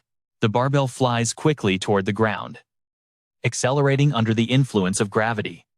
In this state, the shut-in puts it into his inventory. Then, he opens an inventory window high above the crab. The barbell drops at high speed right onto the monster's head. The heavy projectile smashes through the crab's shell, splitting it into pieces. Yeonju jumps onto the monster's back at the leader's signal. She tears her way through the hole in the shell, straight into the enemy's guts. The she-bear kills a level 35 giant crab worth 930 million won. The team continued on their way, but they ran into other sea monsters. Standing in front of them were humanoid fish, looking just like those mermaid servants, and massive crustaceans that had crawled out of the water to hunt. Jae-hun points out that without his help, these guys would have been dead ages ago. Even Dong-yoon's team is struggling to clear this zone. Just a 1-kilometer stretch turned into a series of brutal battles. The chances of Jae-hun's family surviving are slim to none. The closer the hunters get to his house, the more fear takes over. Soon, the team arrives at a large, branching tree. Jae-hun thinks there is only one alley left to reach his parents' place. Suddenly, his focus shifts to a tree standing in the middle of the road. He mentally orders the hunters to stop. Kim Jae-hun grew up on this street and remembers it well, down to the smallest detail. That is why he easily identifies the tree as a level 38 giant tree. The Recluse tells the hunters to look closely at the tree in front of them. Jae-hun warns them that it is actually a monster. The group members brace for a fight and draw their weapons. A huge red eye pops open on the tree trunk. The giant tree opens its mouth and lets out a furious roar. Kim Jae-hun fires a powerful shot with his bow. The arrow punches a hole in the tree monster's bark. The giant tree pulls itself completely out of the ground, revealing massive wooden legs. Ha Dong-yoon hurls his summoned spear right at the enemy's face with full force. The projectile pierces the bark, but the monster stays standing. The tree starts slowly closing in on the hunters. Mo Bencho teleports behind it, gun in hand. He starts blasting, but the bullets cannot penetrate the enemy's hard bark. Yeonju rushes the tree to unleash a combo of attacks. The bear dodges the numerous tentacle roots the monster shoots out. Fresh roots burst from the ground and grab her in midair. The hunters realize what happened and dash to rescue her. The tree keeps squeezing the bear tight. Suddenly, another tentacle appears, ready to impale Yeonju. Mo Bencho appears in front of the root, ready to shield the girl with his body. Suddenly, the tentacle stops just a couple of inches from the guy's face. He takes advantage of the pause and teleports away with Yeonju. Jae-hun wonders why the tree suddenly stopped attacking. Following a sudden hunch, he tells Yeonju to fall back and the others to keep fighting. Dong-yoon decides to trust the Recluse's instincts and follows orders. Yeonju retreats and transforms back into a human. Kang Dae-ho steps forward, getting ready to fight the tree. Suddenly, the giant tree turns around and walks away. Dong-yoon asks, confused, why the monster stopped fighting. The tree returns to its spot and calms down completely. Jae-hun realizes it does not attack people. The tree only got aggressive after Yeonju transformed. Suddenly, the tree enters combat mode again and unearths itself. From the other side of the street, a land shark rushes toward it. The tree grabs the shark and impales it with its tentacles in a matter of seconds. The Recluse is convinced once again that the tree only attacks monsters. He orders the hunters to move forward since the tree is no longer hostile. They pass by the tree, which pays no attention to the humans. Past the alley, Dong-yoon sees a strange sight and contacts the leader. Jae-hun sees it too and cannot believe his eyes. There is now a massive tree standing where his parents' house used to be. There is no mistake. This is where his family lived. The enraged Recluse wants to destroy this cursed tree. He wants to douse the trunk in gasoline and blow it up. Suddenly, a system message reveals that a relative of the absolute Recluse is nearby. At the same time, someone starts shouting at Dong-Yun's group. Strangers blind them with flashlights and demand they identify themselves. 3 older men stand in front of the hunters, demanding they stop abusing their little poppy. The elders look displeased and clearly are not in the mood for chatting. They walk past the group and inspect the wounds on Poppy the tree, which has sunk back into the ground. The hunters listen to the elders' complaints with embarrassment, not wanting to get involved in their bickering. One of them demands that the young ones explain why they did it. Dong-Yun's group apologizes for the misunderstanding with the giant tree. Someone invites a disgruntled elder to look at something interesting. Another old man points out the corpse of the huge shark they can eat thanks to Poppy. Dong-Yun and the others watch in silence as the survivors try to butcher the shark. The elders complain about the shark meat's nasty taste but are grateful for any food right now. Jae-hun started to piece together what was happening here. It was clear now, the tree monster that does not touch people and the huge tree replacing his parents' house. The recluse remembered his grandfather, a passionate gardening enthusiast. After retiring, he set up a real farm on the roof of his house. He must be the awakened one who can control plants. And that is how he was able to survive and protect the people around him from the monsters. Understanding the situation brought him a long-awaited sense of relief. Now, Jae-hun is sure the huge fish monsters could not eat everyone in his house. Seo Yeojin asks him why he looks so happy. The recluse answers that he is just glad everyone is safe. Meanwhile, Ha Dong-yun agreed to help butcher the dead shark. He finished the job quickly, earning the approval of the tired elders. Jae-hun mentally asks Dong-yun to find out the name of their village chief. Dong-yun passes the question to his new friend from the fishing village. The old man shouts. The chief's name is Lee Bong-gul, the same as Jae-yun's grandfather. The hunters follow the old man to his village. Soon they arrive at an industrial area where many people are living. Some are carrying body parts of sea monsters. Others are just chatting with each other while sitting on fish crates.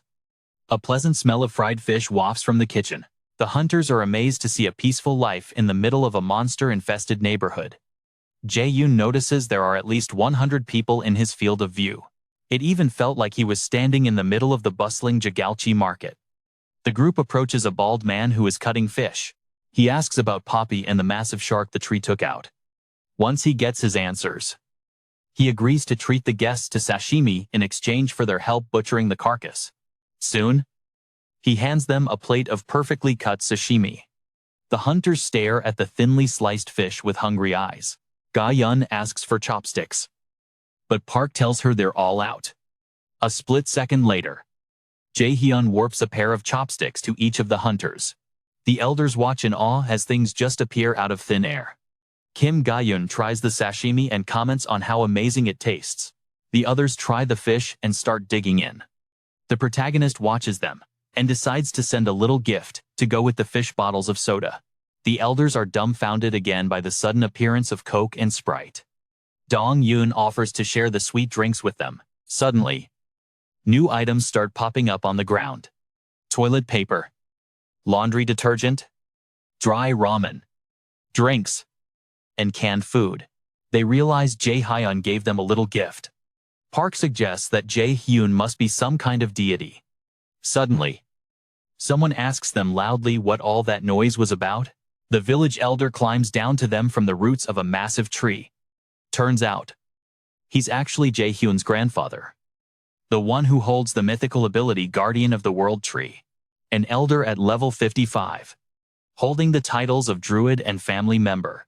With dexterous movements, he quickly descends the tree root.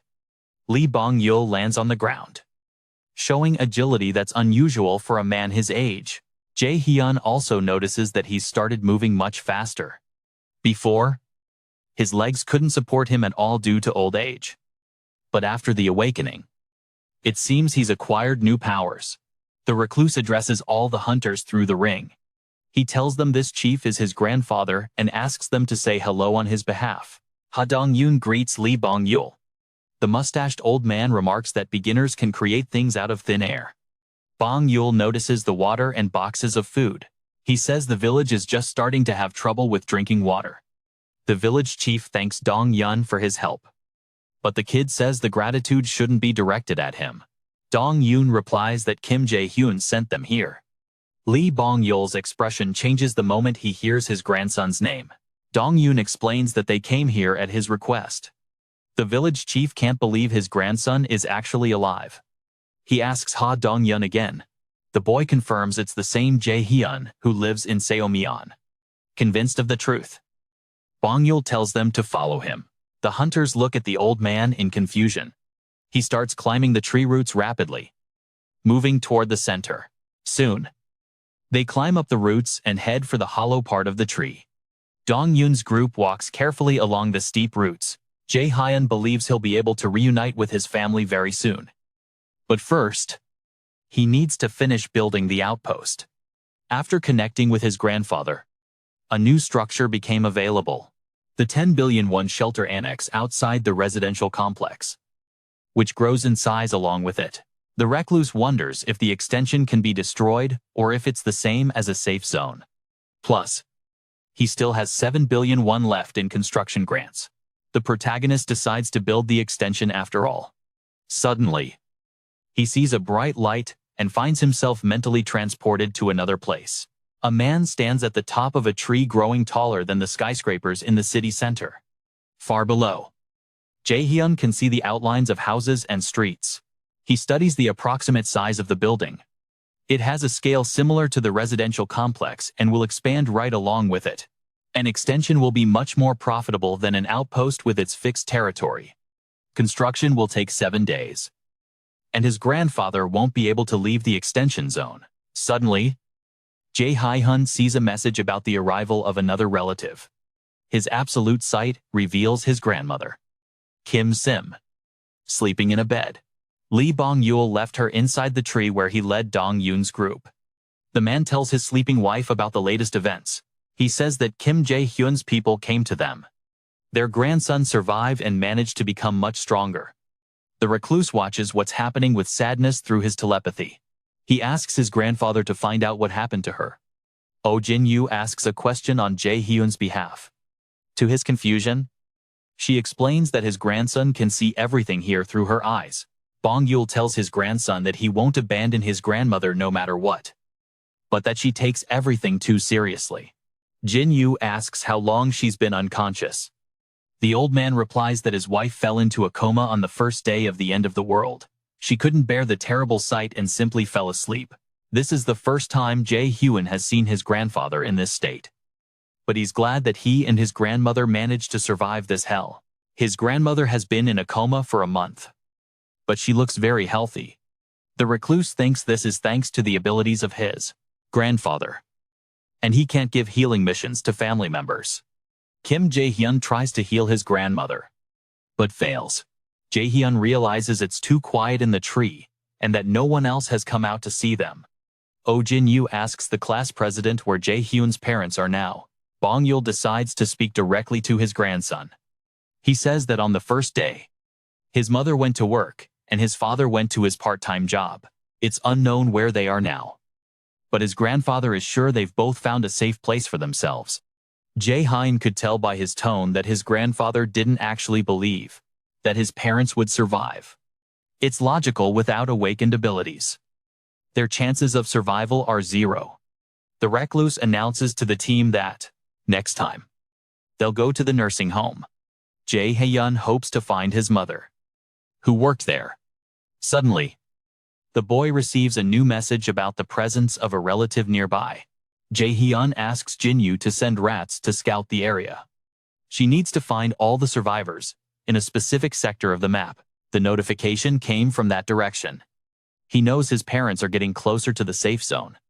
The scene shifts to Bong Yul's fishing village. Suddenly, the residents notice a terrifying movement in the sky. Dozens of flying monsters appear right above their village. The alarm sounds in the camp, and everyone runs for shelter. They rush the food into the seafood warehouse and lock the door. One of the men runs to the chief and informs him of the problem. Lee Bong-yul goes to investigate what's happening. A massive horde of ground and flying monsters is fast approaching the village. The chief stands before the army of monsters. Ha Dong-yun doesn't understand why there are so many of them here. Bong-yul raises his hand, using one of his skills. Several giant trees are uprooted from the ground and rush to their master's aid. The old man casually asks what happened to Poppy. Dong-yun offers to help, but his grandfather orders him to stay put. He advises the young ones to observe the monsters closely. They aren't attacking, they're running away from something. Bong-yul summons massive tree vines to prepare for battle. Dong-yun notices the flying monsters passing by. He realizes they don't actually want to attack. But the land animals will surely destroy everything. So they have to be killed. Dong-yun offers to help again. But Bong-yul turns him down once more. The old man strikes the ground, and massive vines slaughter the enemies in droves. The hunters watch in shock at Bong-yul's feats. Not a single monster can get past his vines. The village chief uses another skill, emitting powerful blue energy. The monsters drop dead as the vines pierce through their skulls. The bloodline title boosts the old man's stats and grants him increased money and experience gain. Bong-yul stares at the system window in confusion, where his rewards are listed. Jae-hun witnesses the power of a level 55, capable of destroying an entire army single-handedly. With such monstrous power, he really doesn't need any backup. With every multi-kill, the Recluse skill level rises again. A sharp pain shoots through Kim Jae-hun's entire body once more. The safe zone expands even further. The protagonist notes that the pain is getting stronger, which is why he still can't get used to it. A new message alerts him to the appearance of creatures that can be granted citizenship. When family members appear, special notifications should pop up. But he doesn't find his parents' names on the list of new arrivals. Seo-in continues searching for survivors and promises to let him know when she finds someone. Jae-hun activates absolute sight and turns his attention back to his grandfather. Bong-yul notices something strange after the battle ends, still shocked by his power. The hunters ask what's wrong. The old man replies that usually, monster corpses remain after the kill. But now they've started vanishing completely. Dong-yun says it's Jae-hun's influence, noting that the monsters he killed are disappearing too. Bong-yul is surprised by his grandson's abilities once again. Then, the old man says they need to bring some people from the warehouse to butcher the remaining carcasses. Jae-hun had never thought about the disappearing monster bodies or consuming their meat before. He spots the carcass of a large fish and decides to try something risky. The boy adds the fish carcass to the shop. The system completes the scan, and a new product appears in the store. Suddenly, Seo-in announces that she's found survivors. 1 kilometer from the safe zone, a group of people is moving toward the residential complex. They are led by Kim Jae-hun's parents, who decided to head to their new apartment. Lee Suk, his mother, has reached level 50 and possesses the She Who Rules skill. And Kim Dong-guk, his father, is level 42 with the protective aura skill. Jae-hun goes to meet his parents with tears in his eyes. Yeah,